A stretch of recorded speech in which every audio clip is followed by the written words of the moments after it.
Mortem would like to thank Original Cinematic for sponsoring this week's episode. Original Cinematic is an independent production company that has made it their mission to create, produce, and promote films that are inclusive, honor women, promote the LGBTQIA+ community, and provide prominent positions and roles to POC actors and filmmakers, and promote the films of marginalized and underrepresented populations. These are all things that are extremely important to our podcast as well. Original Cinematic is currently accepting scripts and treatments. Both William and Xxena Rush are also available via email or Zoom to discuss writing and provide input and resources to all aspiring writers free of charge. Their information will be made available in the show notes. There may be delays due to a hectic schedule and all projects being read on a first-come, first-served basis, but everything will be read and responded to. William Rush has individually produced numerous projects, including Pack is Here, Before, The Cottage, The Winemaker, and Day by Day. Their award-winning film Group premiered and was celebrated at multiple film festivals as well as screenings both in person and via Zoom that was graciously made available to us and our patrons. Original Cinematic has many exciting projects on the horizon. Their next film, Immersion, has been completed. The award-winning Sweetener is in development. Fetish begins shooting in September, and Encore will begin next spring. Their documentary, Women in Conversation, is slated for a September release, and we are looking forward to each and every one of them. It is truly an honor to partner with Original Cinematic, and we can't thank them enough for their contribution to our show. And now, back to our regularly scheduled program.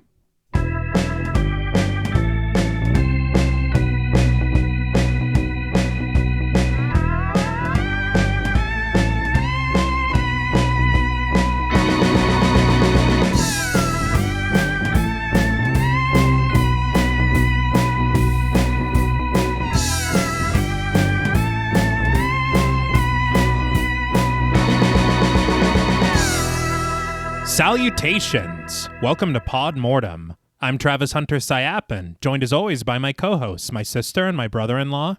Hi, I'm Reneé Hunter-Vasquez. Hi, I'm John Paul Vasquez. This week, we're broadcasting live from the Dreamland Theater, discussing the 1991 slasher film, Popcorn. This film was directed by Mark Herrier from a screenplay by Todd Hackett, with a story credited to Mitchell Smith. A love letter to cinema and the horror genre itself, Popcorn provides a real treat for the audience. With a committed cast of characters, impressive special effects, meta movies within the movie, memorable music choices, and a delightful dose of camp, this film would defy its initially poor box office performance and mixed critical reception to become a cult favorite in the 35 years since its release. This film was suggested to us by friends of the show, Miguel Myers ATX, Cookie, Nisa Hunter, Beth Bauer, Tommy Norcal, Katie Face, Hannah, Julie Fredborg, TVR, and Jessica Aprick Hernandez. We'd like to thank each and every one of them for their continued support of the show, as well as this suggestion. So, Popcorn, what were your first impressions on the film? So this was a first-time watch. I'd never heard about this. I don't know anything about this movie, that its existence or anything. So again, you know, like when we have new movies that we don't know about, going excited and fresh, open-minded. This movie's a lot of fun. There's a lot of fun that they are having in this movie. Mm-hmm. Like the actors or the character, whatever's going on. There's a lot of fun that's being had in the movie. You said that they're having. Yeah, they're having fun. They're having a lot of fun. There's a lot of things that I do like about this movie, but I'm going to be honest, I think that the cons outweigh the pros for me. I think there's a lot that works and a lot that I'm just scratching my head. I feel like maybe the story changes for me, and I don't know why, or it's odd. I almost felt like a little sad after this. I was like, man, is this what I advocate for people to watch is shit like this? Whoa! Wow! Hey, I had a lot of and I like silly movies. Right. This movie didn't work for me for a number of reasons. And I say that with love because I love silly ass movies. this movie was so weird. There was a lot of this and that, and I was more like, well, what? You know what I mean? But there's a lot of things that were cool. There's 3 little things that they do in this movie that I was like, hey, that's really cool. The makeup or the effects or whatever we get is going on here. That's really cool. I don't think the execution was pulled off for me. I think there's a lot of cool ideas here. I don't know if it works for me as a whole. So I went in not thinking that I had been told that I'd seen it when I was younger, but I had no recollection of it apart from the poster, which I think is really cool. That was the only association I had with it. So it was almost immediately after I started it that I realized I did watch this as a kid, and I watched it quite a lot as a kid. Because my mom, me and T's mom, would watch it a lot, it turns out. I wish I would have watched this when I was younger. I didn't remember narratively where it goes. I didn't even really remember a plot. There were just visually characters that stuck in my head. I cannot have seen this in double digits. Like, I had to have seen this at an age where I was still single digit right. the last time I watched it.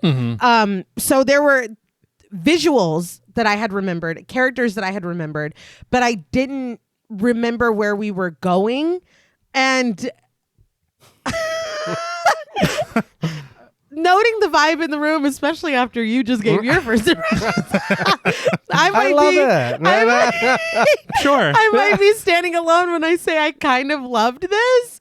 I think that it's so over the top in almost every aspect that there is, in a way that was just really, really enjoyable to me. Okay. I think that the reveal is hilarious, and hilarious and sad, obviously, but like hilarious because it's like, wait, what? Yeah.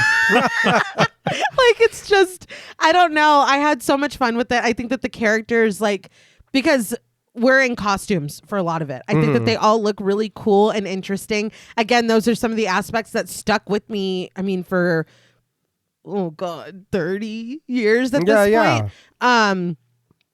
But yeah, I just think that it's a lot of fun. There are a couple musical tracks that have been in my head since I watched it. I think that we have, like T had said in the intro, some like meta movies in movies. I think that those are all really funny. I think that I don't know, it's just, there is something about it that just really worked for me, while admitting that there's quite a bit that makes no fucking sense. And if you use any critical thinking, you're like, this is not feasible. Maybe my brain was working properly that day, and I was like, this is and mine nonsense. wasn't. Yeah. And I'm like, I kind of don't care that this makes no logical sense. I'm just having a good time. The performances are most of them are, a couple of them are great. Yeah. Most of them are good. You know what I mean? There are a couple. There's one guy that I feel is in a completely different movie. Not like by acting choices, just the character. It's right. What are you? I don't know. There's just something about this that was so funny. A couple visuals that were pretty creepy. And I don't know. There's just something about popcorn that it brought me a lot of joy. No, I get it. I feel like I'm the bear that's like, it was just right. Because I feel like it really is. There are a lot of things about it that really work for me, as far as it just being a good bit of fun. Right. Like, and even to your point, Nay, whenever you were saying that if you think about it, you're like, it doesn't make like any sense. But if you think about it and try to make sense of it logistically, to me, it only makes it funnier. Exactly. Like, I don't, there is one aspect of it that once you realize what's going on, you're like, oh, this person had to be there and there. And it's absurd. Because it makes no sense, and we're just supposed to accept it, which is really funny. Well, and that's the thing. I think that if we stuck with one tone, it would have worked for me a hell of a lot better. There's some tonal. It's the shift that throws me off, because when I'm having fun, we change. And then when I'm getting serious, we change again. And I'm like, dude, I don't know how you want me to feel anymore. And that's a big part of the production is nailing down that tone and disagreements between creatives as to what tone they were even going for. Of course. Okay. And so when we get to that, I think I can make a lot of sense of that for you. Thank you. But I was in the same boat as Reneé, where I swear whenever this comes up on our most requested list, and I was even talking to Mom a lot about it, and Mom's like, yeah, I showed this to you all the time. And I'm like, I do not. No, she did. Yeah. I can vouch. Yeah. And it wasn't until I rewatched it last week that I was like, oh, no, you did show this to us. Yeah. But something about it was just, it felt like this thing that just disappeared from my memory. Mm-hmm. And it was literally like a recovered memory. Yeah. Because there is one part of this film that isn't even the real film. It's a film within a film. Yeah. That I think scarred me as a child. Scared the hell out of me. Yeah. And of course, now you watch it and it's like the funniest, campiest thing. Yeah. I think it was the same thing when we talked about House, 80s House. Uh-huh. Okay. Yeah. But I don't know. I think that you're right in saying that the tones are kind of all over the place. I think that in that it gives this film a very specific charm because there's so much about it that you're watching it and you're like, I really think that the only place that I can get this is popcorn. Okay. Like there's something so specific and unique about it. Although I will say that there is one aspect of the film that I feel was accomplished more to my taste in Lamberto Bava's Demons. Okay.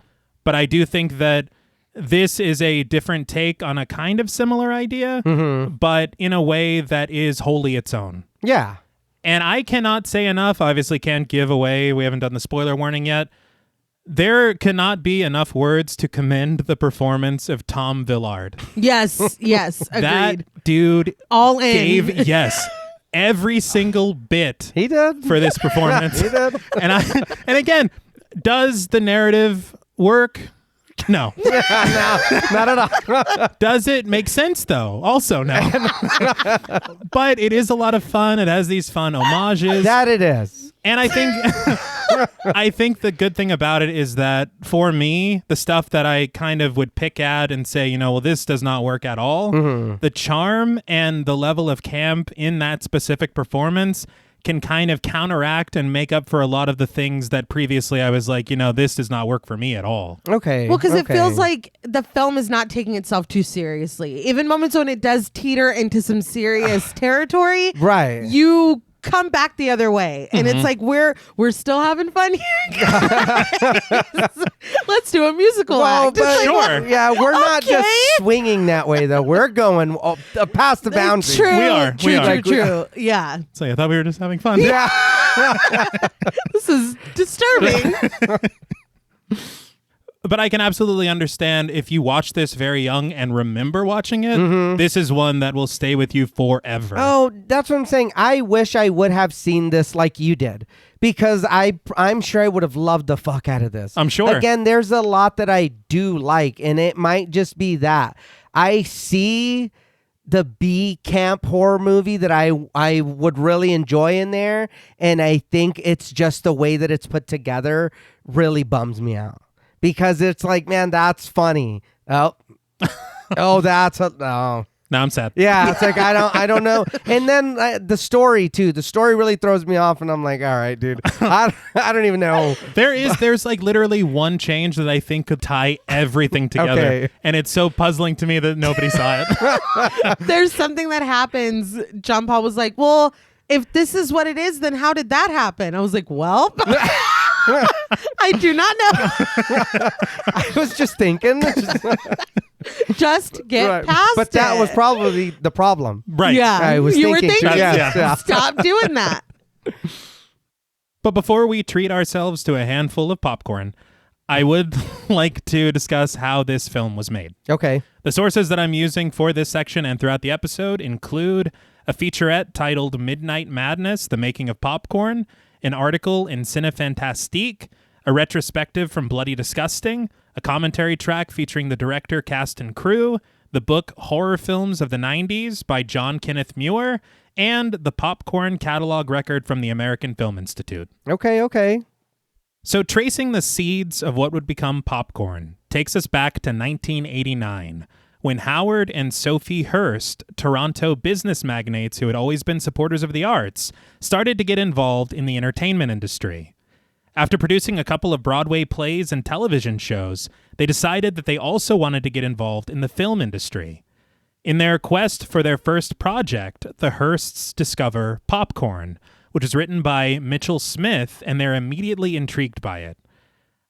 I will say that some sources claim that this work from Mitchell Smith was a short story, but I think that's only because he was predominantly known as an author. Okay. But more reputable sources say that it was a proper screenplay. Okay. And so he does end up with a story by credit on the film, and this is also the last that we will hear from him.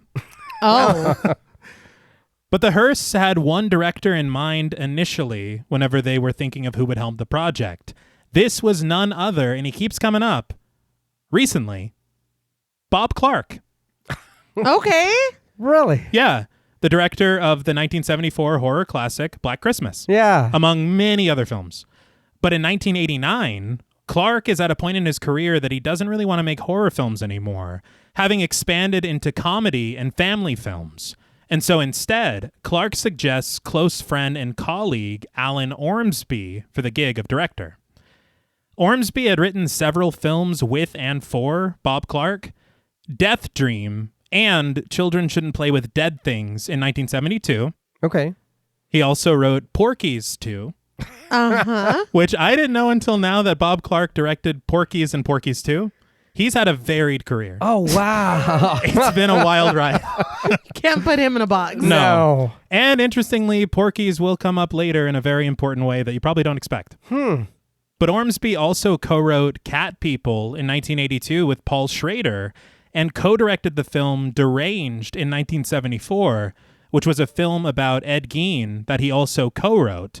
But Popcorn would actually be, and was meant to be, Ormsby's first solo-directed feature.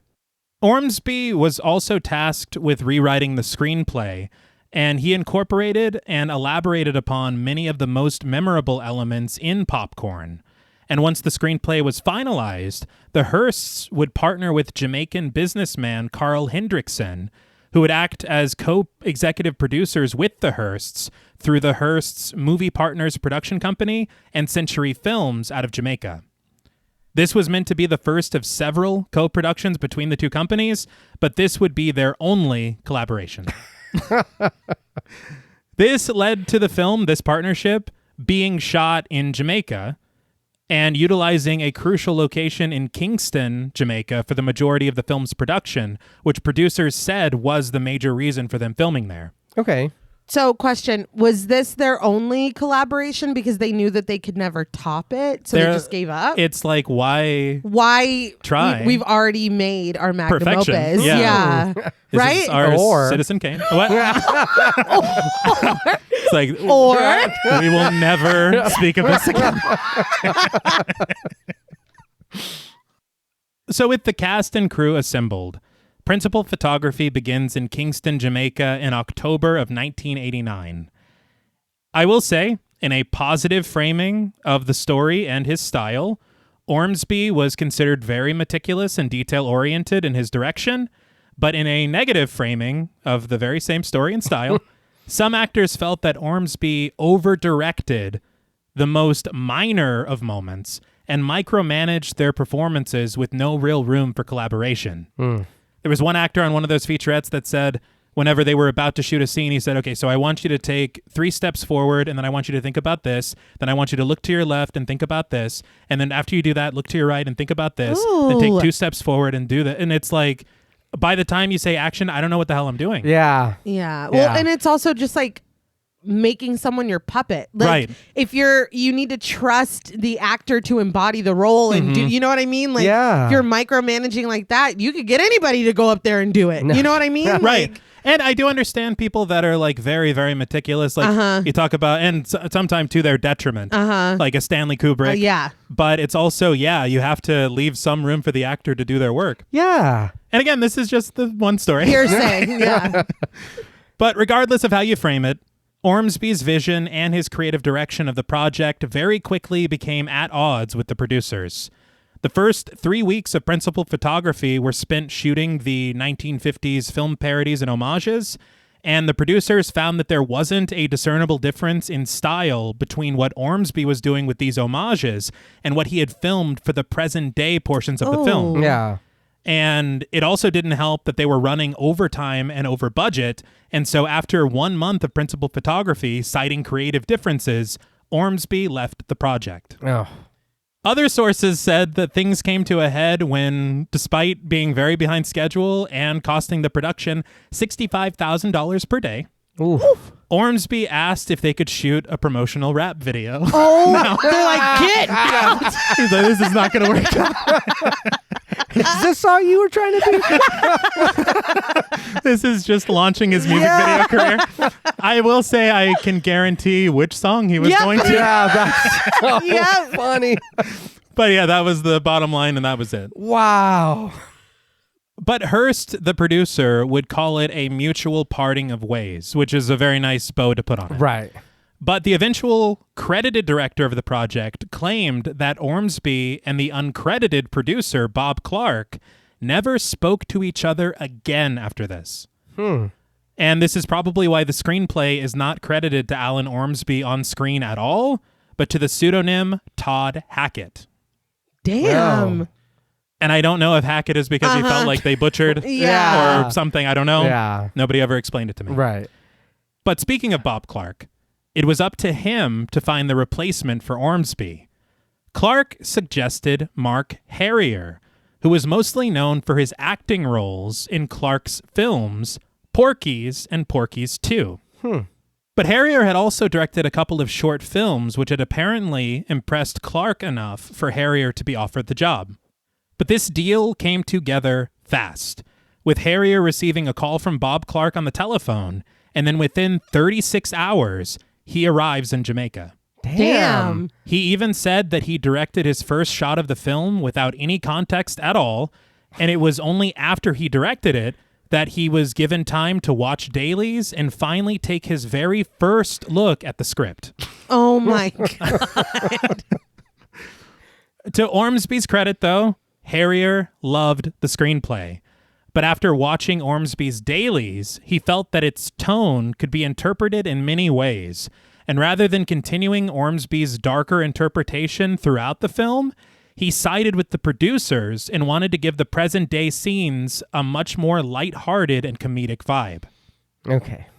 So there it is. Yeah. Okay. But you love that. I do, but I would have loved it to stay just comedic. It gets sad. Yeah. But this would naturally require some reshoots. And though it took him some time to ingratiate himself with the already bonded cast and crew, he eventually took the reins and earned the respect of his colleagues.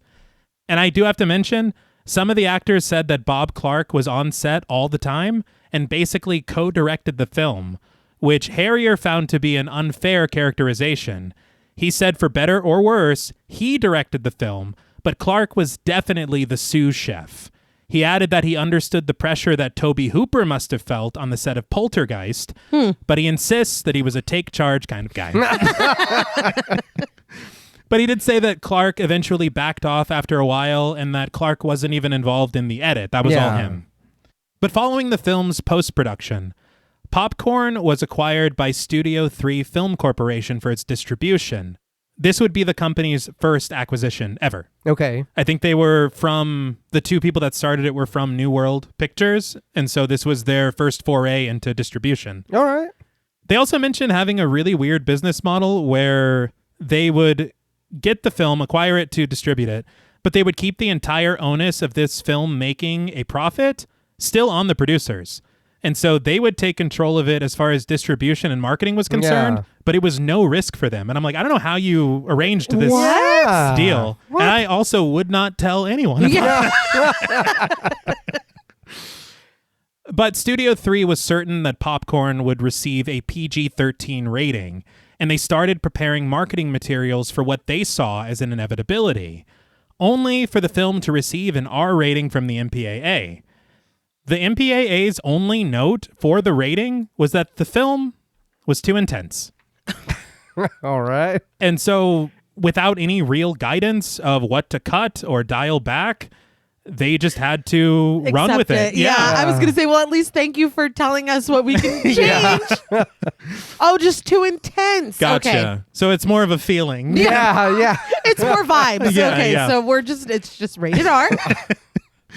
But this forced them to dramatically alter the ad campaign that they had in mind. Mm-hmm. And instead of marketing the film to teenagers like 13 to 16, they had to try to appeal exclusively to cinema goers that are 18 plus. Huh. And with a marketing budget of $6 million, they said, Studio 3 partnered with 400 video stores to create a promotion. Rent 2 or more horror movies and get a free bag of popcorn. Now, I don't know how this translates to you going to see the film Popcorn. Yeah, what? Because it's like we're set. We have 2 movies that we've watched. We Yeah, don't need to go. yeah. Neither one of them are popcorn. No, Yeah. no. That too. Yeah. Did I mention this was their first acquisition? But to their credit, they also put an emphasis on placing ads on MTV, Okay. and they even held screenings at 60 universities in the United States. That's Yeah, cool. Okay. Much better. Yeah. But Popcorn would eventually be given a wide release, opening to approximately 1,100 screens. But it would only make about $4.6 million at the box office against its $9 million budget. Mm. And though the film was a financial failure and contemporary critical opinions were mixed, Popcorn would eventually find its audience. And in the 35 years since its release, some critics have reappraised the picture, positing that maybe it might have just been ahead of its time. Mm-hmm. And something of a precursor for the meta horror films that would arrive just a little bit later in the decade. Okay. So aside from it being a cult favorite, it also wouldn't be unreasonable to say that there are kernels of popcorn in, the films we like. Yeah. Now, before we dim the lights on this film, we would like to issue a warning for spoilers. Pod Mortem is a very in-depth podcast, and in thoroughly discussing horror films, we have no choice but to spoil a thing or two. If you don't wish to be spoiled, please go watch the film, then come back and enjoy the show. If you've already seen the film or don't care about spoilers, let's all go to the lobby. So the film begins with an unnerving rattle within the score, accompanied by a trickling sound which echoes off the surrounding walls. A fleshy mass appears in a blur before us, the shot slowly focusing to reveal a litany of latex masks lying lifelessly beneath the surface of bathwater. The opening credits appear in pink above the floating facades, eventually giving way to the title, which appears in shimmering silver to a vibrant flourish of strings and a tickle of piano keys in the score. Popcorn. So as far as the title of this film is concerned, the producers said that there was a reference to something very important in the script that had to do with popcorn. Okay. And it was a really crucial element to the film. For some reason, it's completely left out of the finished product. Mm-hmm. But they said that they loved the title as it was, as did the distributors, so they kept it. Yeah. I like it. Yeah. It's interesting. Yeah. I feel like, again, when you're talking about how important movies are to this film, Exactly. And those are hand in hand. yeah, you don't need an extra reason. Right. Mhm. Also- Just extra butter. Yes, that's important. That's very important. But something, because you had mentioned earlier the poster being great, Mm-hmm. and it really is. For those who have not seen the poster, it's a skull that is holding up a mask of a woman's face with his skeletal hand, and her eyes are very wide and anguished. Mm-hmm. This is the second version of the poster that they had. The first version, she was crying, the woman was, and the MPAA had a problem with that.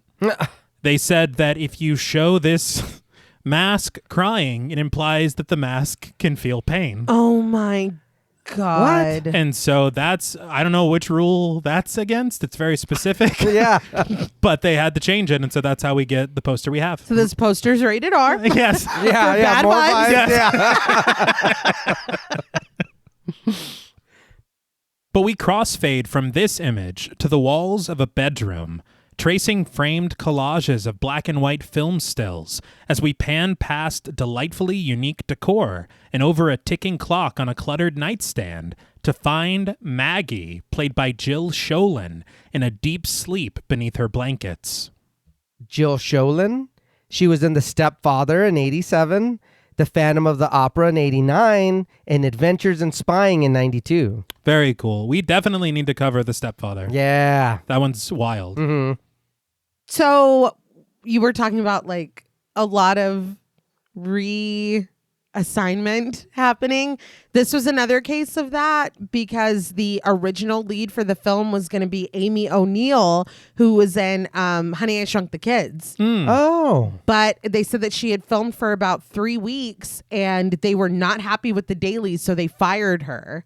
And another actress that is on the film, Yvette Solar, who we're going to meet pretty soon, she said that they had flown the whole cast out to Jamaica 2 weeks early so that they could all hang out and get to know each other, because as we meet them, they're supposed to be friends that know each other very well.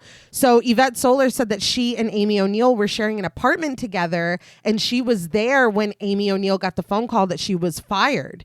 And so the two of them were she said it was extremely sudden, and the two of them were so close that they paid for Yvette Solar to fly back with Amy O'Neill to Miami. And she said that on her flight back to Jamaica from dropping Amy O'Neill off, Jill Scholler was on that flight back.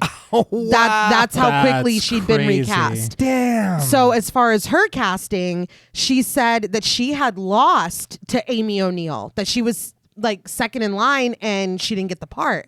So she was doing a film, she said, called Rich Girl, that came to a screeching halt because they had completely run out of money. So she went to talk to her agent, and she said that she's just sitting in her agent's office. They're talking. She wasn't there for anything in particular, and she just happened to be in the office when her agent gets a phone call from them saying, does she want popcorn? Yeah. Well, yeah. the film, not the snack. But she was like, yeah, of course. But the stipulation was that she had to leave first thing in the morning, and it was already 4 p.m. when her agent was getting this call. Wow. So that quickly, I mean, upside down, she's in Jamaica 24 hours later. She's gone. Yeah. That explains a lot, because the director had said on commentary, and so did Jill Scholler, but while they're filming this scene, she is really falling asleep. Oh, wow. And for different portions of it, they had to keep waking her up. Wow. But yeah, if that's the turnaround. Yeah. But the score rises eerily as we descend into her dark dream. An explosion of blue light and white smoke burst within the blackness of an endless sky, and centered within its debris stands Sarah Gates, a young girl in a frilly white gown played by Gianna Hanley. A fiery blade then rises upward, the golden glow of its flame intercut with the snarling face of Lanyard Gates, played by Matt Falls, his piercing eyes staring right through us as we find him in a crash zoom, gliding past the crystal glassware on a dining table to discover his head resting upon a silver platter beneath a swirling cosmos at the far wall. Matt Falls was on set to do effects work, and he had heard that the role of Lanyard Gates had not been cast yet. And so he was like, we're in Jamaica. I don't know. You know what I mean? My chances are pretty good because I already know everybody here. So he put a bug in their ear that he was interested. And so he said that Herrier took a look at him and was like, okay, you can do it. So, Hey. yeah, but he said he Yeah. had no idea that he was going to be so prevalent in the film. Like he thought he would be in a little clip. Yeah. Because he said that he only shot for about 8 hours total. And then he went back to doing his FX work. So everything that we see of Lanyard Gates was that 8-hour, I guess, shoot that he had done. So Okay. I thought that was pretty funny because he was like, I did a lot less work than everybody else. He looked a little like Jesus. Yes. So I was like, what's going on? I think that's intentional. Yeah. I thought in the dream that that's who he was. Okay. Oh. Okay. Because this is a dream. You know what I mean? I thought it was like a symbolic thing. And then it's like, oh no, that dude, that dude looks like that. Sarah turns to run away, navigating through an abysmal blur. But when we return to the dining table, a skull now rests upon the silver platter, still wearing Gates's long hair, a red light cast through the opening at his jaw. Maggie tosses and turns in her bed, but in a very casual way for the nightmare that she's having. Yeah. But within her mind, a fire climbs high. It's crackling, surrounding Sarah, who attempts to run away, only to stumble upon Gloria Gates, her mother and Lanyard's wife, played by Cindy Breakspear, who lies tied to an altar, her distorted voice calling her daughter's name several times in repeated shots. And I don't have any information on the casting of Cindy Breakspear, but I do understand that she was in something of an entanglement with Bob Marley for a stretch of years. So that's something. Yeah, some Lemon Square shit. Right. You know.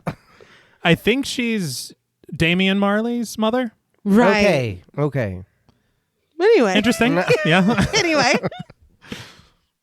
But through the flames, Sarah reaches her small hand upward, where it's clasped in the much larger grasp of Lanyard Gates. And we see Maggie's hand resting upon her pillow, her fingers drawing closed at her palm around an unseen object. Very interesting clue. Mm-hmm. Gates rasps, "Sarah," as she stands before him, her eyes cast high above her as Gates lifts his large sword above his head, the low light glinting off of its warped and wavy blade as we press in on his stern and certain eyes. Gates offers one last whisper as Maggie's alarm starts to ring on her nightstand. "Sarah." Maggie lurches upright in her bed with a gasp, catching her breath as her eyes dart around, adjusting to the morning light. But instinctively, she shuts off her alarm clock and snags a tape recorder, mashing the button at its side. Its small reel rotates as Maggie reports. Same dream. There's smoke. Someone takes her hand. She's running. Bewilderment etched in her brow, Maggie adds, "The same man comes towards her." Don't dream about me no more, kid. I was like, God damn. But this is the first inclination. I didn't remember anything from the dream, but her getting up and talking to that tape recorder, I was like, I've absolutely seen this. Many times have I seen this. That small? Yes. That's wild. This was interesting, her doing that. I was like, oh, okay. So we're documenting this. This is a problem. The way that she's documenting it. Yeah. But I'm like, as we find out what she's doing, it's like, damn. Yeah. Let me tap into some. Give me a slice. You're getting ideas like that? Yeah. It's like, damn, bitch. Share. It was weird. It was so strange. I will say, though, what I saw within that dream, the first thing I would say would not be, there's smoke. Yeah. It's a little dusty. Yeah. She's setting the scene. It's like, there's also a sacrifice. Yeah. But things seem much calmer in the kitchen, where Suzanne, played by Dee Wallace, stands at the sink. Dee Wallace, we talked about her in The Howling and Critters, The House of the Devil. Mm-hmm. An icon, Yeah. really. Yeah. She had said that she had just given birth right before this, and she was still breastfeeding during the filming of Popcorn and had to have crates of formula just in case shipped over there. Wow. Because her baby was here on set with her. Wow. As Suzanne washes her hands, a voice on the radio chirps about a heat wave hitting Los Angeles before, appropriately enough, throwing it to Yvonne Murray's song, Burning Up. If I'm not mistaken, I think this song is from 1983, and so it's a little bit before this film came out. Mm-hmm. Yvonne Murray does have a credit on this film as writing one of the other songs that we'll hear. So I thought that might be why they're using it. Yeah. But also this idea of a heat wave. The song is called Burning Up, and Maggie's having nightmares about something burning down. Okay. But when the phone at the far wall rings, Suzanne dries her hands and crosses over the hardwood floor to answer it. She calls out impatiently when she doesn't immediately receive a response. But finally, a low whisper greets her. "Mrs. Julius?" Suzanne just smiles in apology that the caller has the wrong number, but the voice on the other end continues in a growl. "Remember who the 9th circle of hell is reserved for." The caller hangs up abruptly, the dial tone sounding in Suzanne's ear as she just dismisses it without much thought and settles the receiver back onto the hook. Yeah, so she took this phone call very well. Yeah. I 100%, especially with what we come to learn about Suzanne. Yes! Yeah. Also, if you don't know who the ninth circle of hell is for, don't worry. This riddle will be. That made me laugh out loud. So again, it's like, I think we got disconnected. It's like, I don't think she got what I was trying to say. We're not having very much luck on the phone, huh? No. Even in prom night, we're not. We're just... Again. She's like, whatever. But now fully dressed, Maggie hustles into the kitchen where her mother greets her, asking what she'd like for breakfast this morning. Reaching a hand for the refrigerator door, Maggie explains that she doesn't have time. She's got an early class today. She grabs a glass and a container of orange juice, still clutching her tape recorder in her hand as she notes. Close up. His eye gleams like volcanic lava. Sarah stands transfixed, like a deer in a car's headlights. As she pours herself a glass of juice, Suzanne can't help but wonder. Sarah? Why did she name her character Sarah? Maggie shrugs that she doesn't know, and Suzanne correctly assumes that she's been having more dreams. And though Maggie admits that she's not getting much sleep lately, she supposes that it's all going to make a really great film. She wonders if Orson Welles dreamt Citizen Kane first. But Suzanne eyes her daughter with a smile as Maggie stuffs a pastry into the toaster. And again, this look is more just like, that daughter of mine. Yeah. When no, dude. Yeah, we're not concerned about your dreams. You're not concerned about your dreams. It's like, this would be a great fucking movie. But to upbeat drums and cheerful synth, Maggie drives down the road, making a right turn into a parking lot and right past a sign which broadcasts University of California at Ocean View. The sign is admirable, but this is clearly Jamaica. It's very funny to me. But Maggie rushes out of her car, still documenting her ideas into her tape recorder as she hurries down the sidewalk. We're in a huge cathedral with gargoyles all over, mixed with religious icons. She breezes past a couple of characters that we'll meet in just a moment, but her memo is soon muted when she is met with a kiss from Mark, played by Derek Rydall, who crosses a large lawn to hold her in his embrace. So now that we have met Mr. Mark, this is the character that I feel is in a different movie than literally everyone else. And it's hilarious to me. Yeah. It's a choice. It's weird. Yeah, and I gotta be honest, I'm puzzled as to what is even going on between him and Maggie. Yeah. Right. Like on paper. Yeah. Versus what his interpretation of the events are. I think that she keeps rejecting him because she has her focus. Which I respect. Yeah. I think him greeting her with a kiss is what confused me. Yeah. Yeah. On the lips. Yeah. Yeah. What are we? I don't know. Okay. Yeah. But when Mark attempts to lean a little deeper into their lip locking, Maggie giggles his name and pulls away from him playfully. Mark swoons that he wants her right now, begging her to just come back to his place, that he's dying without her. But with her hand on his chest to create a little distance, Maggie reminds Mark that this is the age of safe sex, and sex with Mark on any level is not safe. So there it is. Yeah. I think that she's like, look, dude, we just need to hold off Yeah. and wait because I got some things I need to accomplish. Would you settle for a PG-13 relationship? Right. Mark begs Maggie to just give him a chance, gushing that he's crazy about her. But he adds that he's not going to let her shine him on forever.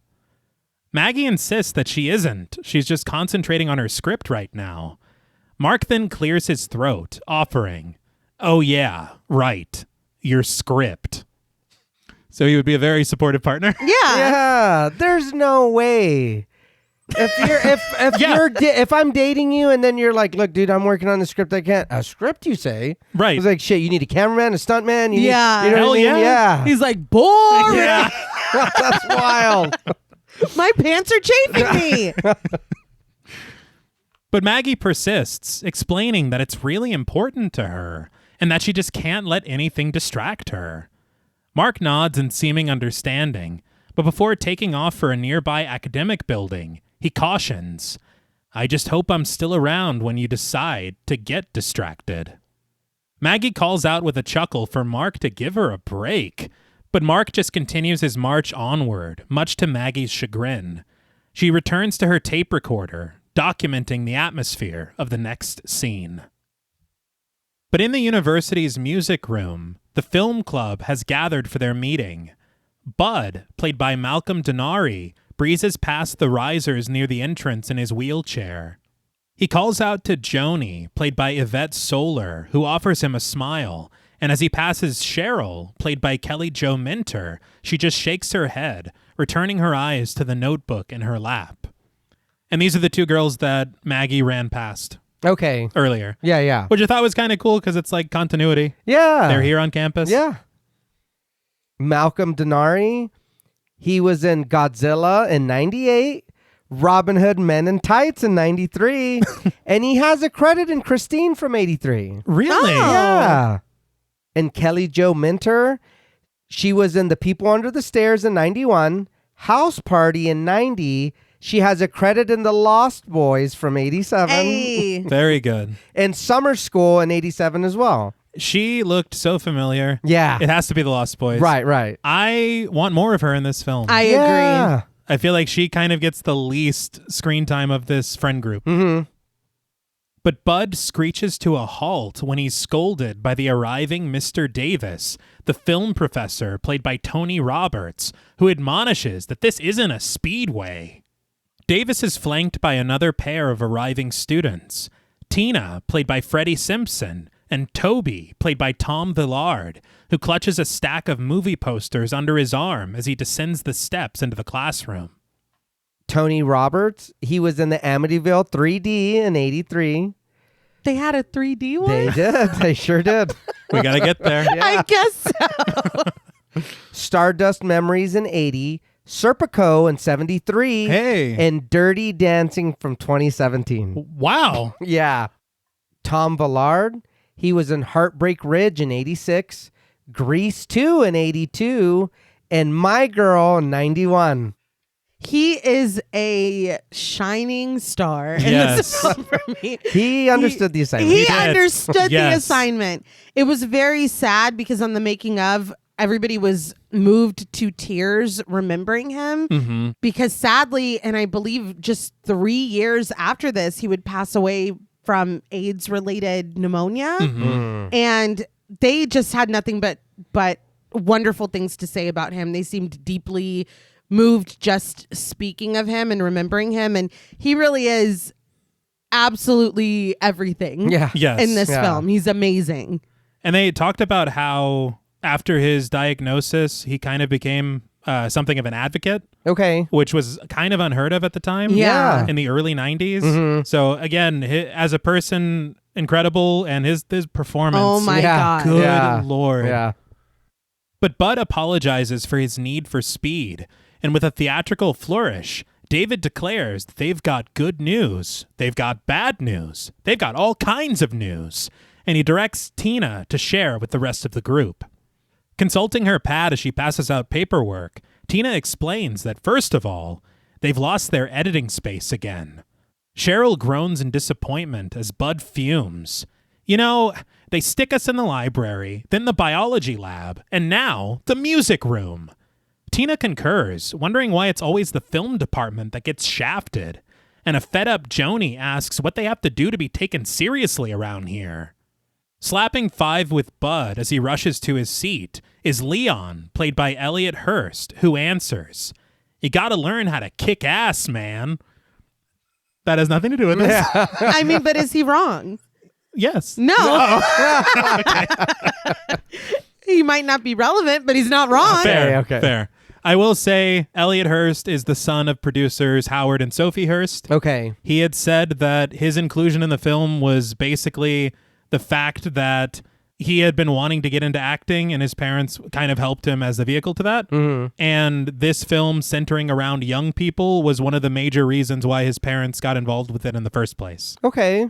He's good in this. Yeah. I mean, I feel like the knee jerk would be like, oh, of course. Like, you got your fucking kid. Right. Blah, blah. But I think he's good. And I think he is visually one of the things that I remembered from Right. this later on. Okay. And if you had never told me about that or I never learned about it, I would never guess anything like that. Yeah. But as Toby settles his stack of posters on a table in front of the crew, Davis takes a casual seat on its corner, announcing that they're a novelty item. He explains that every new department has to make a splash to get on the map. But he says that that's the good news, because Toby has come up with a great idea. Toby smiles, the floor yielded to him to the clapping delight of Joni, and Toby reveals his great idea. They need to do an all-night horror-thon. Bud scoffs at this, but Davis agrees that it's a terrific idea, an all-night horror show. He adds that horror films are big grossers. But Bud sarcastically suggests another idea. Why don't they put on a play? They can convert the old barn into a theater.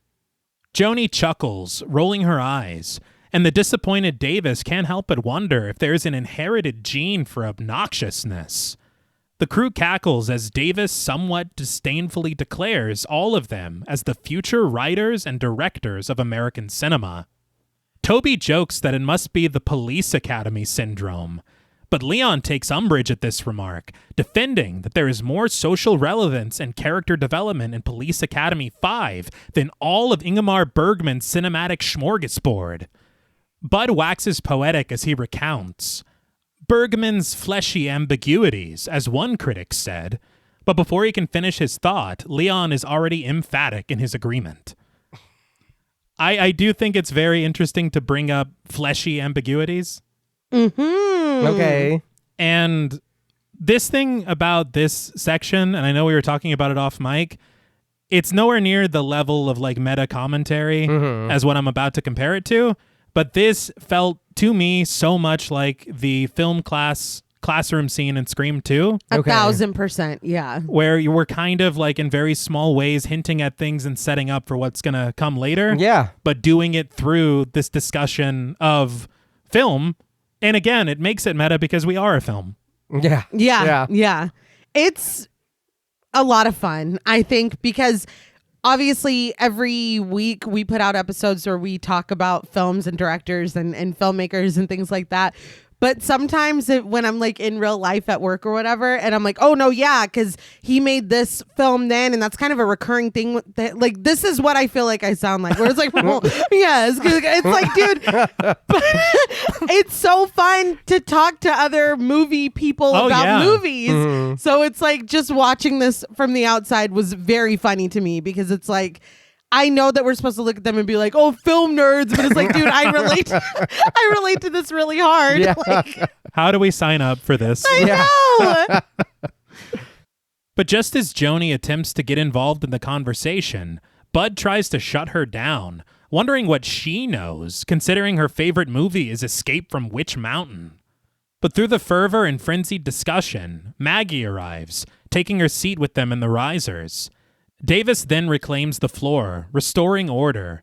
But then Cheryl chimes in, asking Davis what makes him think that people are going to pay $6 to see some crappy old movie that they wouldn't rent for 99 cents. I understand inflation. Oh my God. But just to hear that, it reminded me a lot of the $5 milkshake in Pulp Fiction. Yeah. Where it's like, we're making a big deal out of something that I would kill for. Yeah. This is just... Firstly, Escape from Witch Mountain, Kim Richards representation. Okay? It all comes back to Bravo. But I would, again, and I know, like you said, inflation, whatever, I would absolutely pay to go see something like this. 100%. Even if they were like kind of shitty B movies, whatever, just that experience of being there, having your popcorn, the energy, like they have costumes and shit. I know we haven't gotten there yet, but I would absolutely open up my wallet and support this. Oh, yeah. Like, this is an amazing idea that Toby has. It's very important. Yeah. That. I'm sorry, continue. And to piggyback on that point, I think even without what certain characters have planned. Yeah. But without what this club has planned as far as this incredibly like William Castle-esque thing, it would be cool enough just to go to like a triple feature. Oh yeah, for $6? Hell yeah. yeah. So, hey, that $6 million budget that they were like giving away fucking popcorn and rentals with, why weren't they taking over theaters and doing nights like this? I don't know. I never read anything about that. Wouldn't that? I mean, I think that the hype around that would be fucking massive. Like, who wouldn't? I don't know. I feel like that would have been a much better use of money, but no, it would. But who am I? I can't even conceive $6 million. But Davis explains to Cheryl that he can't see the film Mosquito at home in 3D. But then he forgets. What's it called? Toby holds up the film's poster, a large screen at its center, framed in vibrant red. A couple depicted fleeing, not only from a nuclear blast, but from a massive mosquito right on their tail. And Toby finishes Davis's thought, consulting the boldly broadcasted word at the top of the poster. Projectavision. Davis concurs, adding that nor could you watch The Stench, an authentic odoroscope. Tina hands the next poster over to Toby, the title of The Stench etched in green through grime and biohazard stickers, which are stuck at the side of the sludge. Toby once again corrects his teacher. Aroma-rama. Bud chuckles, reading a warning that's plastered at the bottom of the poster. The Stench, an amazing aroma-rama. They couldn't believe their eyes, and you won't believe your nose. That's fucking great. I'm sorry, that's amazing. I would not do well at this film unless we're walking through like gardens the whole movie. But that's fucking hilarious. Yeah. That's really, really fun. And I'd be like, I might have to excuse myself for the stench. We'll do a double feature. But but I'll be there. I'll hang as long as I can. You're saying he smells crime? Is that? We all know how that's going to go. But the poster also advertises special nose guards will be given at the theater. Thank you. Yes. And lastly, David directs their attention to the poster for the amazing electrified man in, and Toby once again provides the assist, Shockoscope. He holds up the poster depicting a woman cowering from a silhouetted stranger, his arms raised threateningly, and his body framed in bright blue electrical light. The crew seems a little more on board with the idea now, as Davis concludes, and that's why they're gonna pay $10. Yeah. Yeah. Mm-hmm. So, firstly, I just wanted to call out how gorgeous these posters are. Yeah. For these films that never existed, but absolutely you can feel the influence of the era they're paying homage to. Yeah. And these gimmicks, I wanted to go through each of them very quickly because they're each inspired by something real. Okay. The mosquito situation where they're going to have this projectovision and maybe something appears in the theater. Mm-hmm. If you recall, when we talked about William Castle's House on Haunted Hill, it's episode 229. Yeah. We discussed Emergo/Emergo because they said both on the documentary I watched. But that was when they had a glow-in-the-dark skeleton that came down on wires and it frightened the audience at a very specific moment in the film. Yeah. Again, I do miss the showmanship. Yeah. The Shockoscope that's in The Amazing Electrified Man is also inspired by William Castle. He was just the best. Yeah. Well, all of this has his name. Oh, yeah. Written all over it. But it was this thing called Percepto, and it was used in the movie theaters during a showing, not a showing, but showings of The Tingler. Mm-hmm. And it was literally a mild electric shock that would jolt random members of the audience. And we'll see how that goes here. Yeah. The last one, Aroma-rama, is not inspired by William Castle, but it was inspired by something called Smell-O-Vision. And it was used in the release of the 1960 film Scent of a Mystery. Okay. But they did mention that it never worked right, and the smells were improperly timed, I guess. And so it never matched up with what was going on. But the effort was there. Mm-hmm. And I think that it's so cool. Again, this film, as I said in my intro, just feels like a love letter to cinema and the cinema-going experience. Yeah. Yeah, see, and this is what I was saying. these three things, we will get to them. This is what I really, really like about the movie. Mm-hmm. These three movies, and when we do get to them and the like idea and like what they're trying to do, I absolutely love that. The way these movies look, I'm all for them, like all three of them. But Toby explains that every single one of these films was originally released with some kind of promotional gimmick. Davis noting that they're going to recreate each and every one of them for their audience, with improvements. Toby says on one hand, it'll be a total goof, and Davis adds that on the other, they're going to scare the living shit out of them. And this again feels like meta commentary. Yeah. Because that's what they're trying to do with Popcorn. Mm-hmm. But Davis asks his students, so, how do you vote? Greeted with groans of reluctance, Davis sweetens the deal, suggesting that there might be a bit of money left over for some of the students to do their own little experimental films. And suddenly, everyone provides an eager thumbs up. Well, hell yeah. All except for Maggie. Davis having to call her out directly to get her input. Toby offers a silent double thumbs up in an attempt to sway her, with Maggie returning the gesture with a somewhat distracted, "Yup."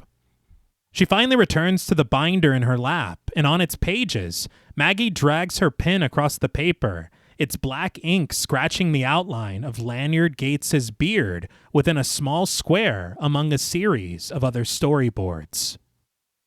But somewhere in the city, the camera climbs the dusty exterior of the Dreamland Theater, the red letters of its ornate signage towering above its massive marquee, small black letters arranged across it, not only broadcasting that the cinema is closed, but that it is available for rent. This is beautiful. Mm-hmm. Yes. Oh, And yeah. it made me think, because we have an abandoned theater downtown. Mhm. Yeah. I was like, why don't we Podmortem take Theater. it over? Yeah, Why don't we illegally squat there? let's do it. There is this movie theater in Belgrade that Jules and I almost went to, and they literally did that. It's like an occupied theater. That's so Oh. cool. It is so awesome. Yeah. We It's like couldn't- a bucket list. Yeah, Okay. we couldn't get away with that here. No. Oh, no. I will say the theater that is used in this film was the Ward Theater in Kingston, Jamaica. And that was, as I said, like the major deciding factor of them filming in Jamaica. Mm-hmm. And they do use the exterior and the interior throughout the entire film. Down to, there's a scene later in the bathroom. That's the bathroom in the theater. That's so Wow, cool, man. okay. like, it's wild. This Yeah. place is awesome. Yeah. The film students arrive in the courtyard, just in front of the sizable structure, Davis announcing the site before them with seeming wonder. The Dreamland Theater. He says it was a live theater for a long time before they converted it into a cinema. But Maggie takes a step forward from the group, allowing her eyes to inspect the building in its entirety as her mouth hangs slightly agape in seeming recognition. The name Dreamland Theater is a little on the nose for what we have going on. It is. But it's also very funny to me that this is not the theater where whatever happened. Yeah, no. Yeah. I thought that would help a little bit. Right. You know? And from where we are, from what we've experienced so far, the name made me think of a different, where we were going with this. Right. Yes, I agree. They all head inside, the group standing in the lowly lit auditorium in front of rows of tarped-over seating as Toby stalks his way across the stage. Joni expresses her amazement, and Toby agrees with a smile, though he laments the fact that their horror-thon is gonna be the Dreamland Theater's swan song. He reveals that the city plans to tear down the building in 3 weeks. Davis can't believe this. 3 weeks? They can't get a festival ready in 3 weeks. But from the aisle echoes a kind and commanding counter. Yes, you can, because I'm here to help you. It's like, did everyone just dream this? Yeah. Is this the ghost of the theater? He closes his umbrella. It's Yeah. Like, where did you flow from? Hell? Davis is like, Lord? Yeah. But the group turns around, discovering Dr. Malcolm Manoisen, played by Ray Walston. Well dressed in his suit, complete with a hat and cane, the Doctor bows before them, making a proper introduction. I was very excited to see him. Yes. Oh, yeah. Ray Walston, he was in House Arrest in 96, Popeye in 80, Fast Times at Ridgemont High in 82, and we also talked about him on the Stan miniseries on PMTV from 94. That's what it He's was. Glenn Bateman. That's right. I could not place it. Yeah. I gasped. And then I was Yeah. like, oh, so this was only like a few years prior Yeah. to that. I will say they were talking anytime that he would come up in the film on commentary, they kept saying, and I'm going to get it wrong and be like torched, Yeah. but they said something like my favorite Martian or he's my favorite Martian. Okay. I don't know what that means, but apparently it's something that he must have done that was very impactful. But apparently he is a Martian. Yeah, he is. So he isn't Jesus Christ. No, He's, all right. he's an alien. So it looks like it's a TV show from the 60s, and he was, in fact, an alien. Okay. Oh, okay. Well, Toby greets him affectionately as Dr. M, and Dr. M returns this with an energetic and excited, "Hello, Tony." With a smile, Toby corrects him of his name. And Dr. M acknowledges his mistake. But clutching his cane, he explains to the others that his cargo is outside, which will require all of them to bring it in. And meanwhile, he'll be waiting center stage where he belongs. I'm obsessed with it. Yes. I was like, this movie better follow Mr. M for the rest of its duration. Yeah. Well, That may or may not be the case. But isn't he not giving like Willy Wonka, like Oh, yeah. larger than Yes, yeah. life? Yeah. It's very funny that this character just pops out of nowhere. Yeah. uh-huh. I think he rolled in. Yeah. I really did. I thought that there was going to be something really big for him to do in the third act. Yeah. But yeah, he's just this magical entity. Yeah. Did we all hallucinate? Dr. M crosses past the front of the stage, with Davis directing Toby to lean down so he can explain to them who the hell this is. The colorful apron lights cast against his smiling face, Toby explains, Dr. M's movie memorabilia shop. He says that Dr. M will have everything that they need for the festival. After they're brought inside, we pan past several large chests, Dr. M flipping them open with the tip of his cane as he explains to the students that what they see here are the priceless relics of a bygone era of showmanship. As each chest swings open, revealing wigs, clothing items, masks, electrical equipment, and assorted props aplenty, Dr. M explains that he's referring not only to himself, but to the contents of these crates, which he has stored and lovingly tended since his own youthful days as manager of a movie palace, very much like Dreamland. The students sit enthralled in the first row, all but Toby, who sits crisscross at center stage beneath the beaming lights above him. A little interesting. Yeah. It's all coming together. This was his idea. Great idea. Yeah. A serene wistfulness washes over Dr. M as he recounts. We had theaters in those days. Not like these Cine, Omni, Multi, Whatchamaplex things you have today, with 29 screens the size of postage stamps. He strides past the rows of seating, adding that they had fun. The ballyhoo, the giveaways, the bullshit. The students laugh as Dr. M promises that he could tell them stories. But he says that the point is that they put butts in the seats where they belong, and they loved it. Now, he adds, what they have in their festival are turkeys, and not fresh turkeys either. But here he is, the master chef of showmanship, to teach them how to turn those withered turkeys into memorable movie-going feasts. He's not wrong about the showmanship. I No. was waiting No, for yeah. like a Music Man style musical number. Like Uh-huh. this dude is gearing Yeah. up. Yeah. He directs them. So step right up, and we'll all get started. I would go to war for this man. Yeah. Yes. As the students rise from their seats in the auditorium, a cover of the Drifters' Saturday Night at the Movies, performed by Aussie D and Stevie G, begins to play. The pop and soul doo-wop of the original, swapped for a righteous reggae sound. But we're definitely not in Jamaica. Yeah. No.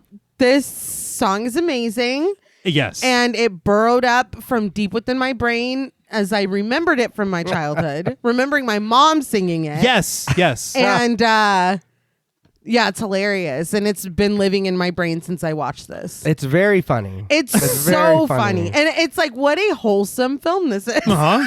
With this song and the montage, it's like, how cute. I think we're drifting somewhere else Right? from where we were at. Eventually.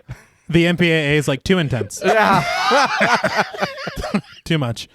But yeah, I think it's so funny that you say that because I don't remember this song from the movie. I just remember mom singing it. That's funny. But so begins a montage.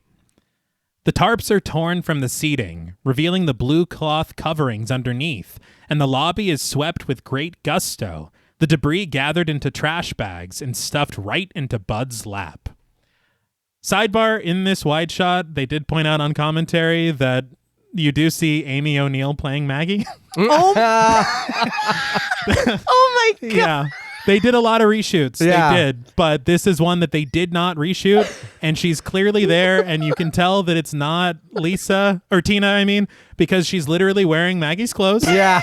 And she has long blonde hair. And so it's literally, it's a different gal. Yeah.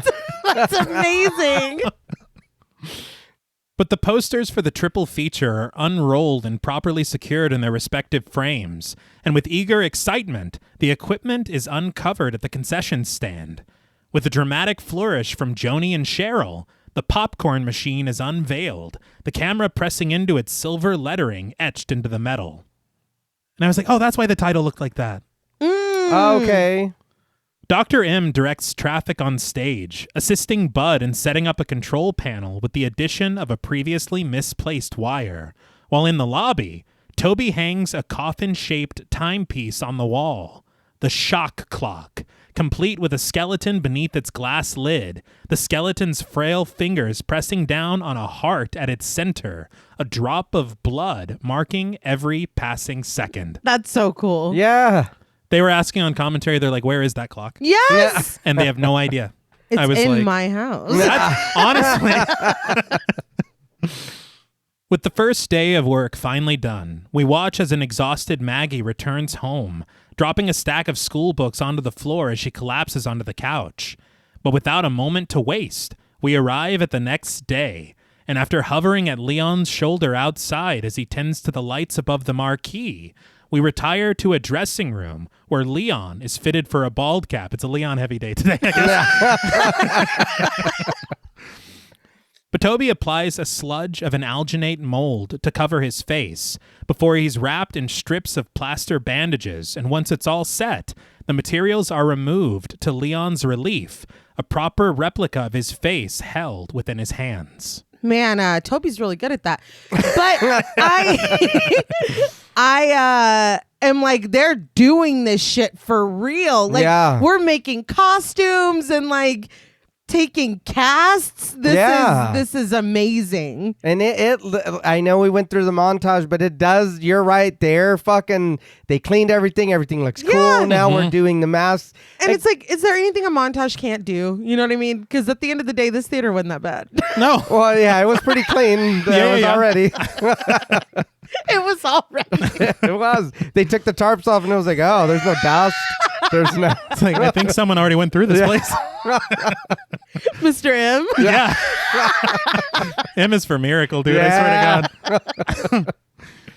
Maggie watches with great wonder, helping Toby to peel the pieces from Leon's skin. But afterward, she helps Tina to try on various wigs in front of the mirror, Tina finally settling on one that doesn't appear unlike Maggie's own haircut. I did think that was going to come up later, but it doesn't. Yeah. No, it doesn't. As the shot clock reaches 7:30 p.m., the vacant sockets of the skeleton's eyes glow a grim red, and he emits a pained scream as we cycle through various ghouls and creatures that line the now decorated lobby. On stage, Dr. M unboxes a necessary addition, the large head of a mosquito model, handing it over to a delighted Davis, while in the auditorium, Bud has finally rigged the control panel properly, delivering a shock beneath the chair of a seated Leon, scaring the shit out of him and causing Toby to cackle. I was like, maybe I should turn that down a little bit. Because he was like, whoa! It's like when Homer was getting shocked in there. Yeah. It's like, God damn it. Backstage, the massive mosquito is lifted on wires, arcing closer to Davis in its predetermined flight, the professor playing the cut-up for the nearby Tina, scratching feverishly at his arm as if he suffered a bite. And again, this feels like an absolute throwaway. Yeah. But that's two things Yeah. we're teasing. And later, Tina joins Bud at the side of the stage, the pair gathered beneath the large mouth of a sculpted face mounted on the wall. Through the hole above him, Bud pleads with Leon that for the test, he should use the magnolia blossom.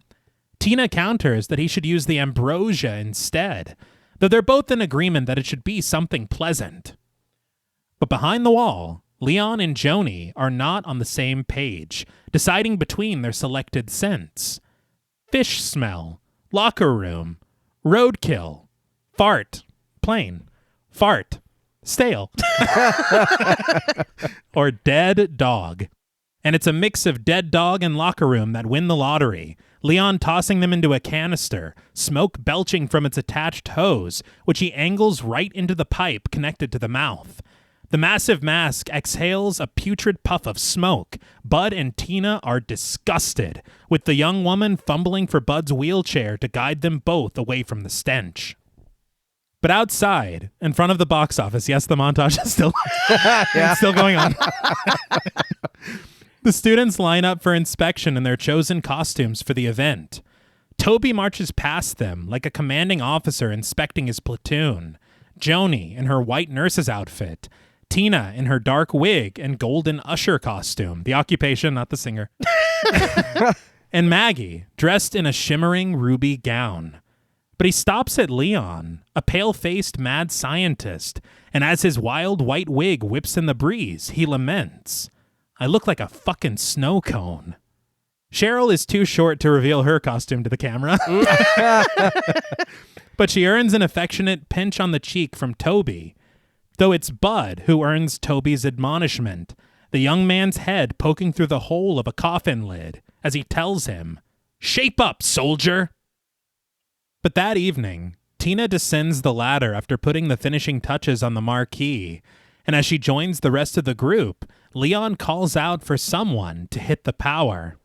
The students are soon illuminated by the lights lining the edges of the Dreamland sign and the marquee beneath it, which now boasts Special Horror, Sci-Fi, and Supernatural Film Festival, plus surprises, one night only, rated R.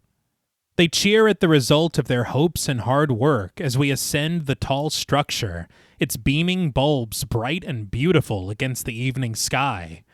But the group gathers together backstage, storing the rest of the chests of Dr. M's materials that went unused. But within one of the chests, Bud discovers something, an old film canister. He lifts it to show the rest of the gang, and with great intrigue, he reads from a red sticker pasted on its lid. Warning, do not open. Toby snatches it from him, surprised to see it, as Dr. M didn't mention anything about a film. Where is... I don't know. Yeah. And where did Dr. M go? I don't know. This film is dedicated to the memory of Dr. M. I have no idea. Joni wonders why a film would come with a warning label like that. But Davis supposes that it could be a nitrate print, explaining that old movies were filmed on stock that was highly flammable. And thank you, Inglourious Bastards, for teaching that to me. Yes. Leon adds that sometimes they used to explode when just exposed to air. That part I don't know about. But clutching the canister, Toby wagers that knowledge entails risk, and he wrenches it open, startled when Joni shouts, "Boom!" But he appears thankful to not actually have been blown to smithereens. Leaning over Davis's shoulder to get a better look, Maggie asks what it is, and Toby retrieves the small reel inside, noting that it doesn't seem to be very long. But then, a wild idea finds Davis. Why don't we run it and find out? Without giving it as much as a second thought, the group piles into the auditorium, Toby manning the projector and threading the reel, a countdown cast across the screen until it flickers away, the forbidden film opening on a tight shot of a closed eye, its movement searching aimlessly beneath its lid within a dream. An eerie score mounts as the eye suddenly opens, staring down lens at the viewer as Bud snarks. Huh, must be a private eye flick. And Joni concurs. Yuck, get the Visine. Their comments will continue throughout the Dude, honestly, I was like, they kind of nailed it. Watching shit with your annoying ass friends, you know what I mean? Like, it's like, can't we just shut up? Yeah, But the answer is no. But the eye peers left to right, and we pan across the seats and their occupants in the auditorium to find Maggie, who appears, for the moment, just as jovial as her cohorts. But on the screen, the camera dips from the opened eye and past the man's nose to settle at the lips of this unknown subject. He repeats in hushed tones, "I am the possessor, the possessor, the possessor." A bored Joni leans against her hand, noting, "Yeah, you just said that." Say, shut the fuck up for a second, Joni. Like, this is very important to me. The man's mouth now turned sideways. He repeats himself again and again. "I am the possessor, the possessor, the possessor." Until suddenly, blood pours from his parted lips, coating his teeth crimson as he rasps a final time. "I am the possessor." Now in profile, we see that it is Lanyard Gates who darts his eyes to us, the camera tracing his features until Gates' clasped fingers overtake the screen, a ghastly green light cast across them as they suddenly part, revealing the hair at his scalp. His fingers sink into the strands, tearing it away to reveal the crown of his skull beneath. He bids the viewer, "Come into my head." And though Joni says she'd rather not, I love Joni. Gates implores us once more, the shot settling at his jaw. "Come into my head." In a quick cut, the jaw of Gates's skeleton yawns open, his deep voice resonating between the bones and through his skeletal smile. "Come into my head." This cut proves jarring to Maggie, and we find her trembling within a dolly zoom as the shot on screen appears plucked straight from her nightmare.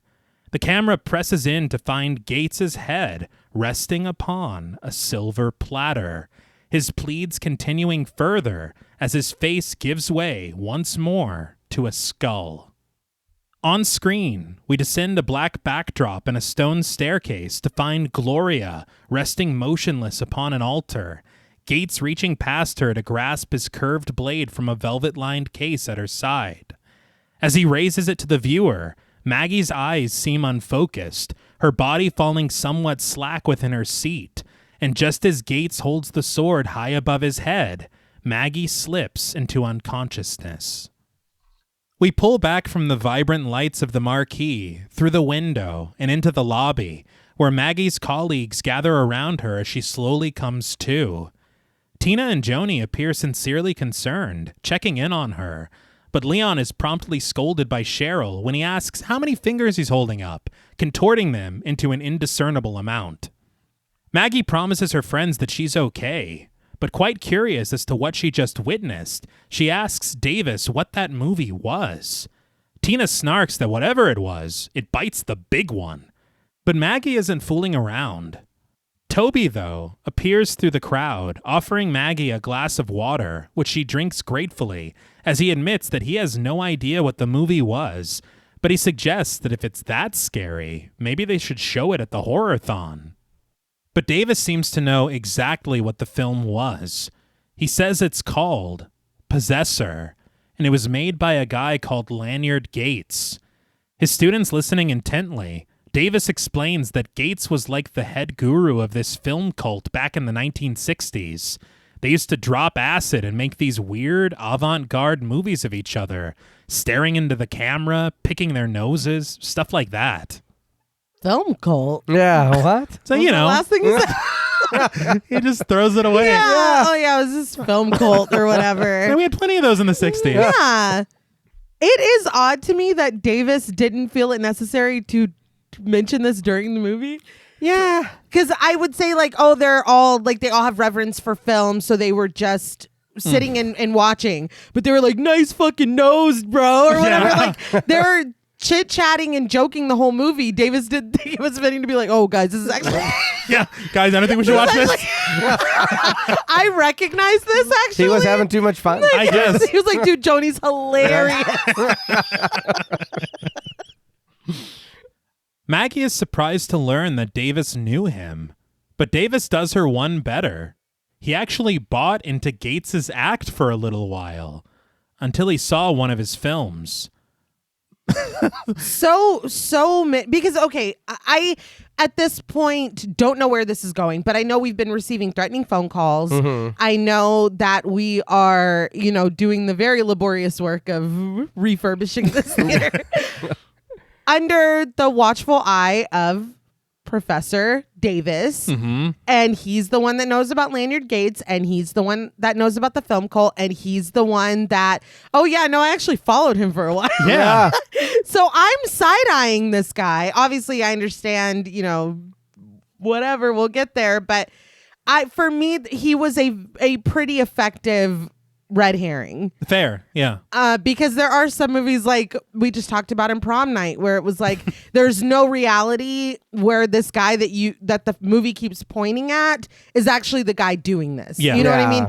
Some can feel very cheap. I think that we are laying the groundwork for Davis to be, although it would be a bit of an anticlimactic reveal. Right. I think that all the makings are there for him to be a viable suspect without it being overtly, like what we experienced in Prom Night. Right. Yeah. I honestly never suspected him at all. I was like, if it's anyone in this core, I feel like you know a lot. Yeah. And you understand, obviously Maggie is dreaming about whoever the hell this is. Like, you've got knowledge as to whatever mystery is unfolding here. So I'm looking to you for what's going on or what are you doing? Okay. Let me check your call history. Yeah. I have to be honest, him, of course, in this scene, to me, started to become like, a little too much. Yes. But I was also really suspicious of Dr. M. This is where we found the film reel. Yeah. It was in your shit. Right. The disappearing. Yeah. Yeah. Seriously. But Davis continues that Gates's film was ludicrous, and the audience even laughed it off the stage. He says that Possessor was Gates's response to the ridicule, his revenge. Davis notes that Gates didn't like being laughed at, so he shot all of Possessor except for the last scene. And when he showed the film, he played the last scene live on stage, murdering his family in front of the audience before setting fire to the theater and locking its doors. His students sit shocked at this revelation, and Davis laments that a lot of people were killed that night. But he had assumed that the film went up in smoke too, but it seems that a fragment of it somehow survived the fire. Cheryl suggests that they turn the reel over to the police, and Toby immediately has to backtrack on his previous idea. Probably not a good idea for the horror-thon. Joni concurs. It's a total bummer. Who wants to see a film where a guy really goes berserk and kills his entire family? It's like that wasn't part of the film. Yeah, We're not listening. Yeah, at all. The entire crew agrees with this sentiment, voting with a thumbs down, and Toby decides to send the reel right back to Dr. M. But there's something within this experience that Maggie can't seem to shake, and she sits silently in her seat as her eyes search for an answer. And that night at home, the score is sounding suspiciously similar to A Nightmare on Elm Street. Yeah. Maggie startles her mother in the living room, Suzanne clutching her hand over her heart as she stands at the locked patio doors. Catching her breath, Suzanne asks her daughter if she's all right. But Maggie has a one-track mind, her nightmares and her experience at the theater finally prompting her to ask, "Mom, have you ever heard of this guy named Lanyard Gates?" Suzanne's eyes widen at the mere mention of his name, the dread of an unspoken conversation hovering within her haunted features for a moment before she answers, "No, I don't think so. Why?" Yeah, that's totally how I act when I've never heard of something too. Maggie crosses over to the couch, explaining that tonight they found this film that Gates made, Possessor. And with solemn understanding, she shares with her mother that she thinks that this is the man she's been dreaming about. She admits that it's really weird. But her mother interrupts her, settling into a seat right across from her on the couch, and without explanation, she proposes a plan. Maggie needs to quit this festival, and she'll go and get some tickets from the agency, and they can go away together. This suggestion obviously surprises Maggie, and she asks her mother what she's talking about. She can't just take off like that.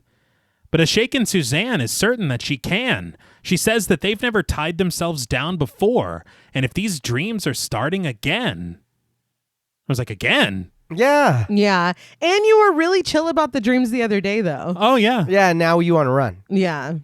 Maggie is adamant, though, that she isn't going to run away. She levels with her mother, adding that she can't run away from something that's inside her mind. With a deep sigh, Maggie expresses that even though it sounds completely off the wall, there's something happening here, something that she's been looking for all her life. She says it's almost like it's psychic or something, and she asks her mother if she's making any sense at all. Suzanne reluctantly tells her daughter that she is, and Maggie finally senses something deeper in her mother's reaction and asks her what's wrong. Suzanne slyly covers the truth with a pleasantry, commenting that every once in a while she realizes that Maggie is all grown up and she just misses that little girl that Maggie used to be. She reaches a soft hand to caress Maggie's cheek, coaxing a smile from her daughter as she adds, "That little girl who used to need me so much." Suzanne leans closer, Maggie resting sweetly in her warm embrace and grasping her hands once they part. Maggie bids her mother good night, and Suzanne echoes this sentiment somewhat hollowly, clearly preoccupied as her daughter exits for her bedroom. This, to me, of course, there's something way deeper going on here. Yeah. Mm-hmm. But it's one of my pet peeves where it's as if two characters have never met before. Yeah. Because if my mom is acting like this, Yeah. I'm not just like, all right, good night, Mom. Yeah. There's so much more going on. Yes. It's like, did you burn him alive and steal his glove? Yeah. That's all I could think. Who's Fred Krueger, Mom? Yes. Come on, dude. Alone now, Suzanne exhales a deep sigh, her moment of contemplation interrupted by the ringing of the telephone in the kitchen. She steps through the dark to answer it, a small slice of light illuminating her as a ragged voice on the other end growls in her ear.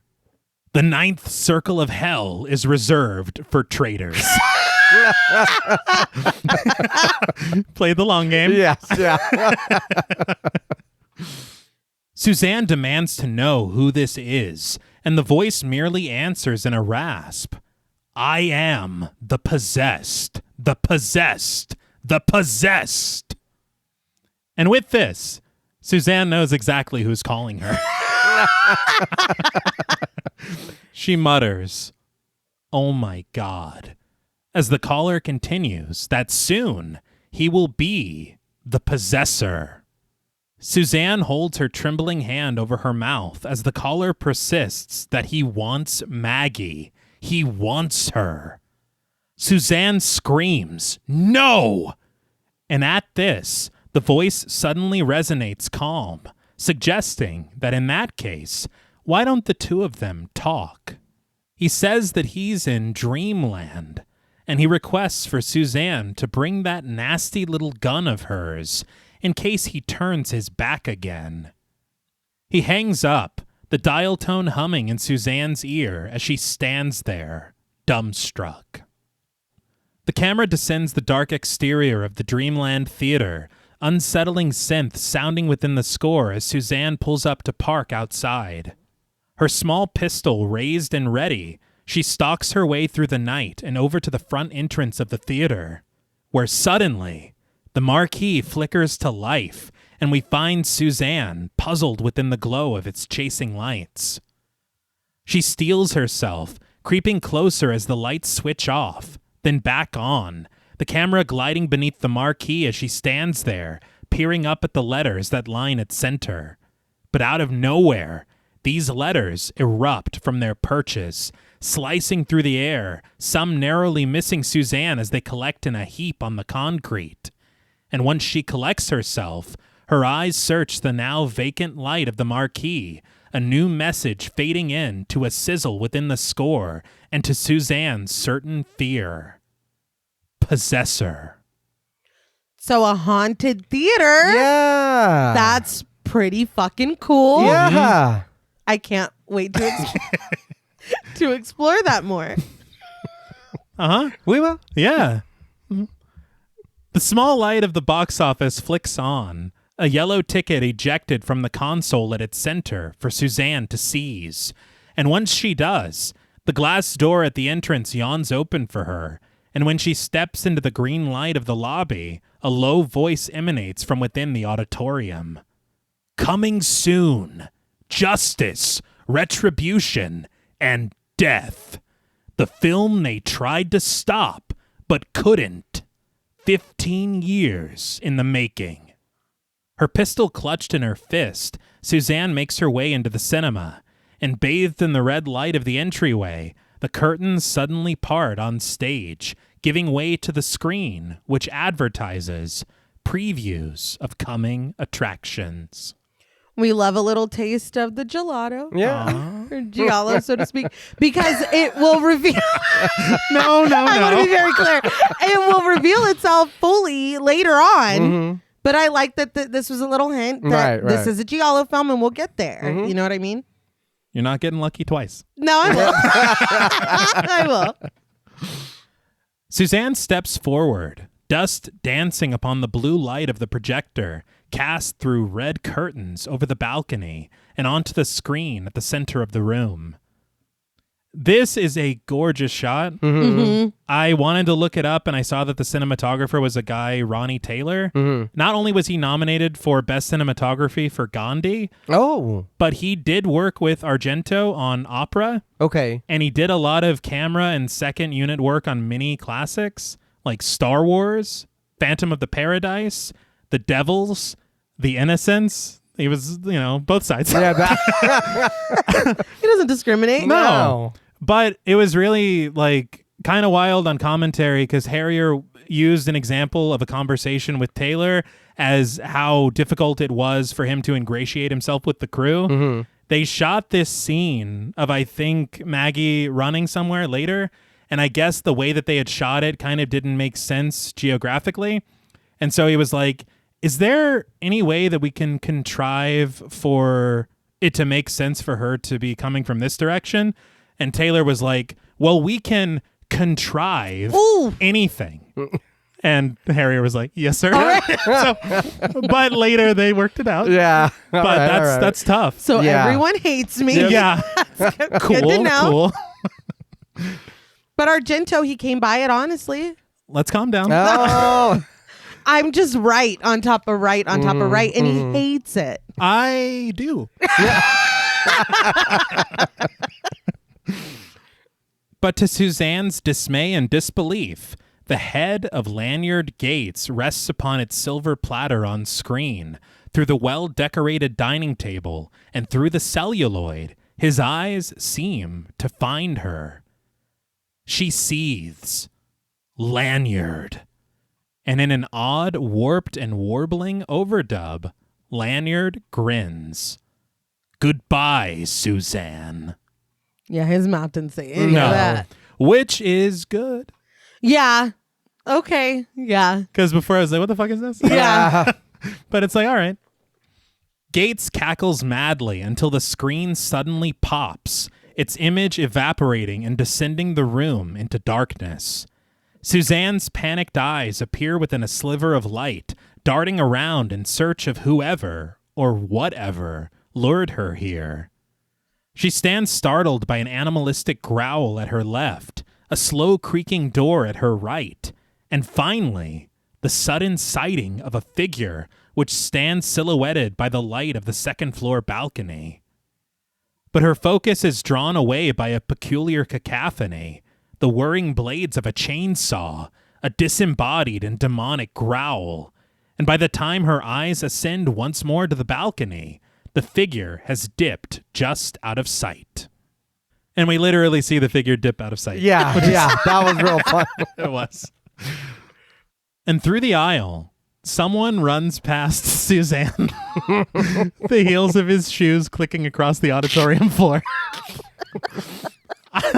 I will say they were talking about certain scenes where there are portions of it that were filmed in Jamaica and then later were reshoots in Toronto. Okay. And they said this shot of the figure running was in Toronto, and I'm like, you went back and filmed that? Yeah, why? We could have left Yeah. that out. We needed it. It's very funny. It is. Because what we just seen, I don't know why you're ducking and dodging. No. And letting yourself be seen. Yeah. But Suzanne raises her gun, shuddering breaths escaping her as she creeps backward, blindly through the dark. But through the shadows, a howling, monstrous face appears, its roar echoing all around her and sending her stumbling onto the steps that led onto the stage. Through the wings creeps a sinister shadow, heavy-footed in its march right for her. Suzanne warns it to stop. She cries, "Lanyard, you know I'll do it!" But when her only answer is a ghastly moan, its steps creeping closer and closer, Suzanne is left with no other option but to open fire. She pulls the trigger, the figure catching the bullet and sinking to its knees in the dark, causing Suzanne to sink into sobs, putting her back to the wall behind her. But lost in her lamentation, Suzanne stands vulnerable to a pair of large arms that suddenly burst through the wall and wrap themselves around her. As the camera settles on what we assumed was her pursuer, we discover the ghoulish facade of a dummy, which had been puppeted by a noose around its neck, its frightful face stoic within flickering green light as Suzanne is dragged off to an unknown area within the shadows of the theater. Well, fuck. Yeah. I was surprised that this was all happening so quickly. Yeah. Yeah. I will say this scene and just following it through, thinking of what I thought this film was, I was like, this is fucking fantastic. I loved every second of it. I did laugh at him running. It's very good. But the suspense, the music, the camera work, I really liked how they did all of this. And it really put me in the mind of something that I think could, for me, fix the reveal in the third act that I was a little underwhelmed by. Okay. Yeah, I was on board and still kind of am to this point. I think that her shooting him, I was like, oh shit, you did warn somebody. You said something. But then it was like, it was a puppet. I was like, all right, we've got to You're fix on thin ice. It's like, we've got to fix this or I'm going to lose hope. I have to say again, feeling, I think we all are at this point, a very supernatural situation. Yeah. But if not, it's like, dude, Dr. M. Yeah. Right. You're a showman. Mm-hmm. You've told us. That's right.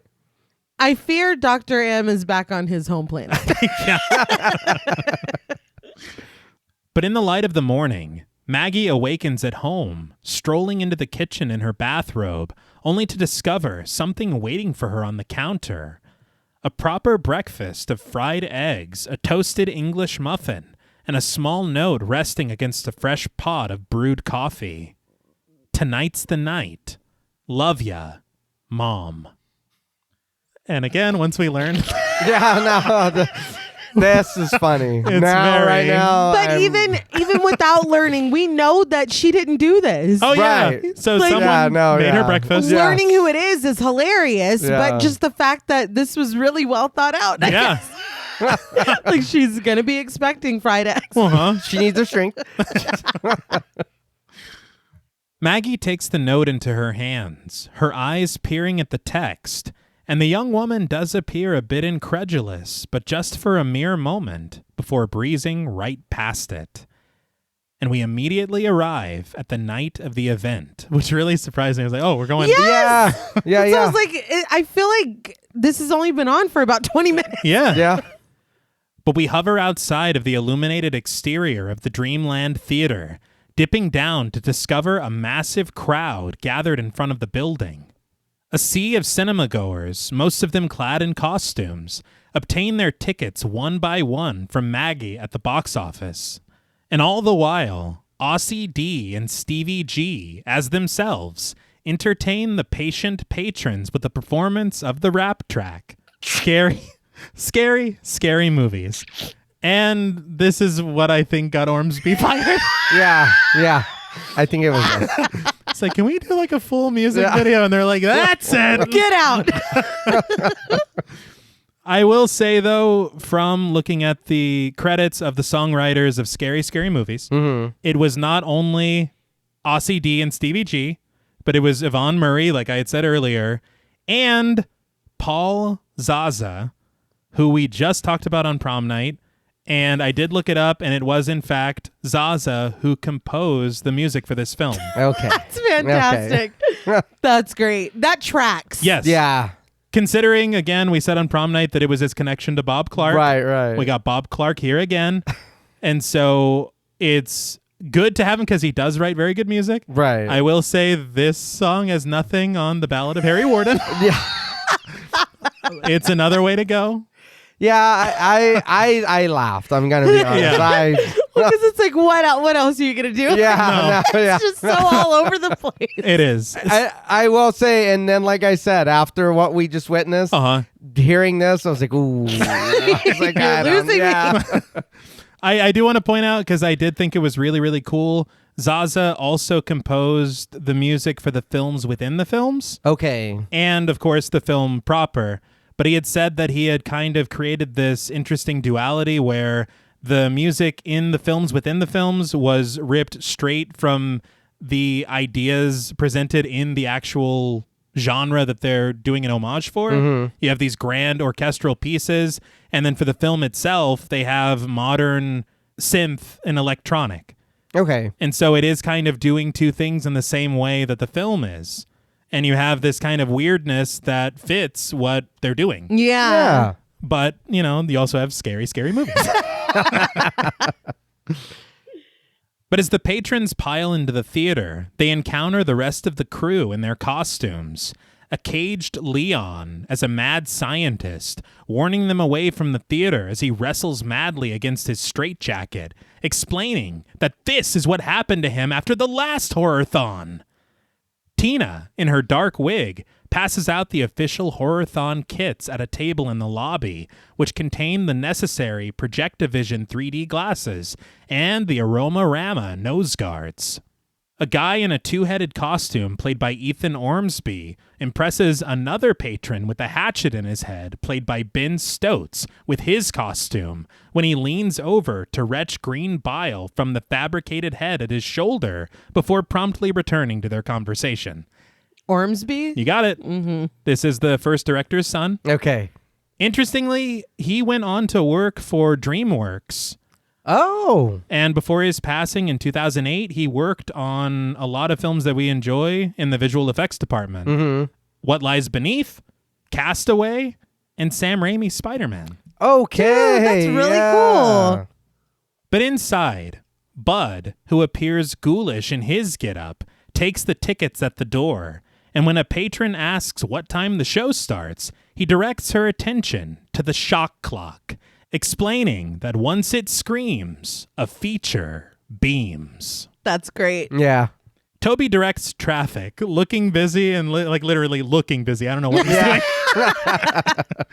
While Joni, in her nurse costume, implores the incoming guests to sign a waiver, just in case they die of a heart attack during the horathon. Leon pleads with them not to sign it, to think of their families, their mommies, their daddies, and Toto at home. But crossing over from the customers and over to Leon in a rehearsed routine, Joni bids the crowd not to pay any attention to him. After all, it's time for his injection. She snags a syringe from a nearby table, jamming the needle right up his ass. Not I mean, No. I wrote it wrong. It did go towards his cheeks. It did. And he screamed madly. He did. Right up. I'm sorry, everyone.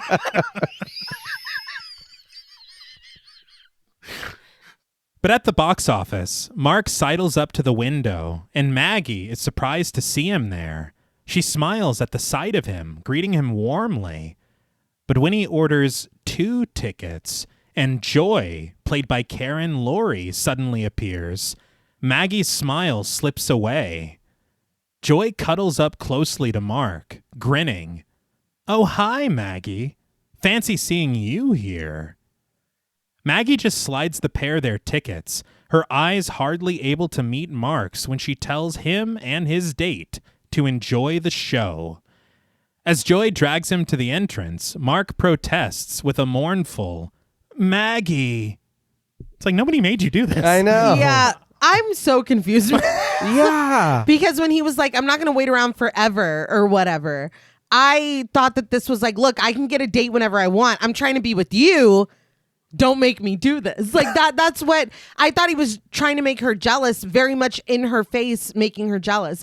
Because why else would you bring a date here when you know that she's throwing this? Yeah. Like, I thought it was very much, look, you're going to be with me or you're not, but I can get somebody else tomorrow. Okay. Today, yesterday, whatever. Okay. Uh-huh. See, I thought that he was just teasing, like they were just Yes. teasing each other. I didn't think anything of it. So when he showed up with her, I was like, wait, what? I thought y'all are dating. And again, that's why I said Right, I okay. was so confused earlier. Yeah. Because again, him walking up to the thing, and he's the one. 2 tickets, please. Yeah, Yeah. and then he's like, Maggie, I'm sorry. It's like, what? And it's like, enjoy whatever, hey, Maggie. Like, Yeah. it's like, why are y'all doing this? Yeah.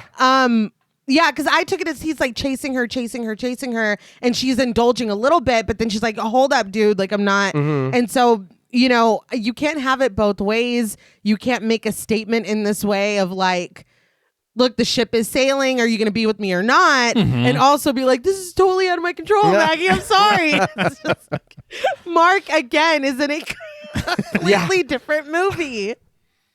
Mark and Joy find their seats through the clattering capacity crowd inside the auditorium, but Maggie tends to the next customer at the box office, his withered hand reaching beneath the window to offer a collection of crumpled bills. Maggie offers him a ticket absently, tidying up his tossed payment, but we hover at his shoulder, peering past his long hair and hat and through the glass at Maggie as he growls in inquiry. "Will these films be as shocking as Possessor, Sarah?" Maggie lifts her gaze from the gathered bills, rushing out of the back door of the box office, much to the annoyance of the next customer, as she races inside for the lobby in search of the stranger. The crowd's chatter and an eerie twinkle within the score overtake us as Maggie approaches Tina, inaudibly instructing her to take her place at the ticket counter as she heads for the auditorium. Tina reluctantly takes her place, and once Maggie finds her way inside, the house lights dim, the screen illuminating the crowd as on it, a quartet of cartoon candies, a fountain drink, and an anthropomorphic bag of popcorn march their way through the aisle for the concession stand as they sing their jovial tune, "Let's all go to the lobby to get ourselves a treat." Yes, let's. Yes. Absolute banger. This is the greatest song in the film. Yeah. I feel like, I don't know, I miss this because there's stuff now. It's like we're 3D, we are a drink or something. Yeah. And then we have a whole like Cinemark mafia that's going to fucking whack us or whatever. Mm-hmm. I miss the simple times. Yeah. I know what you're talking about because we're inside the Coke cup and then or something and drink. It's filling up. Yeah. I'm like, oh my God. I'm drowning. It's like I thought I just came to enjoy Obsession. It's not cute anymore. No. Yeah. But through the aisle in the theater, Maggie watches as the mysterious stranger staggers past other patrons, racing to the other side of the auditorium and out of sight. He shouldn't be that hard to find. He's the dude dressed like the fucking Invisible Man. Yeah. Jesus. I was going to say the Saint of Killers. It's just like clothed from head to toe. Or a human-sized blade. Right? That's very good. At the concession stand, Cheryl tries to upsell the customers to snag a Horror-thon t-shirt for only $20. She implores them to do so because their department is broke. But the frightful figure stalks his way right past her, limping his way through the lobby and disappearing into the crowd, just as Maggie traces his steps. And as Cheryl still attempts to sway the cinema-goers with their purchases, the red eyes of the skeleton within the shock clock begin to glow, the hands on the clock circling wildly as the skeleton shrieks for the start of the show. I believe it was 2 shirts for $20. Yeah. Oh, then And so you she's better- right. They are foolish to not take advantage of this deal. Yeah. I heard that 2 for $20. I was like, because I was like, damn, still $20 for a shirt, even back in '91. And then she was like, 2 for $20. I was like, oh shit. You better do it. Yeah. You better do it. As fanfare plays, the eager audience members slip on their Projectavision glasses to properly appreciate the first feature. On screen, after the period-specific production vanity plate for the fictional Condor films, we peer across the desert to discover a towering mushroom cloud, the result of a distant nuclear test. The title of the first film within a film appears in large letters at the center of the screen. Mosquito. As the film boasts that it was filmed in its entirety in the miracle of super three-dimensional Projectavision, Maggie makes her way up to the balcony, the camera panning to follow her search, where at the center of the second-floor seating, she catches sight of the stranger. But once he's discovered, he immediately rises from his seat, clumsily making his way for the exit. It's so funny. What the hell? He's like, fuck. Damn it. The stranger creeps his way back into the lobby, slipping past the popcorn machine and waiting for Maggie to follow him, almost as if he's leading her or luring her. But on screen, Dr. Latimer, played by Suzanne Hunt, sits within the underbrush with Skeeter, played by Robert Dickman. Skeeter was funny enough. And then we have... This is a 1-2 punch. You just chortled. I moved away from the mic. As Latimer slips on a pair of protective gloves, Skeeter kneels at the side of a dead sheep, lamenting that there's nary a drop of blood left in any of his sheep. Latimer sits puzzled, but only for a moment, as she directs Skeeter's attention to a large puncture wound that rests at the back of the sheep's neck. An audience member jeers, "Are you sure that's the neck?"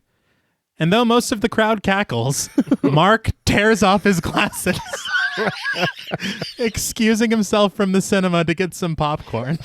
He's like, a little decorum, please. I will say something very funny. They had mentioned that it wasn't only the music that Paul Zaza recorded at his studio. Mm-hmm. They also did a lot of the post-production audio. And they said a lot of the audience members, because we get a lot of them heckling. Right. It is Bob Clark, which is really funny to me. That's hilarious. But all of these films within the film that we'll see throughout this horror-thon, they were some of the only things saved from Ormsby's version of the film. Okay. So he directed all of these. Yeah. And they kept them. And I think they had said that there's some like random shots that they didn't redo. Like all of the stuff with Dr. M was also Ormsby. With Amy O'Neill. Yeah. That too. But yeah, I think that the tone that he was able to capture with these films within the film, perfect. Oh, yeah. Those, I love these films inside the movie. Like, they're great. And they got so pissed off at him for taking too long and going over budget and everything. But look at what he did. I know. Yeah. But Joy takes off her glasses as well, turning back to watch Mark make his exit. But instead of following him out, she just returns her attention to the screen, where Skeeter worries that someone must have stuck a big needle in these sheep and just sucked the blood out. Latimer agrees, but with a slight amendment. Someone or something. A buzzing mosquito lands on Skeeter's cheek, prompting him to slap it as he surveys his fallen flock of sheep. But removing his hat, he leans in earnestly to ask the good doctor a question. Say, you don't think there's any connection between this and them underground tests that the Army's been conducting, do you? Definitely not. Latimer just scoffs, reminding Skeeter that this is their army out there, and if there were any danger at all, they would have warned them by now. Oh, the 50s. Yeah.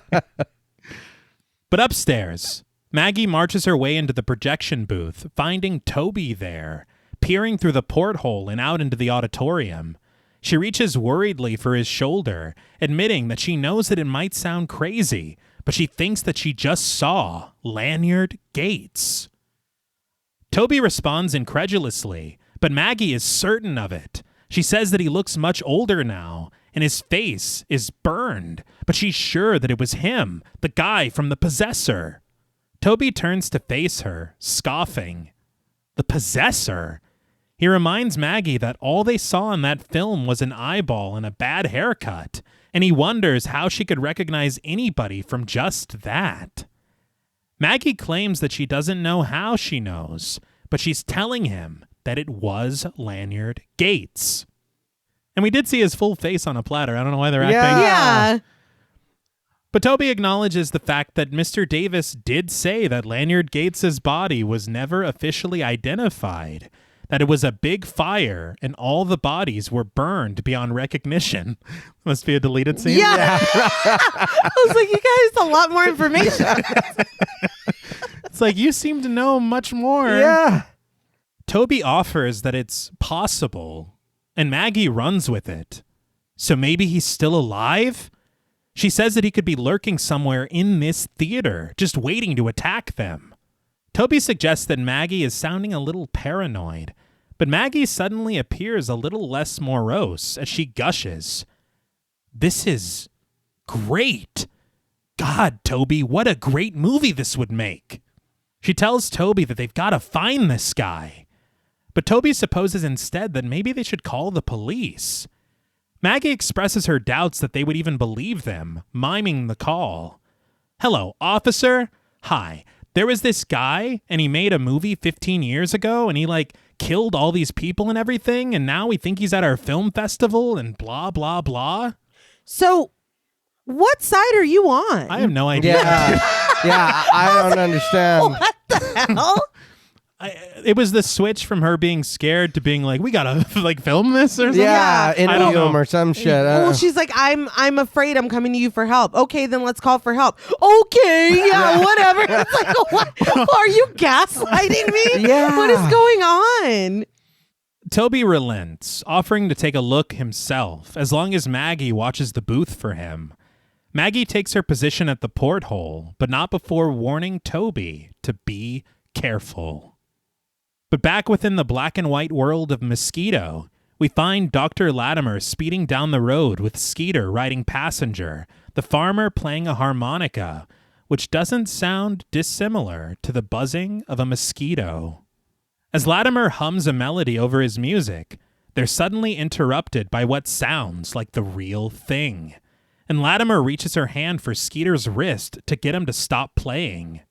She asks worriedly what that sound is, and Skeeter answers that he doesn't know, but whatever it is, it's getting too close. High above them, through the sky, sails a monstrous mosquito, its wide and waxy wings carrying it forward and right under the roof of Latimer's car, much to the delight of the crowd. The mosquito's wiry forelegs reach right through the windows for Latimer and Skeeter, the doctor rolling hers up as fast as she can, crunching the crooked appendage in the glass, and causing it to leak a murky goo. Skeeter bats the limb away on his side, feverishly rolling up his window as well, but the creature lies in wait above them, plotting its next move. And suddenly, the sharp tip of its proboscis pierces through the metal roof of the vehicle, stabbing right through Skeeter's hat and crunching through the crown of his skull. Latimer screams as Skeeter's eyes roll back and the mosquito drains him dry, the farmer noticeably and charmingly replaced by a frowning dummy with Skeeter's facade, his face flattening as the fiend continues to drink. And this is what I remembered. Okay. And it scared the hell out of me as a kid. Okay, I can see that. This was cool. Again, Yes. this feels like it's real.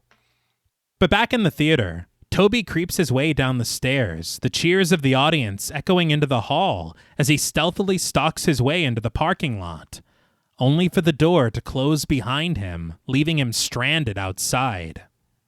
But we return to Mosquito, already in progress. We're sitting at the side of her now overturned vehicle, which is very funny. Latimer is approached by Lieutenant Bradley, played by Barry Jenner, who instructs her to tell him this whole thing again and to spell it out this time, as he's very simple-minded. An audience member jeers, "And you're ugly, too." Get him out of here. Yeah, get out of here. Barry Jenner, he was in 12 episodes of Star Trek Deep Space Nine. Oh. He did 18 episodes of Family Matters. All right. And he was in 25 episodes of Dallas. Oh, really? Yeah. I thought he looked a little familiar, and I used to watch Family Matters a lot when I was Yeah. younger. Uh-huh. So I was like, that guy looks real familiar. So looking through his stuff, I was like, oh, okay. That's where I know you from. Yeah. They had said on commentary that I guess at the time, I don't know if still, but the actress who plays Dr. Latimer and the actor who plays Lieutenant Bradley were married in real life. Oh, that's Okay. cute. But back on screen, Latimer explains that the underground atomic tests stimulated the mosquito's growth far beyond its normal size. Bradley acknowledges that Latimer is a good vet and a very pretty lady, but a mosquito capable of that kind of destruction would have to be as big as a house. Just then, Corky, a serviceman played by Tom Adcox, rides up in his Jeep, interrupting their conversation. He reports that they've got an emergency at Fielding's Pond. He says that folks over there are saying that big larvae are breeding in the water. An audience member snarks.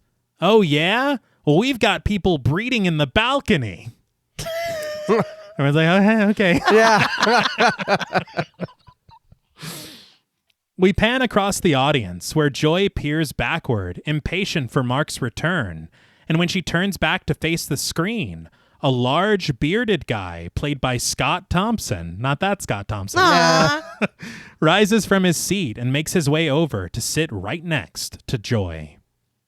But the door to the projection booth in the theater suddenly opens, and we stalk towards the preoccupied Maggie in a POV shot. We creep ever closer until we're just over her shoulder, and leaning down next to her, Mark startles her with a boo. She launches her head backwards, right into the camera, clocking Mark and sending him staggering backwards and right onto his ass. He had that coming. He did. Yeah. And if you like a film where Mark gets his ass beat, Jesus Christ. Maggie admonishes him for scaring her as he clutches his head in pain. She kneels down to check on him, quick to make an apology. But we return to Mosquito, where Latimer stands at a microscope running tests with Lieutenant Bradley right over her shoulder. Behind them stands the curious Corky, who supposes that if he were a 10-ton mosquito, he wouldn't waste all his time sucking through all them sheep. No, sir. He'd head straight for the blood bank. Bradley just tells Corky to keep a lookout for them. Corky accepts the order, but now all alone with Latimer, Bradley removes his hat, nervously asking the doctor if there's a Mr. Latimer. The score grows saccharine as Latimer lifts her eyes from the centrifuge, answering, "Not yet." She asks if there's a Mrs. Bradley, and Bradley answers quickly, "Yeah." I was like, okay. But he saves it, crossing over to her as he explains that Mrs. Bradley lives in Kansas, bakes apple pie, and he calls her Mom. All right. I was like, okay, all right. The pair share a Hays Code approved kiss as an astute audience member calls it out. No tongue. But Latimer notes that the female mosquito is the dangerous one, and she just thought that she should let Bradley know what he's in for. But we glide right from the screen over to the curtain at the edge of the stage, where we find Mr. Davis peering out into the crowd. Clutched in his hands is the aptly labeled controller, Dr. M's mosquito manipulation. He promptly switches it on as on screen, Corky cries out, "Mayday! Mayday!" He says that he saw that thing right up in the sky. Davis readies the massive mosquito model backstage as Corky croaks on screen that the mosquito is bigger than ever and it's headed this way. Bradley orders him to get Washington on the phone, pronto. As the monster flies through the sky right for them, Bradley begs on the telephone, "Send the Air Force, Mr. President. Don't forget the Army, the Navy, and the Coast Guard." Corky suggests police dogs, too, but Bradley instead requests every plane, tank, and battleship that the president can supply. He says that this is one hell of a bug, adding, "Thank you, Mr. President. And God bless you, too." He's like, "I love you, too, sir." But through the laboratory window crashes the monstrous face of the mosquito, sending Latimer and the lieutenant cowering into the corner with Corky. The trio recites Psalm 23:4 as the mosquito, which I guess is also the devil, immediately retreats. Like the praying war. He's like, "Ooh, no. No, thank you. I don't want to eat you guys." Got too spicy for the pepper. But backstage, Davis switches on the lights within the body of Dr. M's mosquito model, its eyes and thorax illuminated. On screen, the armed forces attempt to make short work of the retreating mosquito, their weaponry blasting it endlessly to no consequence. Bradley laments, "Nothing phases it. We'll have to drop the A-bomb." Latimer is like, "No!" reminding him that that's what got them in this mess in the first place. But it's too late. The countdown has already begun, and as Corky rushes them to hide beneath the laboratory desk, it's bombs away. And this is Davis's cue backstage. He forces the mosquito through the curtain, its brightly lit body gliding across wires over the audience to hover right in front of the screen. Leon rushes to meet it with a man-sized can of bug spray as the crowd goes wild, tossing their drinks and popcorn at the enormous insect. So they really built an 8-foot mosquito. They said it was created by the SFX supervisor Giorgio Ferrari, and it could buzz, light up, flop around, and turn back and forth That's so cool. while it was being Hell controlled. Yeah, I was yeah. like, that is fucking awesome. Yeah. If they were doing that university tour, that's what they should have brought. You're right. Yeah. Yeah. See? Yeah. This would be cool as fuck to see in a theater. Oh, yeah. Happen. The only thing is seeing people throw stuff. It's like, ooh. Yeah, you're You know, gonna it's like, fuck don't it do up. that. Yeah. But it's like, it's so fun. It's so Yeah. William Castle. Yeah. Like, it's just this would be very exciting to experience. Yeah, I can take a little soda on the shoe. It'll be Yeah, I think that's fine. That's worth it. Davis sits with the controller, proud of his handiwork. But just above him, we spy another controller high up in the catwalk, clutched within a pair of black-gloved hands. As the stranger reaches for the dials, his controls seem to supersede Davis's, the professor perplexed when the mosquito turns around mid-glide, retreating right for him, its proboscis aimed at his torso. It descends rapidly on its wires, gliding right through the curtain and impaling Davis on his backstage platform, the mysterious murderer rotating the proboscis on his controller, which is really just insult to injury. Yeah. Davis struggles against the massive model until it pulls its proboscis free from his chest and knocks him to the backstage floor. As the camera pulls back from Davis's lifeless body, Latimer, Bradley, and Corky rejoice on screen. The mosquito is dead, incinerated beyond belief. As Yankee Doodle Dandy plays, Corky and Bradley salute the military aircrafts that saved their bacon. But Latimer, with her hand on the lieutenant's chest, offers a stern warning. We're safe this time, Jim, but there may be a next time, and a next. She asks if they know how many species of insects there are in this world, cautioning that mankind must learn to be ever watchful. But Bradley is certain of just one thing. From now on, he is going to be watching Latimer. They share a passionate kiss, with no tongue, of course. The camera quickly cutting to Corky, who offers us a wink and an amen. The end. I'm glad that Corky got his moment to shine. Yeah.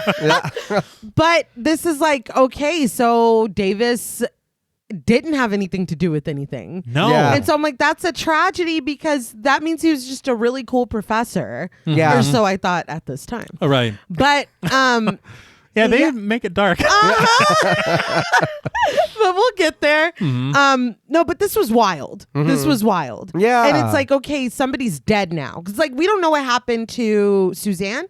Oh, right. No. We don't know what happened to her. So now like someone is dead. Someone has been murdered.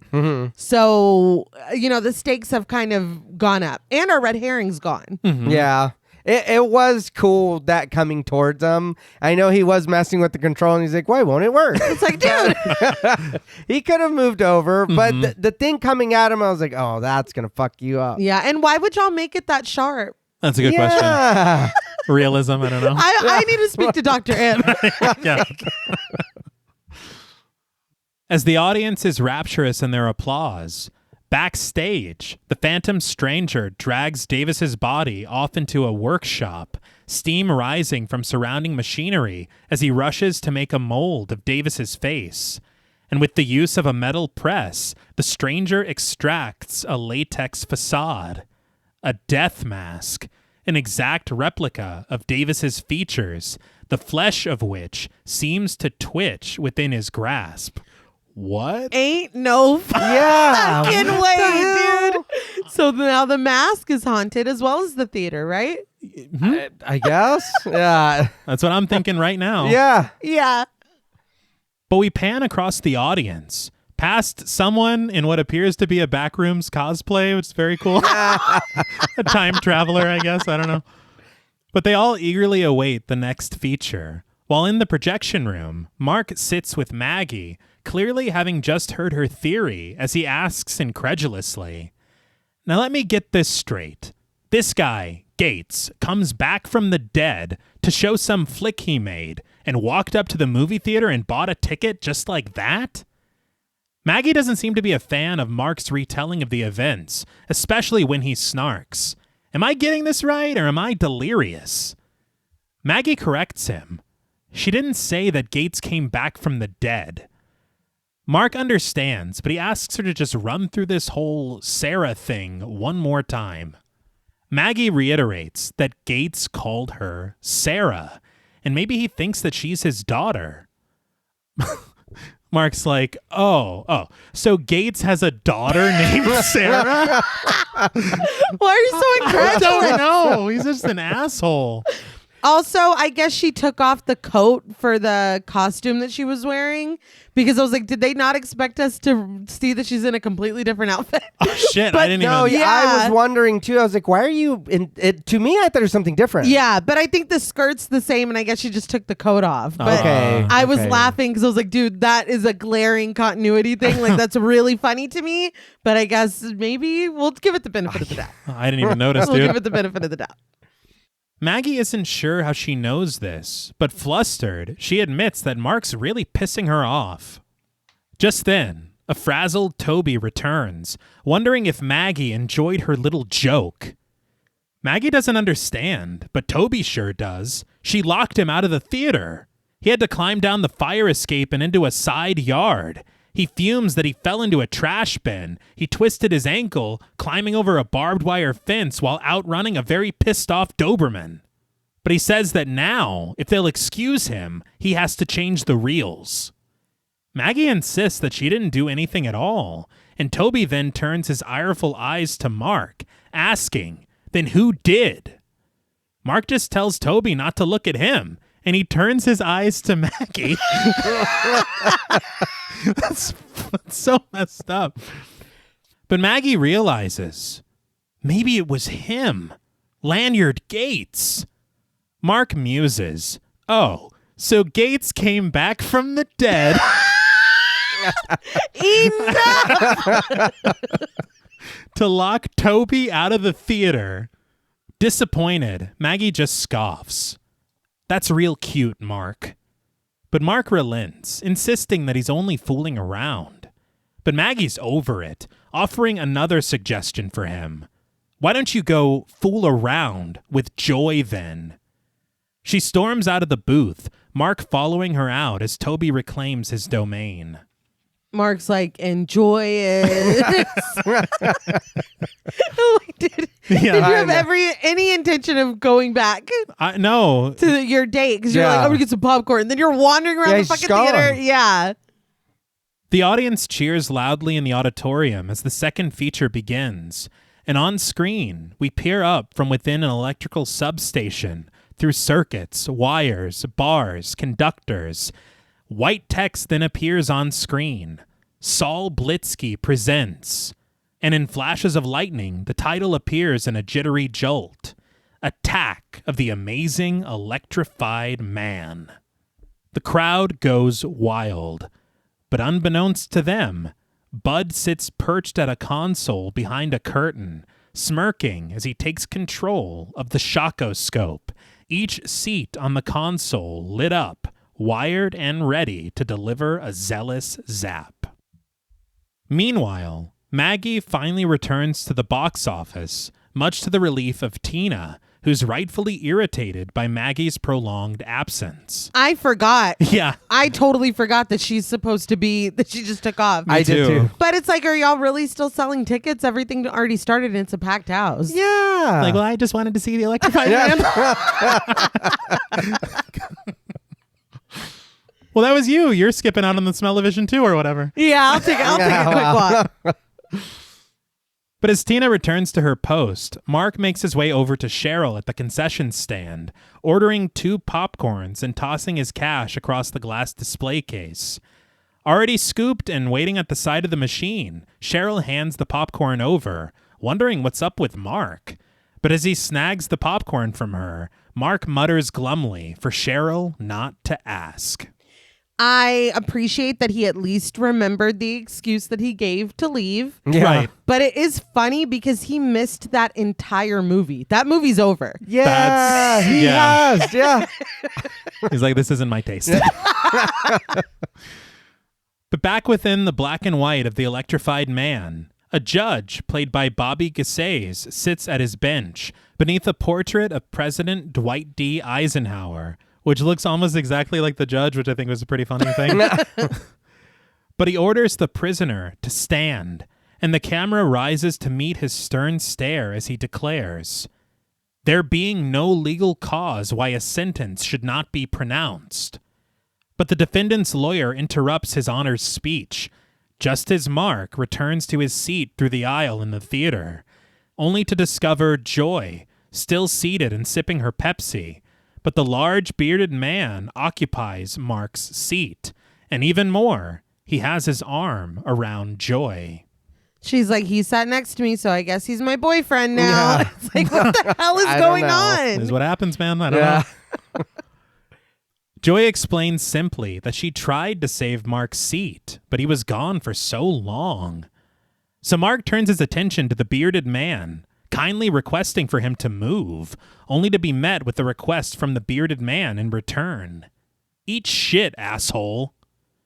Joy just smiles, going in for another sip of her Pepsi, but incensed, Mark implores the bearded man to repeat what he just said.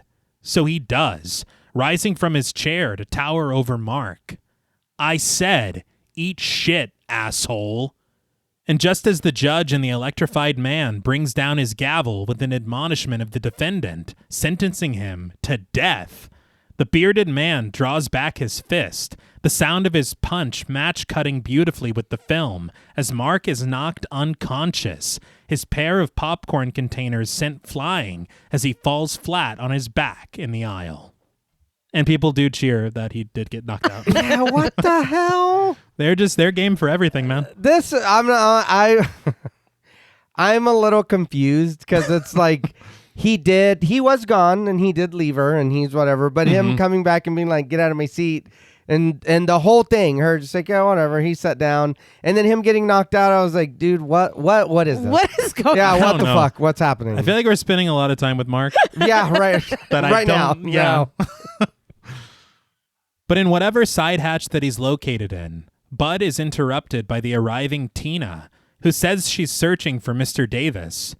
Bud just tells her that Davis is backstage, and if she finds him, he instructs her to tell him that he needs some help with the console. He directs her attention to it right in front of him, explaining that every one of these buttons represents a seat in the auditorium, and they're supposed to go off in automatic sequence. Only he has no idea how to set the timer. He complains that in the meantime, he's going to have to zap everybody manually. Aww. It's a common problem we've all had. Hate when that happens. Tina deems this to be fascinating, but she assures Bud that she'll tell Davis all about it when she finds him, and Bud is sure that she will. But there's a shocking development in the film within a film, as a doctor, played by Munir Zaka, pays a visit to Vernon, the prisoner on death row, played by Bruce Glover. And yes, this is Crispin Glover's father. That's Okay. hilarious. The genes are very strong, Yeah. because once you know. And then on commentary, Herrier was like, and just like Crispin, they live within a reality of their own. Oh, and no. I was like, God What the damn, hell? what's that? But the doctor asks, what do you know about erythrocytes and leukocytes? And munching on his daily bread, Vernon answers rather astutely, say, aren't those the red and white corpuscles in the blood? This cracks the crowd up, and the doctor seems impressed, but he explains to Vernon that he's created a third corpuscle, the magnocyte. And he explains that theoretically, it can regenerate the blood cells even after severe trauma, after any trauma, even electrocution. Vernon begins to understand. He wants to inject him with this corpuscle to see if he can survive the chair. The doctor leans forward with his eager answer. Exactly.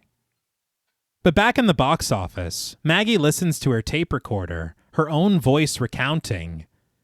There's this mystery in her own life that she hasn't solved yet, but she listens intently until her own voice is suddenly interrupted by the deep rasp of Lanyard Gates.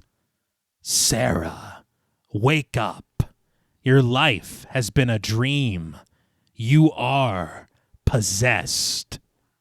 Shaken, Maggie switches off the tape recorder, but when she bursts through the back door of the box office back into the lobby, she once again collides with Mark, the young man clattering once more to the floor. I'm like, oh, so this is just going to be Mark's thing of getting his ass beat the whole movie. Yeah. Apparently. Maggie apologizes again, wondering what he's doing here, and Mark explains that he just came to talk to her. But armed with concrete proof of her theory, she helps Mark to his feet, explaining that while they were in the projection booth, he snuck into the box office and left her a message on her tape recorder. But when she goes to press play, nothing happens. She realizes, shit, I must have smashed it in the door. What? She busted out of there pretty fast. She did. Come on. She takes this so well because not only is there finally proof for what you've been thinking, and everybody's like, okay, so he came back from the dead. Yeah. You had proof on your recorder. Though that was also all the notes that she had for her script. Yeah. Also true. I would be fucking devastated. And she's like, oh man, the door must have broke it. It's like, what? What? I wish we would have gotten her looking down at it or something as she ran through instead of her just being looking at it at when she says it, and then she's just like, damn, it's bust. What? And no, why, it didn't. Why were you running out tape recorder first? Yeah. Yeah. That is your fault. It is really funny that she hears that and just immediately takes off running. Yeah. That's also, Wouldn't you? Well, yeah, probably, I guess. I don't want to be alone with this. And why is she still in the box office? Yeah, no, I'd keep it safe. Yes, that's step Not in one. my hand while I'm running arms out into the door. But Maggie remembers. Tina was there in the box office. She must have seen Gates. She rushes over to the concession stand, asking Cheryl where Tina went, the young woman directing them to check with Bud instead. But the bars of Vernon's cell slide open and the electrified man, an uncredited priest at his side, clutching a small Bible and reading his last rites. The warden, played by Will Knickerbocker, orders Vernon into the hall, the inmate accepting his fate as he's escorted to the electric chair. The prisoners they pass offer their words of encouragement, earning handshakes from Vernon. Warm it up for me, Vernon. Whatever they tell you, Vernon, don't sit down. And, very sadly, Vernon, when you get to heaven, will you tell my ma hello? It's like, that's much different. Yeah. Vernon assures this last prisoner that he isn't going to heaven, but he'll be sure to say hello to that prisoner's daddy. And as Vernon continues his morbid march, Tina sneaks her way backstage by the beam of her flashlight, and once she's there, she discovers someone who appears to be Mr. Davis, high up on the catwalk, raising the massive mosquito on wires. When she calls out to him, Mr. Davis hesitates a moment before leaning past the prop to peer down at Tina. The young woman gushes that the mosquito gag was great, and Mr. Davis just waves her upward wordlessly, beckoning her to join him, and with a smile, Tina does just that. But in his side hatch, Bud is disturbed once again, this time by the arriving Maggie and Mark. Once Bud collects himself from his fright, he explains that Tina is off looking for Mr. Davis, directing the pair to check backstage and offering a flashlight to aid in their search. Why is this starting to feel like a quest in a video game? Yeah. Yeah. You'll need this. But on screen, Vernon is strapped into the chair, offering the doctor a sly wink as the audience chants in unison, "Fry him! Fry him! Fry him!" Bud smirks from his perch, snarking, "All right, kids, here comes Dr. Zap." He parts the curtain to peer down at the crowd, as on screen, the warden offers Vernon the opportunity to give his last words. And as the skull cap is lowered onto his head and strapped beneath his jaw, Vernon answers, "See you later." If I'm the warden and I just saw him wink to the doctor and then I heard him say this as his last words, I'm like, okay, we're stopping this. Yeah. It's like, what the hell? I don't know what's going on. But at the direction of the warden, his subordinate flips the switch, and we see the buzzing Bud declaring from his side hatch, and away we go. Timed properly with the capital punishment on screen, the voltage registering past 1500, Bud flips the first switch on the console, and we see the two-headed patron leaping out of his chair, soon joined by his hatchet-headed cohort as an electric light flashes beneath their seat. Bud continues flipping switches, announcing, mostly to himself, "Attention, all hemorrhoid sufferers," followed by, "You, sir, have just received the Ted Bundy Award." He admits to himself, "This is fun. I like doing this." Yeah. It's like, that's... What?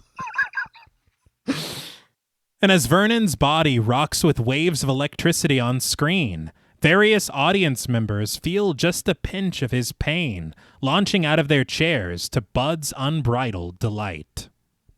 Bettina sneaks her way onto the catwalk to meet Mr. Davis, the professor popping on a pair of sunglasses as soon as she crosses over to him. The fuck? Totally, Yeah. totally normal behavior. And we're also in the dark. We are, I mean, but Mr. Davis is very cool. We all know yeah. that. All right. Sunglasses at night. Apparently, I get it. yeah.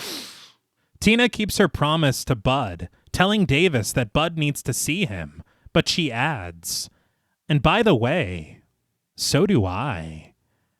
She sidles up to him sensually, but she notices something. His lip is peeling. What?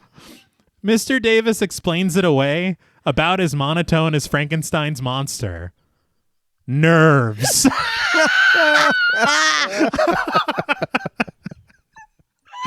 This is how he always talks when he's stressed out. Yeah. And he doesn't like he has a migraine. That's why he's up here. Right, and the sunglasses. Yes. Yeah, your lips don't peel when you're stressed. Yeah. It's just the body's normal reaction to nerves. But this seems to be enough for Tina, who supposes that they should have themselves a little quickie right here. She notes that there's just that little screen between them and public exposure. As she wraps them both in stage rope, she notes, "Everyone always wonders how I get these straight A's, and I keep telling them that I do lots of extra credit assignments." So this was a bummer Yeah. because Professor Davis did seem really cool. But it's like, okay, I get that this is the reveal, but like, do you do this spiel every time you guys fuck? Yeah. She's like, "And we're having an affair." It's like, yeah, dude, I know. I Got the get- glasses on. How I get good grades. Yeah. It's like, you both know this. Yeah. But thank you. The pair share a passionate kiss, Tina too lost in her desire to notice Davis's pallid complexion and the fold of flesh at his jaw. But to the warden's on-screen dismay, he discovers that Vernon is still breathing after the shock, and the prisoner tears free from his restraints. Things are suddenly just as troubling backstage as Tina's eyes suddenly widen, the mask of Davis's face melting away at the heat of her affections, peeling off in ragged ribbons as Tina desperately tears herself away from who she thought was her lover.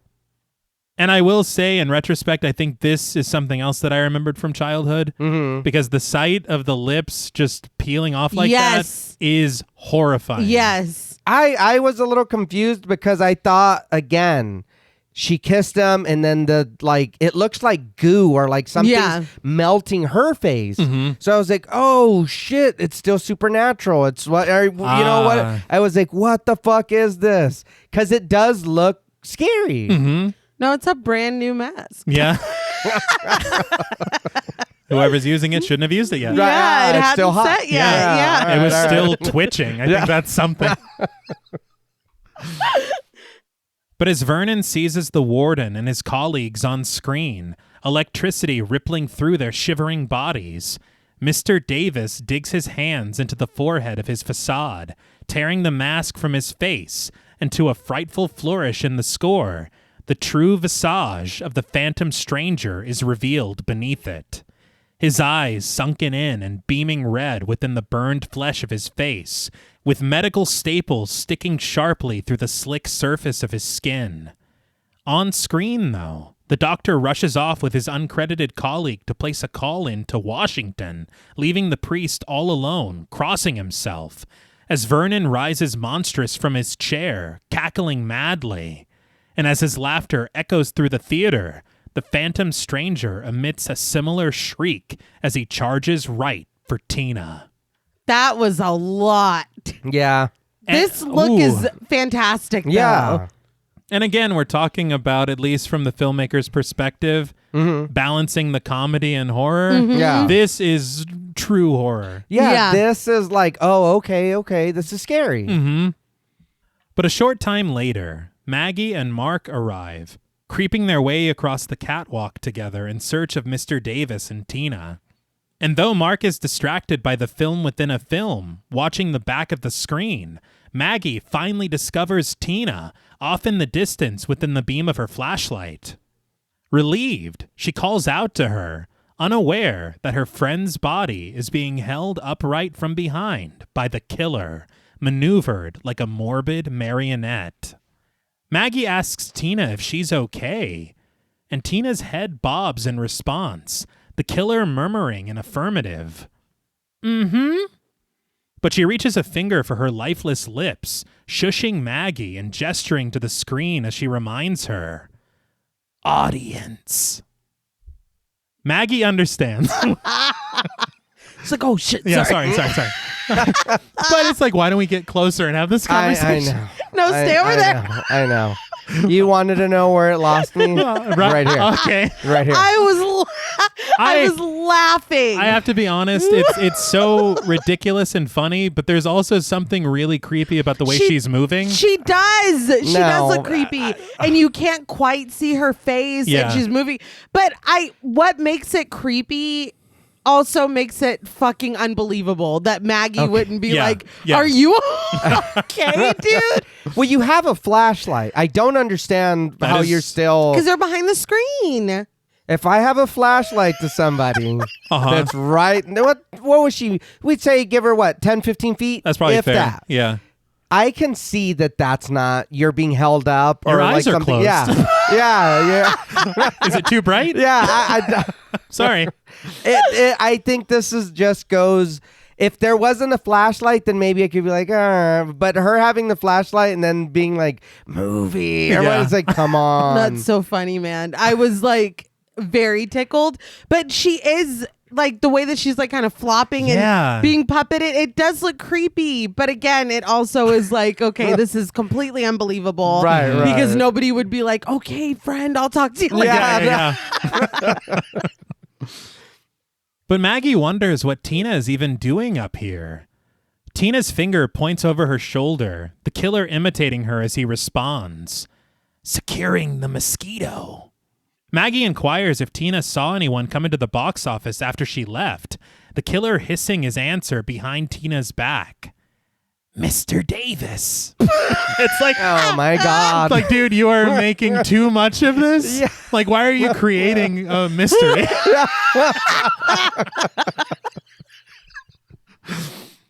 But Tina explains to Maggie that Mr. Davis just left. Maggie curses, but makes her exit, hopeful that she can still catch up with him. But Mark senses that something's wrong, squinting as he sizes Tina up from a distance. But rather than investigate, Mark turns to join Maggie, scoffing. Tina should start eating better. She looks like shit. All right. Which is funny because if that really was Tina, she heard you. It's like, Yeah. No. Yeah. thanks, dude. But once he's gone, the killer rises from behind Tina, discarding her body, indifferent to the harsh thud that she makes when she hits the floor. But Joni arrives at the concession stand in the lobby, ordering a popcorn from Cheryl and rejoicing at the fact that it isn't fattening. Oh, and she'll also have a Milky Way. A girl after my own heart. Hey!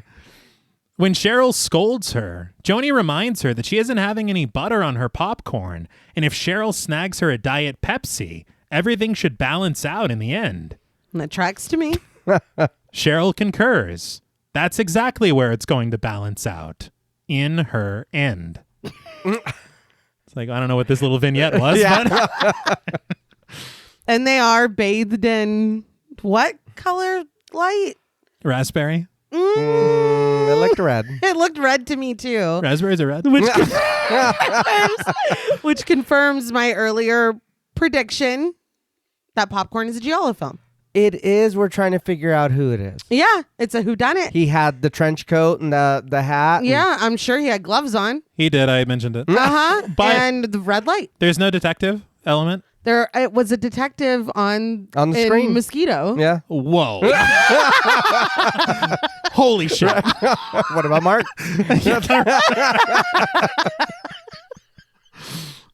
But Maggie and Mark continue onward, Maggie positing that he must be able to change his appearance or something.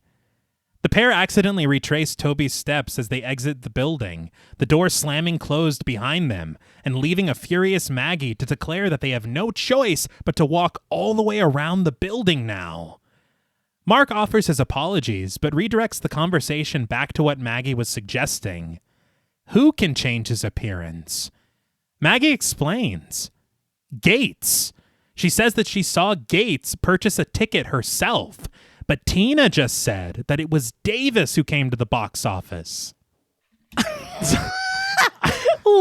These are leaps and bounds. Yeah. What's funny is, like, in theory, for what we know so far, she's right.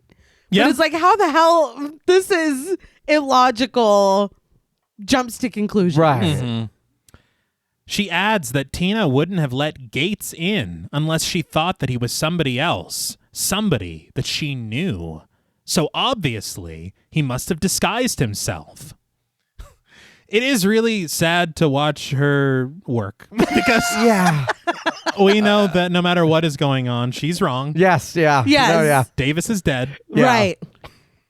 But as they walk downstairs together into the parking lot, Mark counters this, doubtful that a disguise could look that real up close.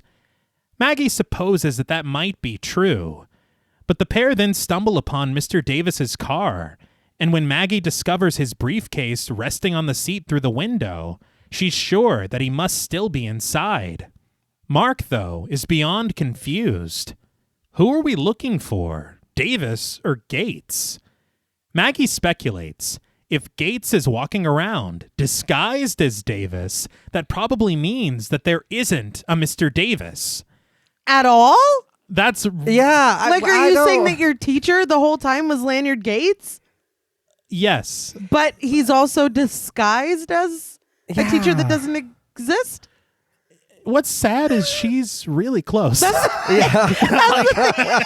It's like, from the information we have, she's kind of right. Yeah. And so he's not dead. Just period. The burning, the whatever. She's just confirmed that even though they said they didn't find their bodies and they were burnt, but she's stuck on, no, he made it out. That's right. That's the theory right now. And now Okay. he teaches film. Right, yeah. Got a job at the California. school, yeah. Yeah, he's also playing the long game. Yeah. Eventually, she'll get interested in film. It's like, wow. But when she turns to walk back up the stairs, Mark stops her, suggesting instead that they take Toby's shortcut through the lot. But Maggie reminds him that there was a fence. Mark suggests they'll climb it then. Maggie elaborates. A barbed wire fence. Mark says they'll fly over it, and he just urges her to trust him. Maggie reminds him that Toby also said that he got attacked by a guard dog, but clutching her arm, Mark muses. Babe, any guard dog that Toby can handle, Mark can handle too, okay? Maggie chuckles as she follows Mark onward. No, I don't know. Before anyone asks. Yeah. Thinking about it now, the story that Toby gave us, where did you go if you were just locked outside? Why did you have to jump a fence and go through somebody's lawn, get chased by a dog? If you were right outside the door, you couldn't have just walked around to the front? That's a great question. If this is the parking lot for the theater, Yeah. what the hell are you doing? What Everyone are you had to do that talking to about? get in. Yeah. Yeah, yes. That dog's like, God damn it.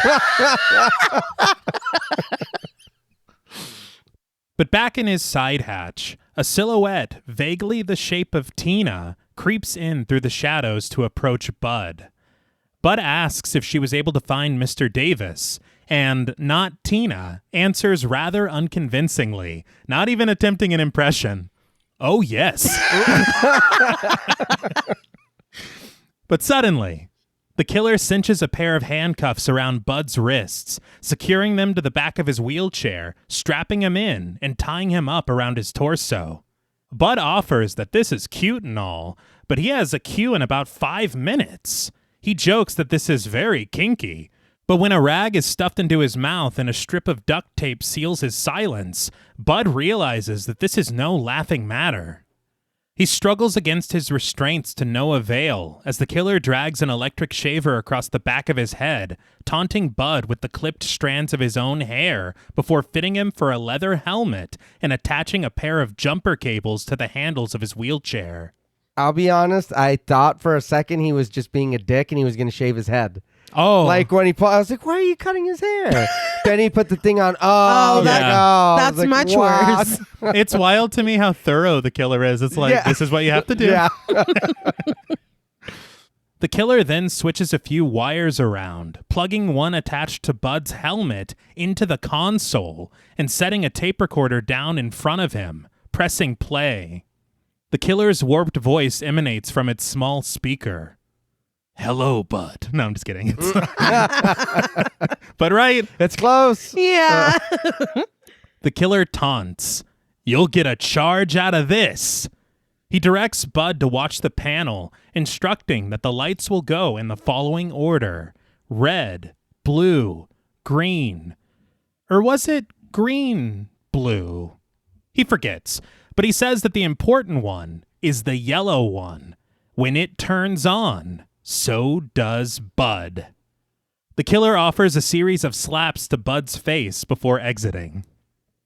It's clear enough that this is not Tina. Yeah. So I don't know why the tape recorder was there at all.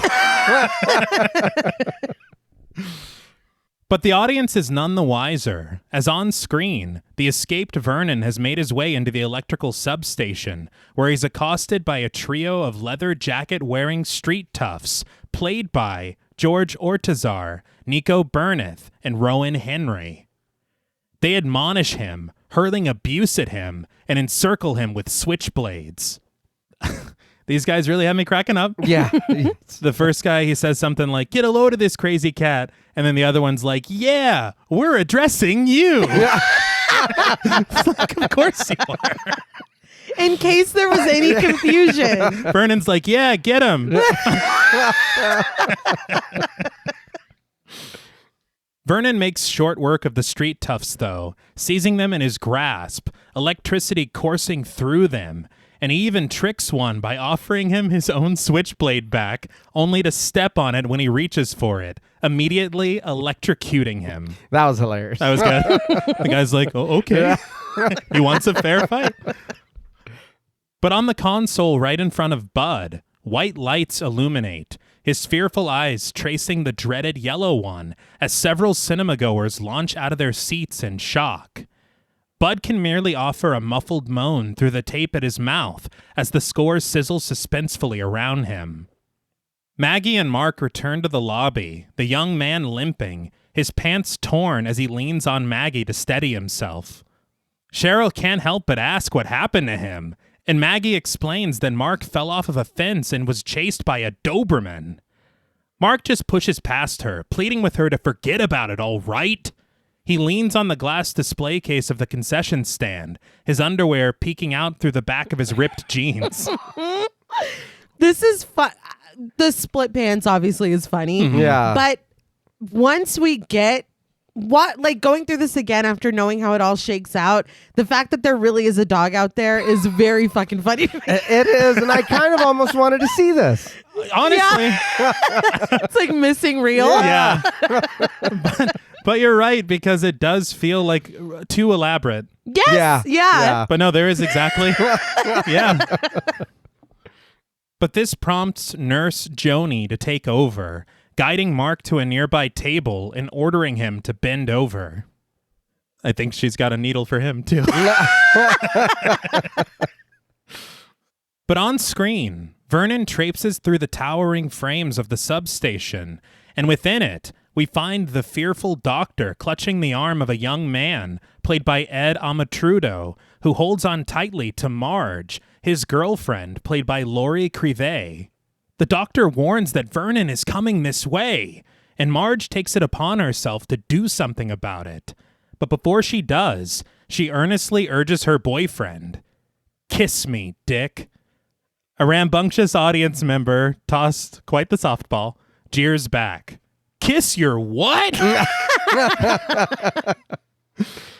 But with his pants properly sealed in the lobby, Mark is lifted upright by Maggie, and she asks the other young women if they've seen Mr. Davis around. Learning that they haven't, Maggie suggests that they return to Bud, Cheryl assisting Maggie in carrying Mark in that direction, and Joni couldn't possibly be more delighted when she's instructed to watch the candy counter. I was impressed with how quickly she fixed those pants. Yeah. But back in the theater, Vernon lurches his way forward on screen, and as Dick and the doctor cower behind a transformer, he calls out to Marge, "Have you heard, Peggy? I'm high voltage these days." But Marge admits modestly that he's always been high voltage to her. Say, I thought you were dating Dick.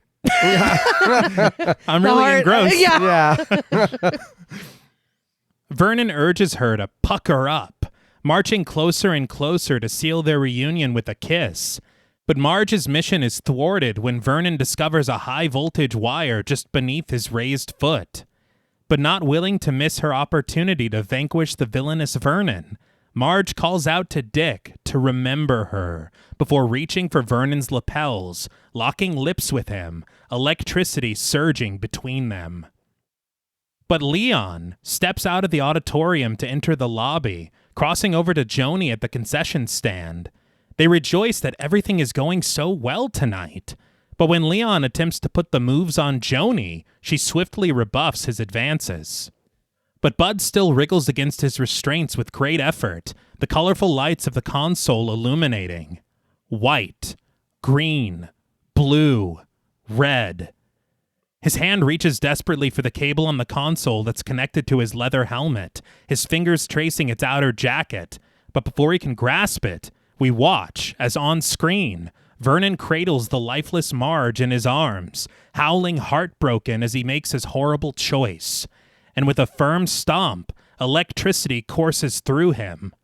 And likewise, the yellow light finally switches on before Bud, his body soon encased in a bright blue electrical current.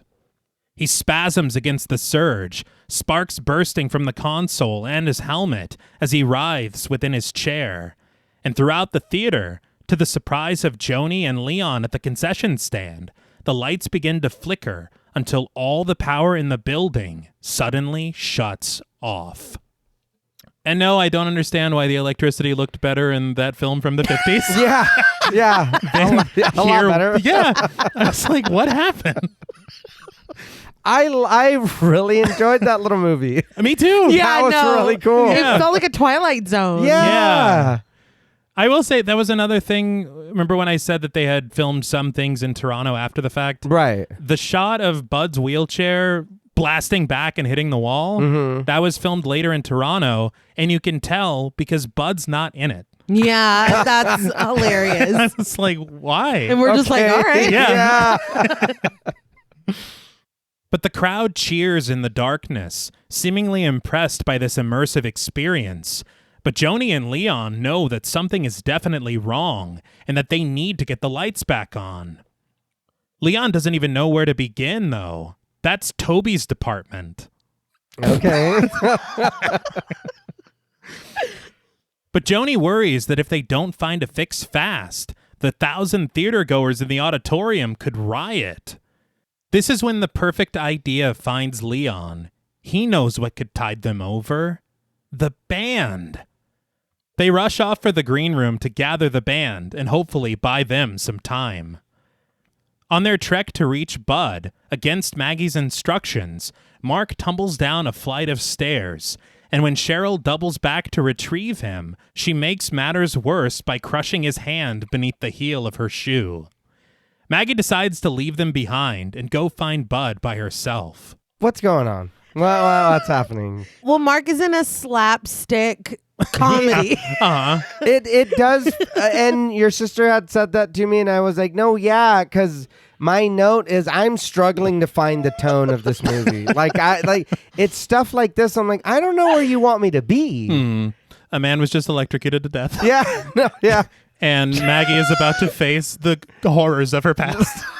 But yeah, we'll have this also. That's cool. But Mark got his hand. He split his pants. He did.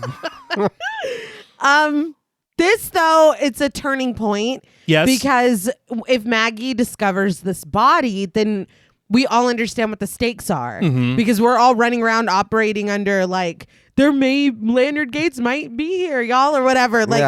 People are dying, and we're finally going to find out that, that's what's happening tonight. People are dying, but I feel like we're still playing by Scooby-Doo rules. That's fair. Okay, and what's wrong with Scooby-Doo? People are dying. Yeah, nobody's saying that. Your Honor, is there something wrong with Scooby-Doo? But back in the auditorium, Leon ascends the stage with Joni, addressing the crowd. He announces that they hope to be off of auxiliary power soon and get back to the movie. But meanwhile, he calls for the band. Through the aisles march the members of Lovendeer and Chalice, the band taking to the stage to thunderous applause to perform their #1 hit in Jamaica at the time. This is true. This is true. Polka-mania Days. What are y'all doing? This is amazing. No. No, it's good. It's Their amazing. performance is Yes. great. To me, I'm just like, all right, well, I thought with him falling, I was struggling to find footing. Now And there's then no traction. Yeah. I think a main takeaway of the film is that there's nothing so bad that a little reggae can't make it better. Okay. That's what I took from it. All right. I did enjoy the music. I just was confused It's- why we were I here. didn't know that this was really Yes. that's incredible. What the hell are y'all doing? That's so funny. It's starting to feel like a variety show. Yes. A little bit. But yeah, they had said on commentary, I guess Maurice Denari was listening to the radio while they were filming this. Yeah. And he's like, we got to get this in the movie. And he told Herrier, and they contacted the band, and that's all she wrote. What's so funny is we can't just play it in the movie. No. No.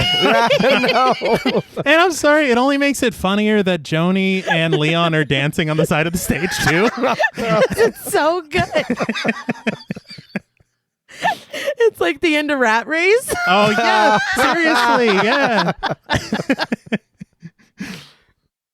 But as Maggie reaches the upper level, she finds the room is filled with smoke, the flaming console clattering to the floor before her.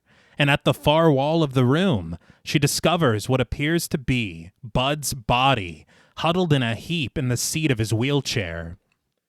When she approaches him, reaching a hand to the jacket of his costume, it's the killer who rises, his long wig covering his face as he beckons. Sarah. Maggie gasps, staggering backwards as the killer continues with a wounded, "What? No kiss for daddy?" I was like, I knew it. Well, they've been spelling it out this whole Well, I time. knew it very early. Yeah. But I did not. No. There's so much more. Maggie demands to know who he is, but he merely answers her query with more shtick. "Oh, that hurts. There's so great a wound as an ungrateful child." Maggie charges that she isn't Sarah. She isn't his daughter. But the killer rises from the chair, towering over Maggie as he insists. "Oh yes, think. An altar, a sword, mommy dearest, a fire, a gunshot." I'm like, slow down, dude. What? I'm still on the altar. I'm trying really hard to keep up. But he reveals that now it's time for her to join her mother. Everything slips into slow motion as Maggie screams, "No!" She turns to run away, flashes of the fire finding her as she escapes down an adjacent corridor, nightmarish images returning in vivid vibrance as Gates' voice seems to echo all around her. Sarah! We watch as Maggie continues running, Gloria Gates appearing in a haze before her, her arms wide open, awaiting an embrace as Maggie is intercut with shots of Sarah Gates in her place. The edit dizzying and disorienting until we find Maggie racing for Gloria's arms, clad in Sarah's billowing white gown, as the world seems to collapse around her in a bright blue blast. But we watch as Lanyard Gates brings his sword down into Gloria on the altar, turning to face his small daughter behind him. But before he can succeed in her sacrifice, a shot rings out, the bullet caught in Gates's back, blood trailing from his fresh wound as he collapses to the stage floor. And through the flames rises Suzanne, who cradles the small Sarah in her arms, scurrying off for safety as the fire overtakes the theater. The visuals here, and honestly of The Nightmare Before and of Possessor in general, I think they did a really good job with all of it. Yeah. But that's what I'm saying. Like this. None of this shit is silly. Oh, no. No. This is like, this is a scary movie. Maybe they're like... I mean, I don't. Why are we doing this? You're like, oh, damn. Well, I'm just saying, like, I don't. Do you see where my confusion is come? Like, it's tonally all over the place. It is. Like, tonally, it shifts scene to scene. I want to enjoy this a lot, but it's this. And then I'm like, oh, shit. And then I'm sure in a minute somebody's going to get hit in the face with a pie. Probably. I mean, it'll be Mark. Yeah, I'm sure. The only thing I can think of is going back to what Mr. Davis said whenever, I think it was Toby, and he was like, it's going to be goofy. And Davis was like, and we'll scare the shit out of them. Yeah. So I think that this is their whole... We're doing both. I definitely think that there are films that, blend the horror and comedy better, because this is, like you said, like... We were just at, a reggae concert. We were. You know what I mean? Like, it's still playing in the background. It's still going on. Yeah. It is a little jarring. I will give you that. But I'm like, okay, but where's Suzanne at though? Great question. You know what I mean? Like, because we haven't seen her at all. No. To the point where I kind of forgotten about her. Mm-hmm. So this answers some questions, raises some more questions. Mm-hmm. I think it's good. It is. I'm into it. Well, there's more space dust on Yeah, here. there is. But Maggie is still running, finally stopping when she bumps into Toby in the dark. He seizes her by the arms, grateful to have found her, but he asks to calm her down as she struggles against his clutches. He demands to know what's the matter, and through shuddering breaths, Maggie reveals that Lanyard Gates just tried to kill her. He killed Bud, and maybe Tina and Davis, too. But she says that there's something else. Something more. Lanyard Gates is her father. She remembers now. She remembers the whole thing. Toby can't believe it, but before he can comment, the pair are interrupted by the arriving Joy, who stumbles into the room with her signature attitude. My. And what could you two be doing all alone in the dark? It's like, shouldn't you be listening to Pokemania Days? Like, I know. what are you doing here?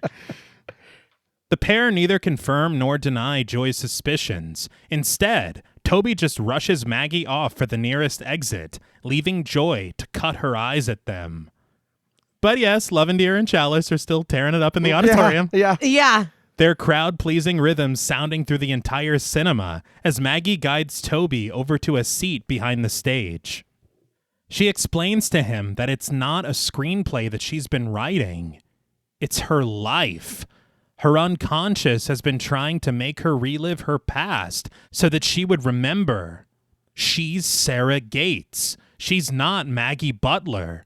Suzanne isn't her mother. She's her aunt. I don't know. Yes. That part. Maybe it's like when you have a dream and you're like, I don't know why it was my high school. It didn't look like my high school chemistry teacher, but I know that it was my high school chemistry. Like maybe it was one of those. She just feels it because there was nothing like that. No. But she says that her mother's name was Gloria, and her father killed her the night that he showed Possessor, and he tried to kill her too, but Suzanne stopped him. She shot him and saved her, and somehow they got away. Suzanne must have changed their names and identities to protect her. Toby listens earnestly, asking, "Protect you? From Gates?" And Maggie says that she had to. Gates's body was never found, and no one could ever prove that he was dead. Suzanne never knew if he'd come back for her. Toby realizes, and now Gates is here. But why? Maggie knows. To finish the film. And to kill her. She holds her head in her hands, admitting that her brain is reeling from these revelations. But Toby offers the comfort of his embrace, promising that he's here for her all the way. He suggests that they go and get the lights turned on, though. He guides her over to a hatch that leads to the level below the stage, and once he opens it, Maggie suggests that maybe they should just call the police. But Toby insists that they do this first. So I had no inkling, no nothing. Mm-mm. This was the first time I was like, why, Toby? Yeah. Should we not call the police? If you fully believe me and you're on board or whatever. Mm-hmm. And he's like, no, let's go down here. Yeah, just the two of us. He leads her downward, joking, down the rabbit hole and into Wonderland. When Maggie doesn't get it somehow, he goes, it's just a little humor there. Yeah. Like, okay. He's like, it's a very niche reference. Yeah. I'm not surprised you didn't get it. But Toby tells her that it's the only way to get to the circuit breaker. Unfortunately, though, with one wrong step forward, Toby takes a tumble down the stairs, the hatch above Maggie's head slamming shut and dipping the entire space to darkness. But Maggie continues downward, calling out to Toby and finding his flashlight abandoned on the floor. She arcs it around the room, the low trickle of water her only company, until she seems to catch sight of Mr. Davis in her bright beam. The professor scurries away and back into the dark, but Maggie creeps deeper into the basement, her light finding a feminine face in the shadows, prompting her to call out. Tina? We all saw that. That was not Tina. Yeah. That was the scariest thing I've ever seen in my life. But unearthly sounds suddenly surround her, scrapes and scratches, ghastly and ghoulish moans. Maggie begs them to stop, desperate and defeated as she backs right into none other than Lanyard Gates.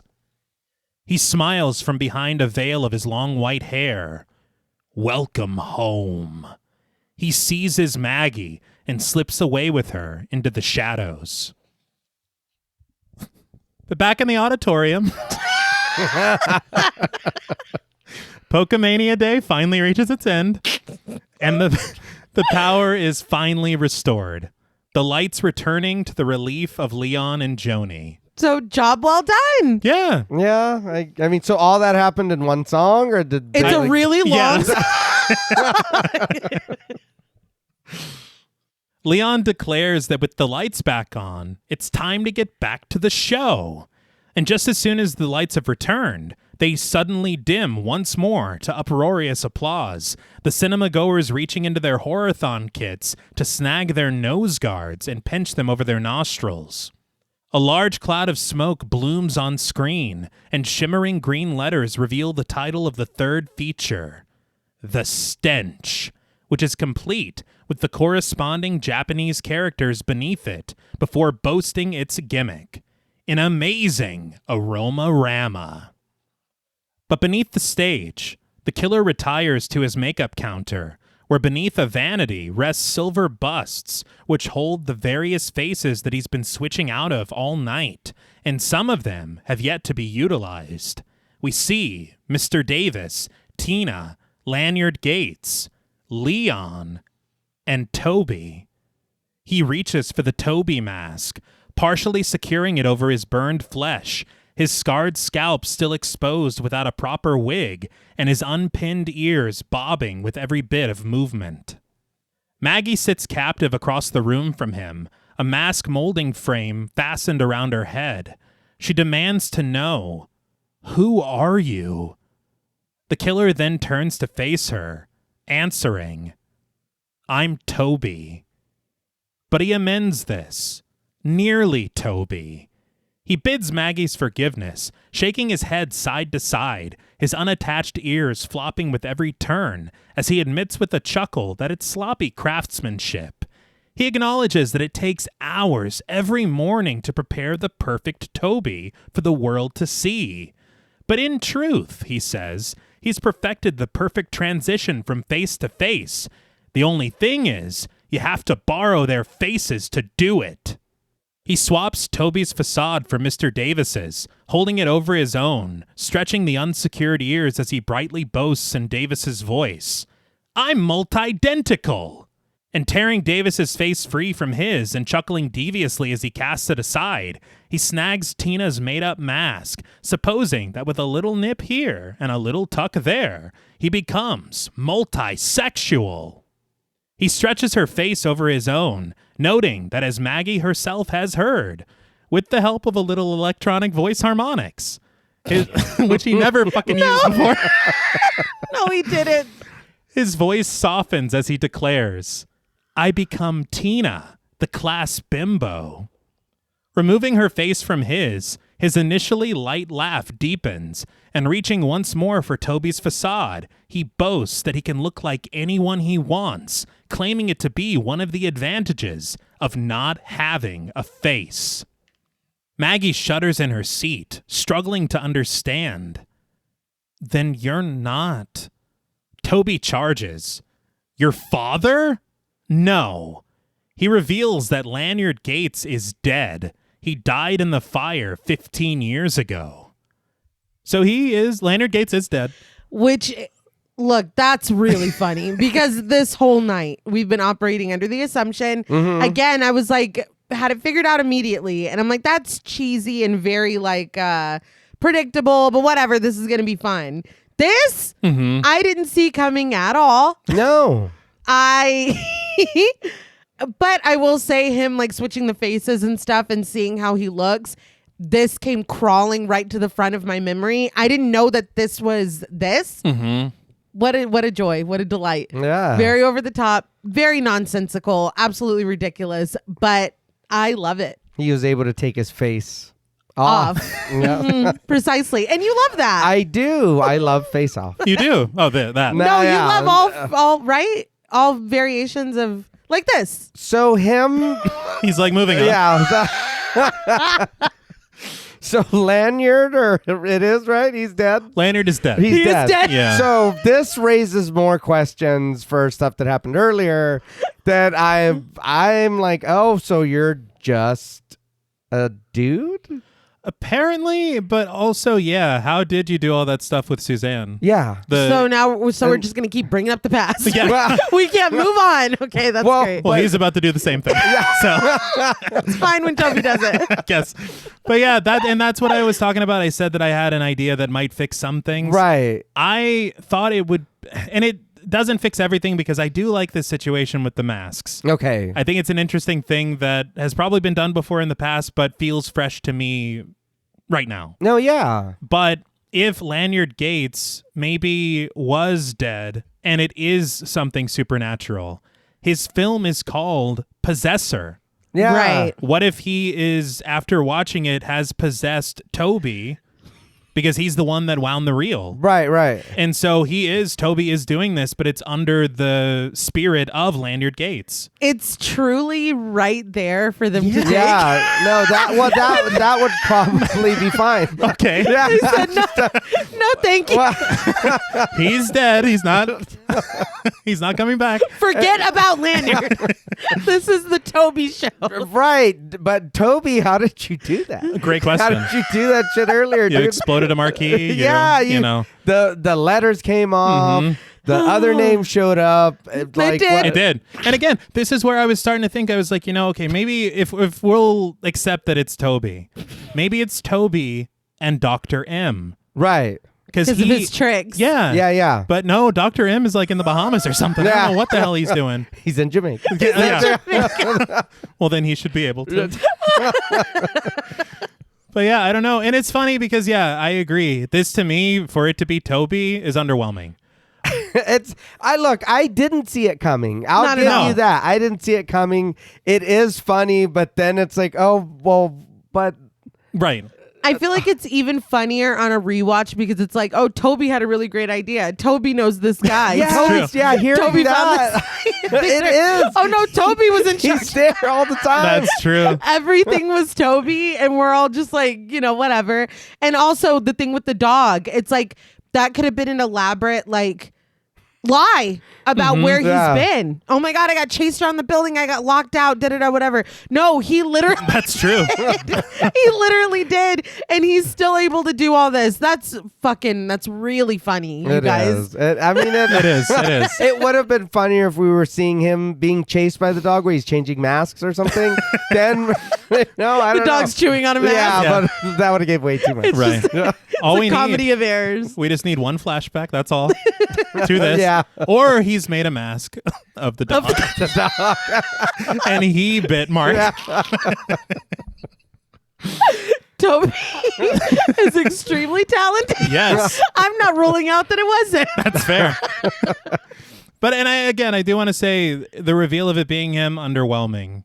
Tom Villard's performance, underwhelming. Yeah, Right, no, incredible. He's doing what he has to do. Mm-hmm. They were talking about the extensive prosthetics and makeup work that he had to do to portray this.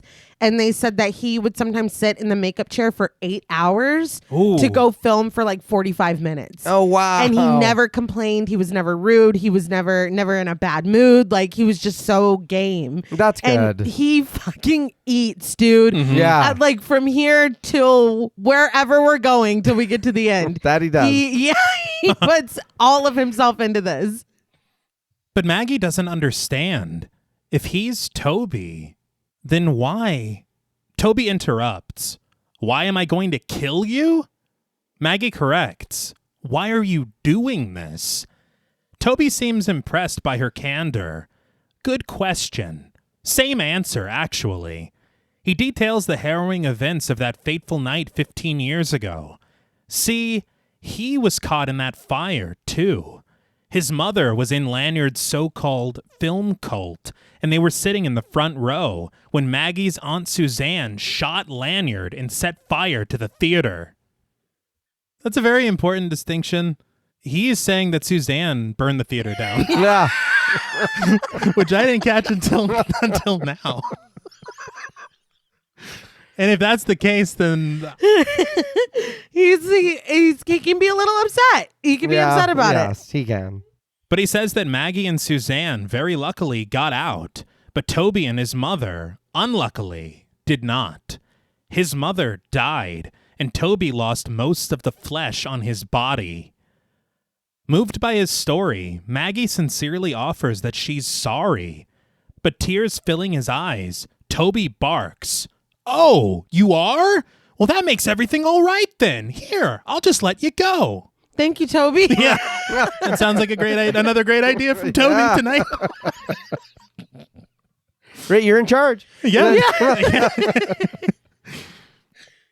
But he screeches, foaming at the mouth. You're sorry? Look at me. And he has rabies, I guess. Yeah. He's the dog, I told you.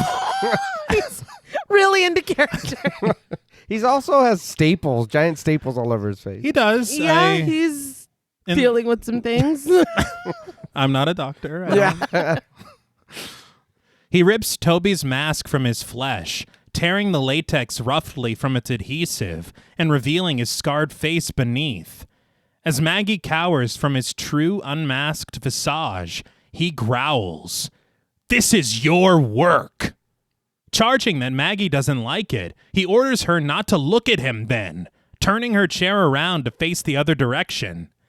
Maggie defends herself. She was a child too. But this doesn't sway Toby. You were a child? Good. I was a child. We were all children, but no one was a child like me.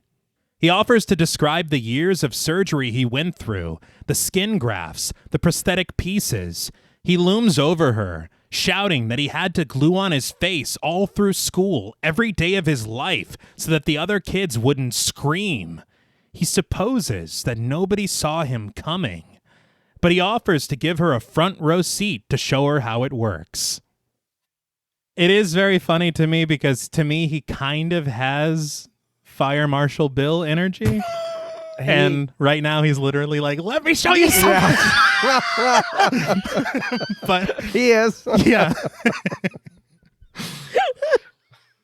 But Toby's demeanor softens as he approaches the mirror, giving a step-by-step tutorial. Now, the first thing we do is we cover these fried egg eyes with contact lenses. The yellow iris of his left eye now covered in an ordinary brown lens. Toby only has one word for it. Lovely. He chuckles darkly, pulling down the lower lid of his left eye to give it the same treatment before moving on to the next step. A new nose.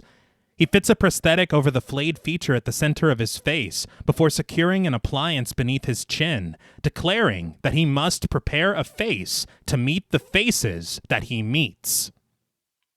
I thought that was really good. It is really good. And I love that he's giving us a get ready with me. Do you? I really do. This, as it continues, is really, really putting me in the mind, and I know it was 5 years later, of the Scream killer monologues. Of course, yeah. Post unmasking. Mm-hmm. But Toby's ragged breaths give way to a charmless chortle as he spins Maggie around in the other direction, turning to strike a pose at the other side of the room and revealing, "It's my scarecrow in Oz face. Cute, huh?" Maggie sighs deeply that Toby is crazy, and Toby retorts, "What? This just dawned on you?" He acknowledges this as great, snickering, "And I'm the one who's crazy." But he says you can't say he lost his sense of humor, can you? Defenseless, Maggie asks Toby what he's going to do to her, and Toby reveals his plan, which he's thought out with geometric logic. He's going to recreate the showing of Possessor, only this time it's going exactly as planned. His voice choked with emotion, he hopes that maybe that way things will be different. Maybe then his mother won't die, and he won't be burned, and everything will be okay. Maggie appeals to his madness, telling him that that makes perfect sense, and Toby concurs. It does, doesn't it? Now, I know I've been riding for Toby, but starting with the fact that he has, planned this out in the most logical sense and then saying that, I was like, oh, Like we're Toby. we're in big trouble. Hey, come over here, buddy. Yeah, we're in big trouble here. And again, for me, the backstory is tragic through the eyes of Toby as a character. Yeah. But I feel like it would be or have or hold more weight if, again, it was the spirit of Lanyard Gates and he's finishing what he started. Yeah. Because, come on, man. I do understand what you're saying, but you know that none of that's going to happen if you do this. No. And I'm sorry, but what the hell? You've been totally regular as Toby all day. Yeah. Yeah. And all these other characters, too. Yeah. Well, I don't know.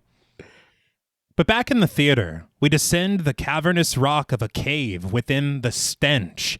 Two poorly overdubbed miners, played by Fumito Natsuaki and Hikonori Washina, removing their helmets as they descend deeper, complaining about the smell wafting up to them from below. Could it be swamp gas? No. Well, whatever it is, it's getting worse. For some reason, in the audience, the bearded man chooses now to make his move on Joy, reaching his hand for her thigh, but the young woman recoils, batting his hand away and standing to exit the cinema. why are we still bothering with them? That's a really good question. We haven't closed up their arc yet. I think that's Yeah.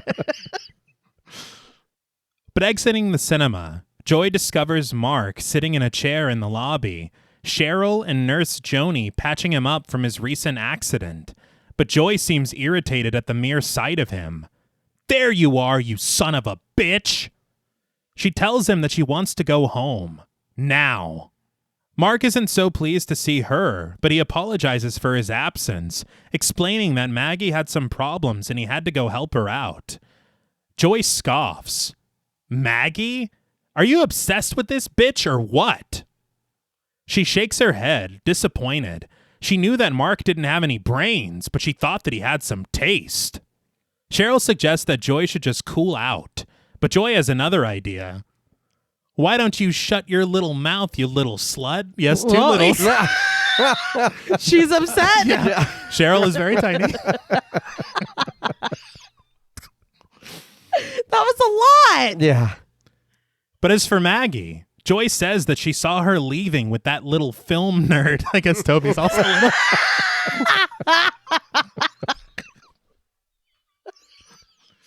But she says that she caught them in the dark, and they were going at it. They were hot and heavy. Joy says that Mark wouldn't believe it. They're actually on their way to Toby's house right now. What are you doing? I know. No. Mark rises from his seat, charging that Joy is full of shit, and Joy meets his accusation with a swing of her hand, which Mark catches. But a nasally voice calls out from the distance, "Hey, asshole!" Still clutching Joy's wrist and looking quite guilty, Mark can only mutter, "Oh no," as the bearded guy marches out of the auditorium and over to Joy to defend her. What are we doing, man? I don't know. With the voice and I know. what's going on? I'm trying. I know. I'm trying. JP's like, this better get real good real fast. Can we see what Toby's up to? Yeah. But with his nose guard still clenched at his nostrils, the bearded guy asks Mark if he has a problem. When Mark doesn't answer, just staring up at him with the slack-jawed Cheryl and Joni at either side of him, the bearded man tears his nose guard off, repeating his question. Joy immediately lies. "He hit me. Kick his ass. Kick his ass." But Cheryl gets in the way of the men, leveling with the bearded guy that Mark has been getting beaten up all day, and that if he wants to fight him, the bearded guy is going to have to go through her. The bearded guy barks, "I don't hit chicks, so back off." Cheryl confirms this. "You don't hit chicks, you swear to God?" The bearded guy promises that he's never hit a chick in his life. And pleased, Cheryl notes that that is all she wanted to know. She winds up, clocking the bearded guy right in the face, sending him staggering backwards into a pillar. Joni gushes, "Rad."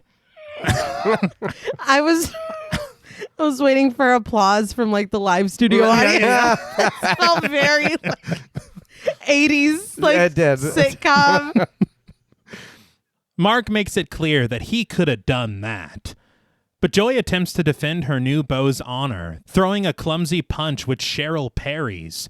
They trade expletives as Cheryl seizes her by her long blonde hair, wrenching her arm behind her back and forcing her towards the exit.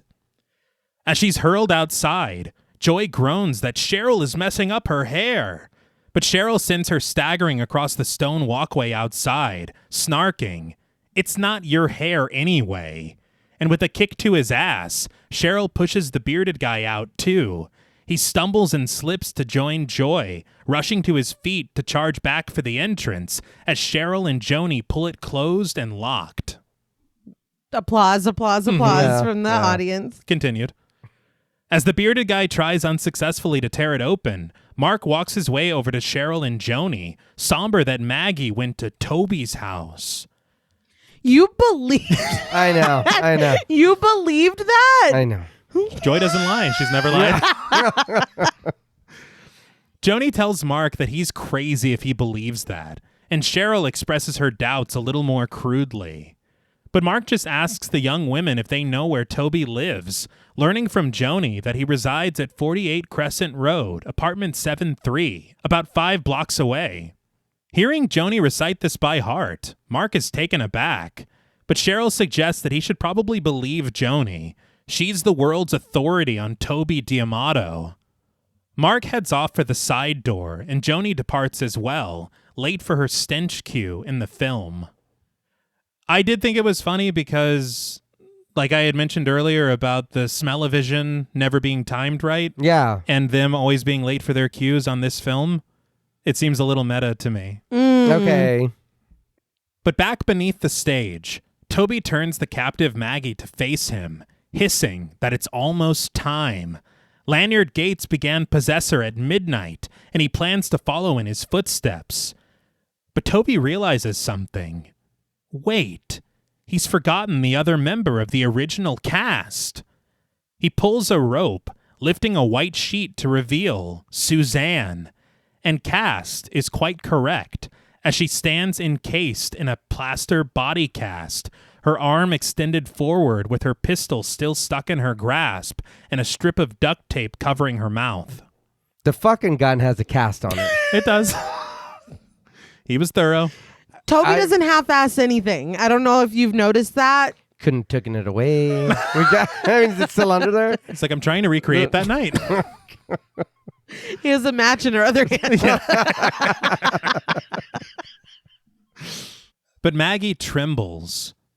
Mom? And Toby wheels Suzanne forward on a dolly to make the proper introduction. Sarah, Mom. Mom, Sarah. He tears the tape from Suzanne's mouth, Suzanne shuddering a sob as she begs Maggie for her forgiveness. Toby supposes, hey, sure, why not? All she did was murder your father, destroy his life's work, and then lie to you your whole life. Sure, say a couple of Hail Marys and forget the whole thing. Suzanne cries that Gates was giving Maggie acid. She had to get her out. Toby charges, liar, liar, face on fire. Toby, Yeah, please. The next thing he says is real bad. Like I cringed, frankly. Maggie pleads with Toby not to do this, and Suzanne Nate's just laughing. Suzanne insists that Lanyard Gates was crazy, but Toby isn't hearing it, defensively deflecting. I am rubber, you're glue. Everything that you're saying bounces off of me and sticks on you. You don't hear the whole thing often. No. Again, no. Toby doesn't half-ass anything. And as if to demonstrate his point, he returns the tape to Suzanne's lips against Maggie's protests. But consulting his watch, Toby rushes to snag one of his masks as well as a coat and a wig. And addressing his two captives, he tells them that it's only half an hour until midnight and that he still has a little bit of time to kill. No, it was good. Yeah. That makes up for it. He steps out of the room, leaving the two women behind. But back in their little lair behind the wall, Joni returns to Leon, who scolds her for being late, but directs her to hurry and help him to get the odor pellets ready. Once they get past a minor bit of confusion over his selection of a scent, B.O., not body odor, but the odor of a dead body, Joni says that she wants to get back to what they were talking about earlier. But before she can, Leon tells her to hold that thought so he can go take a leak. He heads for the open door to make his exit, and when Joni reminds him that they have a queue coming up, Leon counters that they've got 5 minutes. Joni just rolls her eyes, but Leon retires to the men's room, standing at a urinal and humming as he hits the head. But we hover at his shoulder for a moment, and when the camera pulls back, we discover another man standing right next to him, who is clad identically in a straitjacket and a wild white wig. Leon takes notice of him, slowly turning in the other man's direction, finding him to be Leon's exact double. His eyes face forward as Leon registers an understandable shock, but the deviously disguised Toby turns to face Leon, a twisted grin stretching across his face as a steady stream of urine arcs to soak Leon's pant leg. And Toby is dehydrated. Severely. But after draining his last drop, Toby seizes a perplexed Leon by the throat, dragging him over to an empty bathroom stall, forcing him inside and locking the door from the outside with a key. Leon pounds desperately on the door, begging to be let out and shouting that this is not funny. Yes, there is a hole at the top of the door. Yeah. Oh, no, yeah. I know. Yeah, it's very large. It's huge. Yeah. And literally like his height. He can Yes, very easily. no, yes, he can. But a small sack of an unknown substance slips into the blue toilet water behind him, smoke rising from the bowl and seeming to soften Leon's protests. He stumbles backward, coughing as he settles into a porcelain seat, losing consciousness. And if that wasn't bad enough, as we linger outside the stall, an explosion suddenly erupts within its walls, blowing Leon to pieces, probably. Yeah, what? I do not know. I was like, okay, he got off really light because I thought he was just putting him in there with a bad smell. And then he fucking exploded, Yeah, which I did not see coming at No, all. no. I thought it seems like we're mimicking all the kills from the movie and movies. Right. And so you're like, Davis gets the mosquito. Then we have the electrocution. Right. And this, I thought it was just going to be the gas. Yeah. Simply gas. Yeah. But no. It wasn't enough. There's also a bomb No. in there. No half measures. No. But Toby, still clad as Leon's doppelganger, returns to Joni. When she remarks that it took him long enough, Toby just says that he had some gas. That was for him. It was. Yeah. Like that was yeah. that's really funny. She doesn't get that. No, it's But like, is it? Leon's farting, I guess.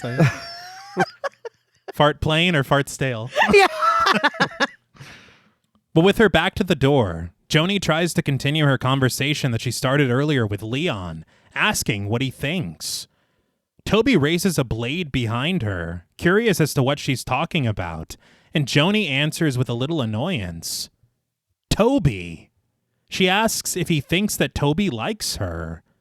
She turns to face him, just as Toby spins to face the opposite direction. He removes the latex mask, losing his look of Leon and baring his true face to the exit in front of him. Toby answers from beneath his burns and appliances. Like you. But Joni recognizes immediately that Leon doesn't sound quite right, asking him what happened to his voice. Toby grumbles that he just has a frog in his throat, though Joni thinks it sounds more like a crocodile. But she persists. She needs to know. She's walking around madly in love with this guy, but he just acts like she doesn't even exist. She asks the impartial Leon what he makes of it. Is Toby just shy, or what? Well, wasn't Leon just trying to hook up with her? So Yeah. he's not really impartial. No, that might be editorializing for me. Oh, okay. Yeah. Like, whoever wrote that is stupid. My bad. His chin trembling and his eyes filling with tears, Toby stands silent a moment before suddenly shouting, "Look, I've got my own problems, okay? Just leave me alone." He hastily departs the room, saving face and sparing Joni's life as he slams the door behind him. Joni just scoffs. Men, admit it, you fucked up. I will say, there have been clues of her liking Toby this entire film, not just knowing his address. Okay. Like, there's so many small things, even back to the classroom, where Toby says something and she's just like in love with Yeah. it. yeah. And so it's not this thing, because the first time I watched it, I was like, that was out of left field. Right. But it's really not. Okay. And it's like, dude, Toby, like if you weren't focused on this, like Joni's cool. Yeah. But Toby retreats back beneath the stage with the captive Maggie and Suzanne, tearing his Leon costume off his body and tossing it aside, fuming furiously that he's got problems of his own here. He trashes the place, smashing through curtains and equipment as he rages his rebuttal to the distant Joni. "Don't you talk about love to me. We're going to make a movie here." But Joni's mind has returned to her work, raising the hose to pump the putrid smell into the cinema, the smoke wafting out of the large mouth of the sculpture on the wall of the auditorium. The two spelunkers on screen complain that the smell is getting even stronger, that their noses are burning. and as they lose their senses to the stench, unable to make an escape for their nearby camp from the contaminated cave, a cloud of smoke rises through the aisles of the theater, the cinema-goers surrounded by the incessant stank. But behind the screen, Toby, now wearing a tuxedo with a white bow tie, wheels Suzanne to her proper mark. He spins her around with him, a reluctant partner to his dastardly dance, as he laments the life that he never lived. Just a normal life, filled with normal happiness, normal sadness, normal family stuff, normal kids of his own. He blubbers, wondering if Suzanne knows how amazing normal sounds when there's no chance to ever have it for yourself. But you fooled everybody with your masks. You could have just kept it on all the time. Yeah, like he cultivated all of this. Everybody looks up to him. He's really good at organizing, really good at planning. Like, Was that not enough? No, I guess not. And, Joni, like everybody. Yeah. Toby reminds Suzanne with a grunt. And whose fault was that, huh? Whose fault was that, nasty Suzanne? Nasty Suzanne and her nasty gun? He bellows that bang, bang went Suzanne with her nasty gun. Bang, bang. But he assures her, not this time, Miss Pretty Skin. He implores her to go ahead and try it now. And with her arm extended, her finger is unable to reach the trigger of her plastered-over pistol, which prompts a chuckle from Toby. He admires his handiwork, admitting that he is so glad that he cast her in this part. He then lowers his props into place, the large skull at the backdrop, the stone staircase, the perfect recreation of Lanyard Gates' set design in Possessor. But Mark has followed Joni's directions, making his way to Toby's apartment. But once he arrives, he overhears the sound of shattered glass coming from the second floor. He creeps his way up the outside stairs, and once he makes it to the top, he dodges a box thrown out of the apartment by the landlord, played by Will Knickerbocker. He also played the warden in The Electrified Man. I was going to say, we heard that name already. When the landlord wonders who the hell he is, Mark introduces himself as a friend of Toby's, asking if he's here. The landlord sneers that if Toby was here, he'd be dead, directing Mark's attention to the state of the apartment. He invites Mark inside, scoffing that if Mark is a friend of Toby's, he ought to kill him instead. It might make him feel better. It's like, God damn. I know. Mark creeps into the apartment, surveying the mess of movie memorabilia, paintings, hanging pictures and posters, a wall of newspaper clippings, and of course, masks. Toby was just done. He didn't even try to take anything down. Mark asks what Toby did, but the landlord thinks the shorter list would be what Toby didn't do, suggesting that he should have thrown him out 6 months ago. He hurls Toby's belongings down the stairs, cursing him as a goddamn lunatic, yelling and screaming all night long at the top of his lungs, never letting anybody inside the unit. This is very convenient, though. Yeah. Thanks for all the excuses, landlord. The landlord just wants to be clear. I didn't do fucking shit. Yeah. That's fair. I knew nothing about this. But Mark manages to cross through the clutter to read a blown-up copy of the front page of the Los Angeles Times from 1975. Cult movie show ends in theater holocaust. His eye drawn to several subheads throughout the copy. Gates planned to kill wife, daughter on film. Gates shot by wife's sister, Suzanne. Daughter Sarah saved. As the landlord continues to lose his mind about Toby, Mark keeps reading, finding other excerpts from past newspapers, including the headline, Toby D'Amato fights for his life. Which feel a little familiar. Yeah. It's fucking Tommy Doyle all over again. Yeah. And you'll think even more that Toby wrote this because it says, firstly, tragically, mother burned to death before Toby's eyes, followed by His bravery amazes the staff. What? So, but the landlord explains that the only reason he came up here is because Toby's bathtub overflowed and flooded the apartment downstairs. And you know what he's got in that tub? He's got things that look like human skulls and body parts. Probably some kind of Jack the Ripper or something. So I think that was the opening shot of the film. But Mark isn't listening. Instead, he descends deeper into Toby's apartment, discovering a wall of drawings, plans to properly construct the perfect facade for Toby, as well as a photograph of Maggie, which has been stabbed repeatedly by a pair of small scissors. We return to Toby, who's returned beneath the stage, apparently ditching his bow tie for a regular one now. Him changing is hilarious. Like, I don't... What's happening, dude? He's like, it's not quite right. Yeah. No, I don't like that. I don't like that. But as he injects Maggie with the unknown contents of a syringe, he snarks. Just say yes. But back at the apartment, the landlord has concluded his diatribe. Well, anyway, that's all I got to say about him. That's so good. That's hilarious. It's something. It's like when you run out of dialogues. Yeah, no, yeah. Talking to an NPC. But Mark pushes past the landlord to inspect a pair of paintings on the opposite side of the room. One of Lanyard Gates in the midst of sacrificing Gloria, and the other with Toby, outfitted like Lanyard Gates, his curved blade raised above his head, ready to bring it down into the body of Sarah. Only he's taped a smiling photo of Maggie over the young girl's anguished face.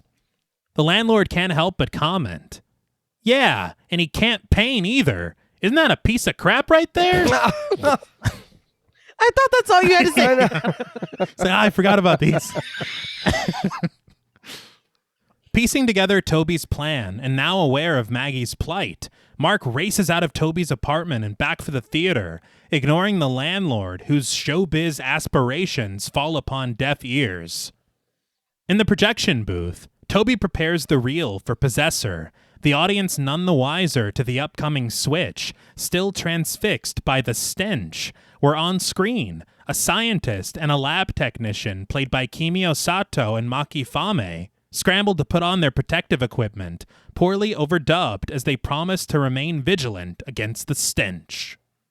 But Toby just sings "Let's All Go to the Lobby" to himself as he snags his Lanyard Gates costume from a hanger, having properly prepped the changeover. The stench suddenly evaporates, replaced instead by Gates's opening eye at the beginning of Possessor. The confused crowd begins to boo, turning on the horathon and tossing their candies and popcorn at the projector. As Gates growls on screen, "I am the Possessor." Cheryl and Joni realize that there's something seriously wrong with the programming. They rush upstairs to the projection booth in search of Toby, but Toby is down in the auditorium, buttoning his colorful vest as he joins in on the jeers of Possessor with the audience. Yeah, it stinks, doesn't it? Oh, I hate this movie. But when someone tells him to fix his makeup, Toby barks. Yeah? Well, yours is a bitch too. Toby. He has every right to be angry. But Cheryl and Joni make it upstairs, Joni confidently heading for the projector and twisting the knob. This should stop it. It's not stopping. The pair are unable to stop the film from playing, uncertain of what to do. But backstage, Toby guides his sweet, dreamy Sarah over to her costume. Still knocked out from her serum, Toby spins Maggie around, settling her into an Iron Maiden, which has been draped in a white dress. He snarks. And you thought Iron Maiden was a heavy metal band, as he secures it into place. But he rejoices that he's so glad that Maggie has finally remembered everything, because he says, without memory, there can be no retribution. But the frenzied Mark has returned to the Dreamland Theater, pulling hopelessly at the locked doors at the front of the building as he shouts desperately for help. But seeing no other option, he climbs the cage that once housed the lunatic Leon, ascending the marquee and scaling the Dreamland Theater sign to find an opened window at the top, an unconventional entrance into the auditorium. Meanwhile, backstage, Toby wheels a camera to frame Maggie in a perfect shot, Suzanne watching helplessly from the wings. Toby excitedly inquires, "Now, are we finally ready? Can we shoot this thing?" He calls for the lights, which somehow switch on at his direction. Yeah, what the hell? That's the ghost. It is haunted. No. Apparently. He calls for the camera, which rests in its proper place to capture his fiendish finale. And finally, he calls action. He then mimics the movements of Lanyard Gates on the massive screen behind him, stealing his blade and raising it up in reverence before lifting it above the body of Gloria Gates and bringing it down sharply. Only Toby twists the knife around within the gown worn by a skeleton prop.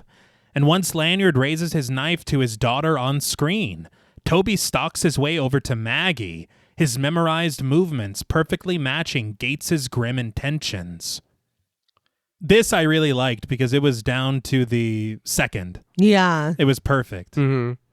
But Possessor burns out within the projector, the screen lifting in front of Toby and revealing his terrifying tableau to the audience. Maggie awakens within her Iron Maiden, pleading with them for help, screaming that Toby is going to kill her. But assuming it to be part of the show, the audience's only response is to cheer. This made me think of, what is it, Scream 2? Yes. When nobody's buying it that For sure. she's really hurt. That's very, very fair. Toby shouts over her cries, admitting that he was going to kill her, but not without the approbation of his audience, his heart, his soul, his sustenance. He's a fucking showman. Yeah. He cackles madly, soaking up their uproarious applause as he poses the proper question. So, shall we kill her? Or shall we spare the maiden, show mercy to the tender virgin? Their applause climbs much louder than Maggie's tearful protests, clearly in favor of the first option. Toby accepts their ruling, declaring that the fatal stroke shall fall exactly at the stroke of midnight, bidding them to count it down together with him, as there are only 30 seconds to go. Toby begins the count, his blade slicing through the air at the chorus calling each passing second. But Mark arrives in the balcony, crying out for Maggie just as Toby raises the blade above her head. We find Maggie in a slow zoom, Toby peering up with her at Mark, as Mark searches around for a solution, and once he finds it, he tears his belt from his waist, reluctantly wrapping it around the wires meant for the mosquito model. And full of fear and fury, he screams, sailing overhead through the auditorium, crashing through a stage light, and landing backstage beneath a rain of sparks within a pile of boxes. And it's not a pretty landing. No. A for effort. Yeah, he got down he there. did. I would have loved if he would have thought to call the cops on his way. Yeah. But, you know. The electricity continues to burst, disturbing the dormant mosquito, blasting it from its perch on the catwalk. Toby screeches that Mark is ruining it, and he waves his hands, attempting to regain his audience, who is now, instead, cheering for Mark's courageous stunt.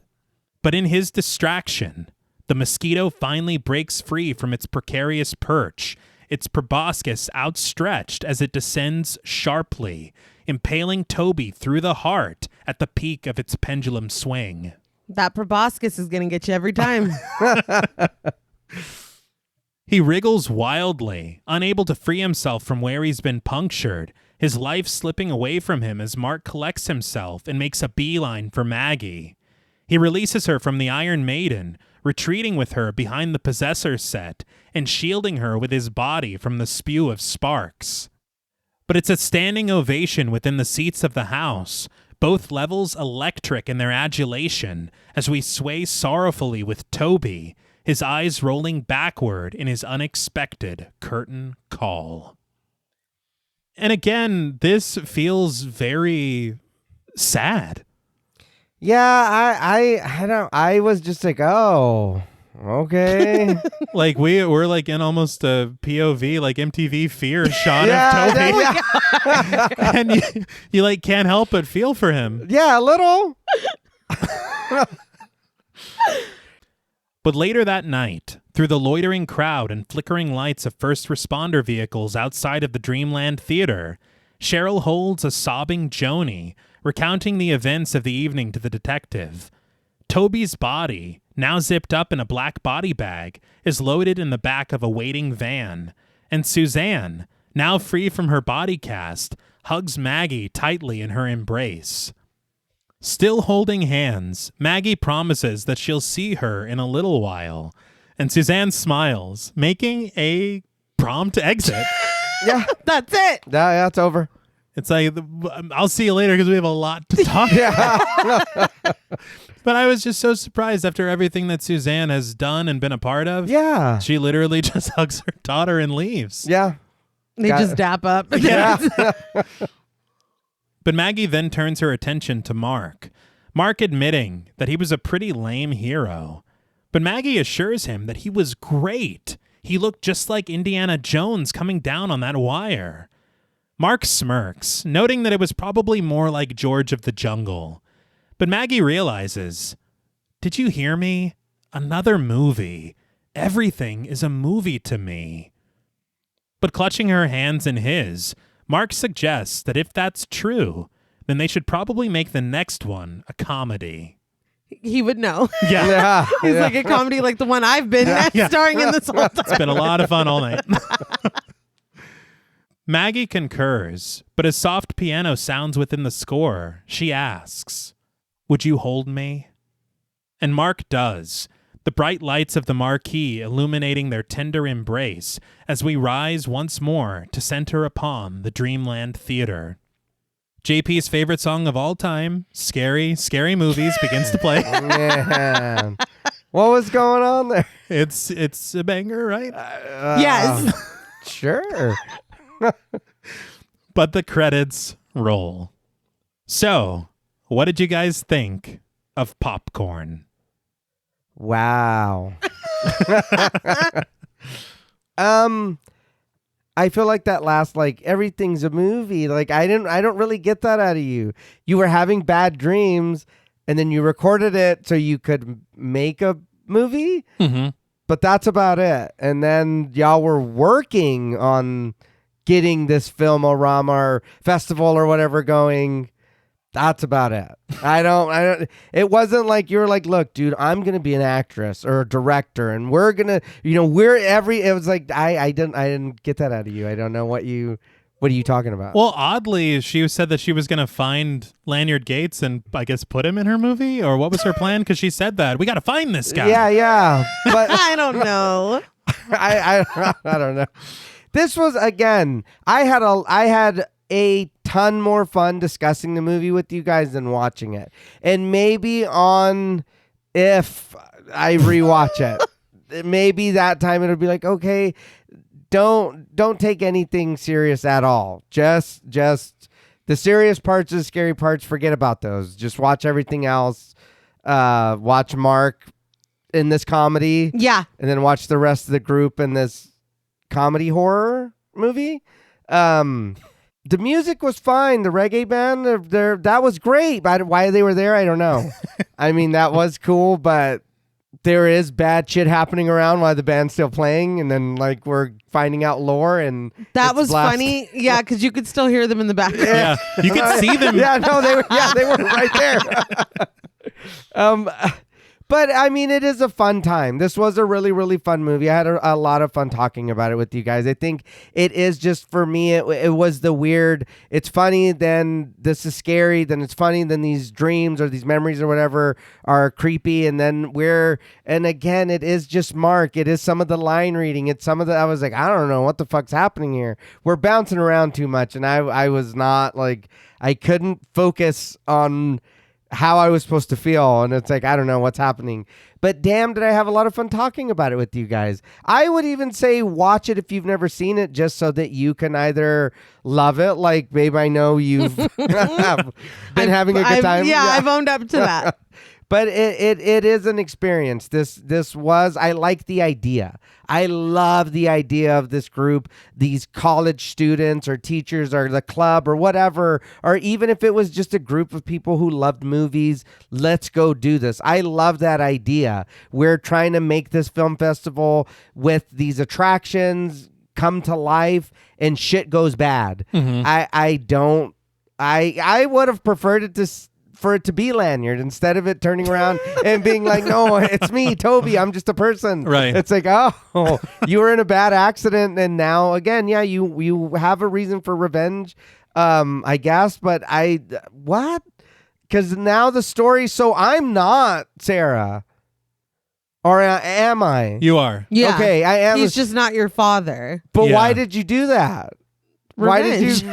No, come on, dude. What? It is a weird place to put the revenge. Yeah. Admittedly, putting it on Maggie is an odd choice. Yeah, I don't understand that. Why am I your... Like, why do you need to take it out on me? So, and also, does that mean that he, as a child was like incredibly devoted to Lanyard Gates because you're fulfilling his, Yeah. you know? Yeah. Yeah. But then even it feels at some point when he's brought up and he's telling the whole story, he's like, fuck that dude, me. Right. I'm upset. Yeah. It's like, So, oh, yeah, I didn't what? even think about that. Does that mean that his family was in that film cult if they were there that night? His mom was, yeah. All right. But it just works better if it's Gates' ghost. Yeah. Yeah. Or maybe they're doing it together. I don't want to lose Toby. Well, I'm going to be honest with you. Who turned on those lights? Yeah. The all ghost of right. Lanyard Gates. Okay. I, again, thought that this was pretty great. I had a lot of fun talking about it. I had a lot of fun watching it. I feel like the film Popcorn is like one of those holiday things of popcorn with the multiple flavors. Mhm. There's something for everyone in there. Mm-hmm. You might not appreciate mixing the caramel with the cheddar, but I do. You know, even if you're not for the silly of it, or you're not for the tonal shift of it being very serious and like this kind of tragic meaning behind what's going on, then you can lean into the silliness of it. And if you don't like the silliness of it, you can lean into the seriousness of it. You can lean into the effects. You can lean into those movies within the movies. You like the set design. Like there's something for everyone, just like those holiday popcorns. There is, but those have dividers. This movie did not have that divider. in Here's it. your fucking popcorn. Yeah, they pulled it out, shook it up, and they were like, "Here's your holiday popcorn." It's like a knockoff holiday Okay. A poorly packaged. Yeah, It's like holiday popcorn that got, Okay. shifted in delivery. Mm-hmm. There's just, fully admitting that there are parts of this that are a complete mess. It is very chaotic. There's things that don't even make sense once you get to the end. As you guys have stated, the the theater doing whatever the theater was doing when Suzanne shows up. There are things that don't make sense. It's, for me, so overshadowed by the swings that this movie took. We sit through a reggae performance. yeah. They were just doing whatever the fuck they wanted. And there's something in the way that it plays out deeply satisfying about that for me. I think that this movie was just so much fun. I love eating popcorn. I love watching popcorn. I am so glad and thankful to be reintroduced to it, because this is going to go, I will revisit this one for sure. Right. Admitting, I don't think on its face, it's probably not even good. I can't divorce just how much fun I'm having. Mm-hmm. And it's to anyone else, find your whimsy. You know what I mean? I don't know what else to tell you. It was really, really fun. I don't know that it's a good movie. I know it was good to me. Mm-hmm. It's funny because I feel very similarly, especially because I watched this film 3 times in preparation of this episode, and I think each time I gained a little more appreciation for it. Okay. But it's just because it is so weird and it's so its own thing. Mm-hmm. There are things that you see in its DNA, like demons, we said. Yeah. Things like this. But at the same time, there's so much of it that it feels like it's doing things so early compared to other things that got the credit for it. Right. Which is really interesting to me. Yeah. But I mean, I don't know. I think that this one was a lot more fun than I anticipated. And yes, we can slide into ratings. Okay. I agree. And a lot of the things that I would normally complain about on another movie, for some reason, come off so charming in Popcorn. Okay. And I don't even know how to explain it because I don't know. There's just something about it that is so special in a very, very weird way, even though so much of it does not work. Right. It doesn't make sense together when you try to grasp this narrative. Toby's motivation for revenge makes sense. His methods don't. His entire character doesn't. Yeah. But at the same time, you're like, it's pretty cool that we have a serial killer who's switching out of masks. Yeah. And being people and somehow imitating them perfectly sometimes and imperfectly other times. His energy levels were up and down. They were. He's running around a lot. Getting attacked by dogs or maybe being a dog. We haven't decided. But I think that's the thing. Tom Villard, as we've said, understood the assignment. And there's something about his performance that makes a lot of things that shouldn't work somehow work. Okay. And I think that there are some really good moments of cinematography here, like when Suzanne steps into the theater.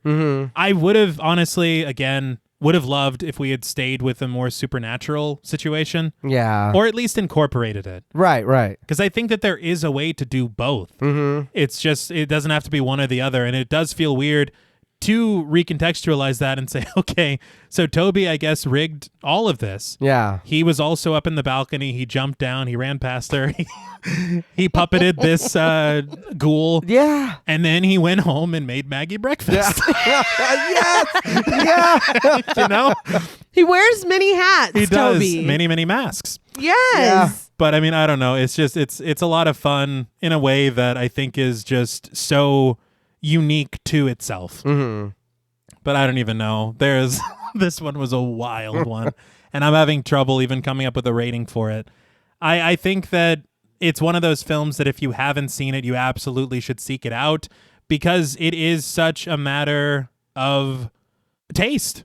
Oh, yeah. And even for me, this seems like a film that I probably shouldn't like this much. But I don't know. Maybe it is something about this surprising dose of nostalgia that I didn't even realize was a thing that existed. Yeah. So, I mean, I don't know. But for me, out of 10 morbidly molded masks, this is hard.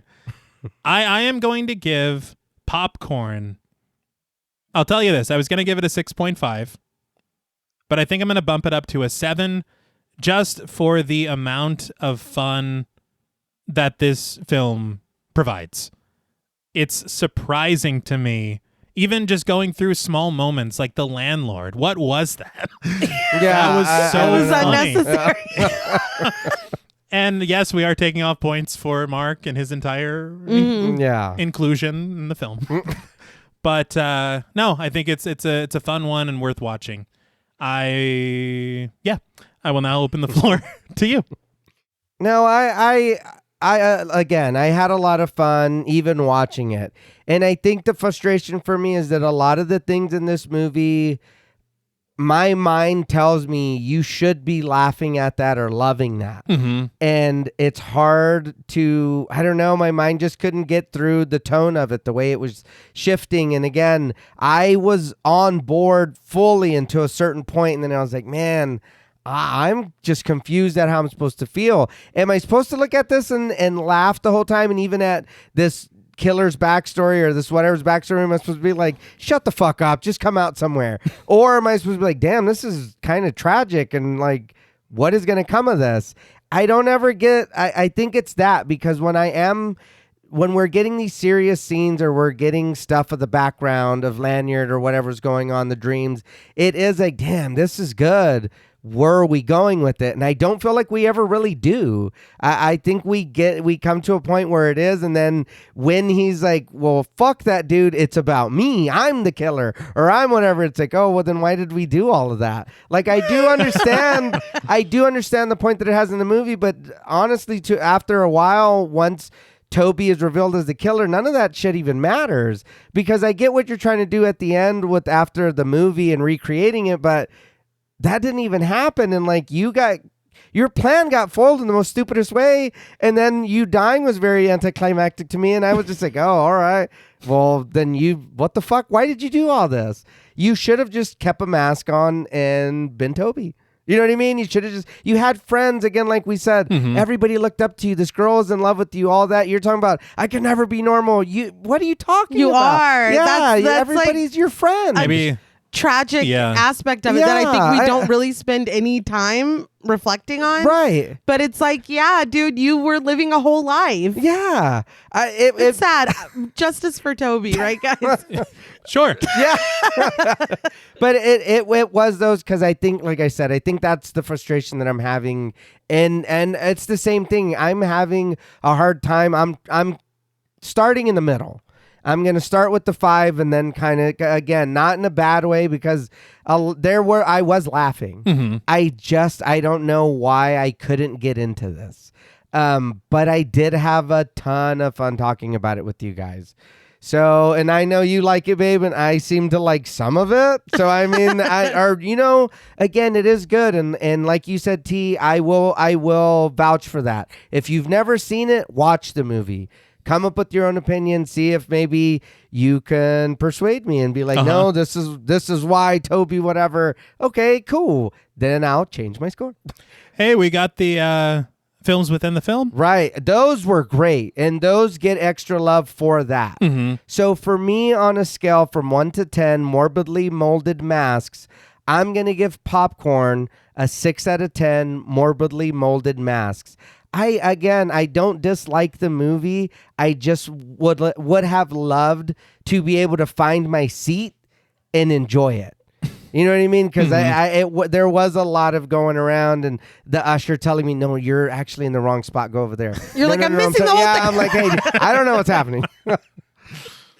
Yeah, I get that. And again, this is one of those movies where I think it either hits or it doesn't. I could see how somebody would watch this and be like, that was garbage. And it's like, okay. Yeah. Like, I wouldn't even really argue, because any negative thing that you could say, you know, except for like the movie sucked or like something like that, it's like, yeah, that's a valid opinion. It is kind of genuinely nonsensical at times. Yeah.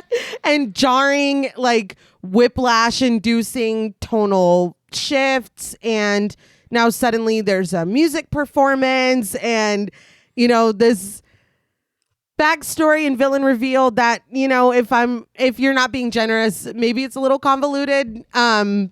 Supernatural things that have nothing supernatural to do with them. I get it. I totally get how somebody could just not rock with this at all. But me. It hit. I think, like I said, it hits or it doesn't. It really did for me. I don't know if I'm in the minority or the majority with that. I truly don't. I just know that it's my truth. I think that it is so much fun. As we've already said, the movies within the movies, the makeups. I think the characters are very quirky and funny, and some of them feel genuine, like genuine people. Some of them are just fucking, you know, caricatures, like Mark. Yeah. We have this love story that I guess they ended up together. I don't know. And that whole thing with Joy, like there is like components of it that are unneeded, but it's like, thank you for giving him to us anyway. I guess.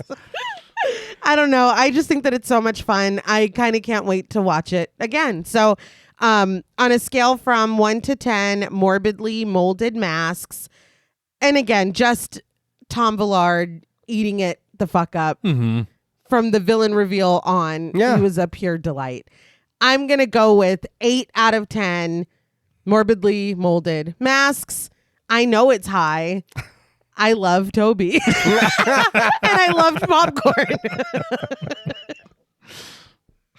Well, that's all from us at Pod Mortem. What would you rate Popcorn, and what should we watch next? Let us know on Instagram at the Pod Mortem. Don't forget to follow us on Twitter and like our Stairhole Productions page on Facebook. Be sure to follow each of us on Instagram and Blue Sky at TravisMWH, at Blood and Smoke, and at Juggalo Daddy 84. Thanks again to Original Cinematic for sponsoring this week's episode. Please consider pledging to our Patreon, where you'll gain access to over 300 hours of bonus content, our monthly schedule, our Discord server, and the opportunity to help us decide which films to cover. And if you're looking for Pod Mortem and Stairhole Productions merch, follow the link in our episode notes. Stay tuned until after the music for a special thank you to our Wendigo Getter patrons. And remember, though the past can never be rewritten, a proper performance in the present day can set the stage for a picture-perfect future. Until next time.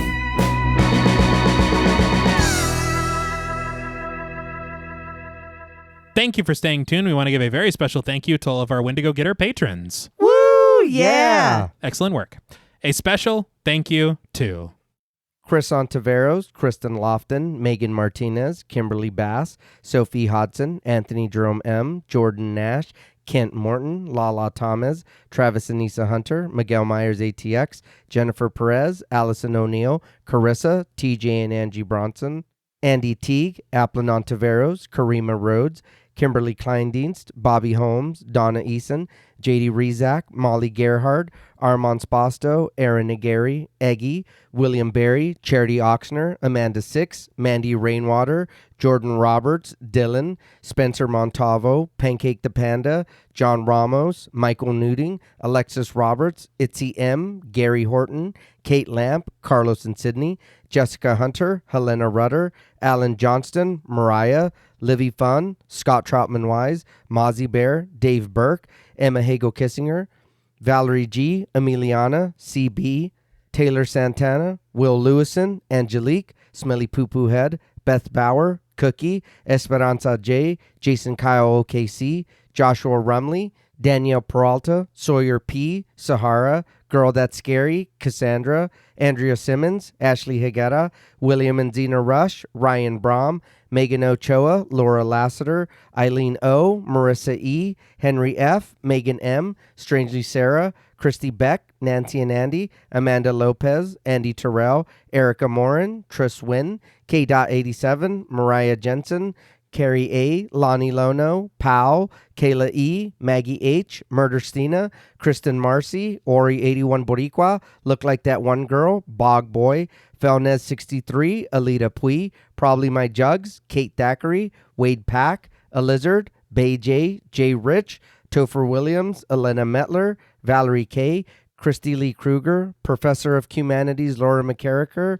Naomi, Josh Smith, Autumn Green, Abby Kopp, Crystal 831, Skank Sinatra, Morgan Alexander, Tony Osteen, Julie Fredborg, Rihanna S., Daniel Taylor, Anna Kate, Heather Ortiz, Kim H., August, Ginny May, Old School Cool, Malik Caselli Armstrong, Scarly D., Toya Shea, Katie, Martin Shaw, Star, Tyler J., Cam Davies, Patrick Hoagland, Raven, Wesley Tart, Kristen Jackson, Jacob Nordberg, Samantha, Damian Grant, Half Price Horror, Clemmy, Nisi Nay, Jason X Rules, Aaron Norman, Victoria Smith, Patricia A. Graham, Erasmo Pena, Danielle Wright, Chuck D., Tabitha Thomas, Connie Lingus, Richard Murray, Irene, Jordan McCarthy, Rosalind Harnius, Emily Rance, Amy, Lisa and Kathy, Mike H., Christian Sadler, Hannah, Sarah Jack,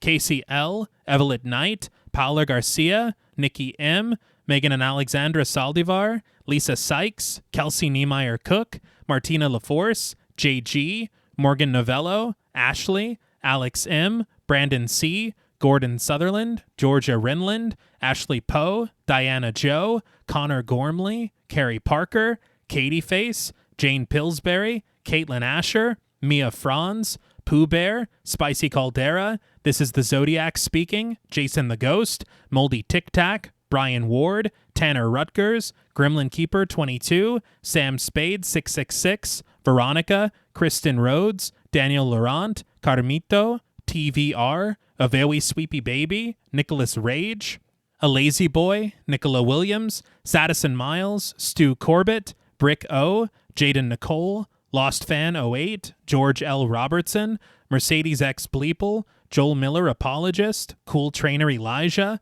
Mrs. Bloomingdale, Sierra Duncan, Renee Hart, Meg Like Sleep, Final Boy, Alani, Elizabeth Thompson, Joey, Michelle Nicole, The Lipstick Demon, Less Than Zombie, Franklin Badge, Sean Reeves, The Kryptonian Orphan, Melissa B, Elena C, Jillian Munford, Evil Chris, Rex Term Raoul, Witchy Poop 19, Brian Avers, Danielle Milton, Instant Horror, Skin Deep, Ashay Guevara, Aaron Mr. Clean Bouchard, Henny Kravitz, Francisco Olmos, Paunchy Cat, Christina Perez, Buddy Boy Mac, Revamped a Rewatch Podcast, Sarah Coolidge, Show Livia, Film Fiend, Catherine Clark, Brandon Brown, Jessica Hernandez, Camry, Amy Shipley Like the Donuts, Jack, Alyssa Muskites, Jennifer Hager, Byron Pittman, Sophia Mason, Most Unholy S'more, Pear Bear, Tom Blades, Bonnie Bozell, Crystal Reddy, Stu Mocker Fokker, Sean Weeks, Chardonnay Carlina, Samira Samuels, The Chief King, Nicholas Doba, Philip Thomas, Ashley Gravely, Kimberly Martinez, James Floyd, Stephanie, Hope Mowry, Abe the Camel, DGS, J. Taylor Art UK, Robert Murdoch, GQ, Danielle Carter, Jason Moorplease, Emily Jeffries, Joey Monda, Madison Bissaw, Jasmine, Midnight Martini, Victor Rushing, Gavin Annette, Jennifer Monahan, Beetle Babley, Lucille Brooker, Tono and Tone, Mick K. Dingus, Brian Highsmith, Abigail Spitzer, Christina Juarez, Billy Williams, Robert Quadriguez, Wispy Rainbow, Bionic Shoulder Blade, Zachary Luke, Squid Fart, Amy Goodman, Spooky Gal 89, Alyssa Defoe, Trev Heron, Vicky Worgan, Brooke Ball, Jason, Ryan Skelton, Sage Pearsell, Elizabeth Salvmoen, Seed, Funny Bearded Guy, Ronnie Ortega Chavira, Puck / Annie, Trauma Llama, Ashling O'Leary, Jake Guajardo, Danny Landeros, Jamie Peel, Desiree Rose, Maija B, I'm Only Here for Aliens, TJ Schroeder, Kaylee RV, Rachel B, W. Grant Livingston, Disco Tumor MD, and Bimbo Yaga. Thank you all so much. Yes, thank you, thank you, thank you. Thank each and every one of you. We truly appreciate you so much, and we promise that we're not just trying to butter you up. Aww, like popcorn. Yeah. Yeah. Until next time.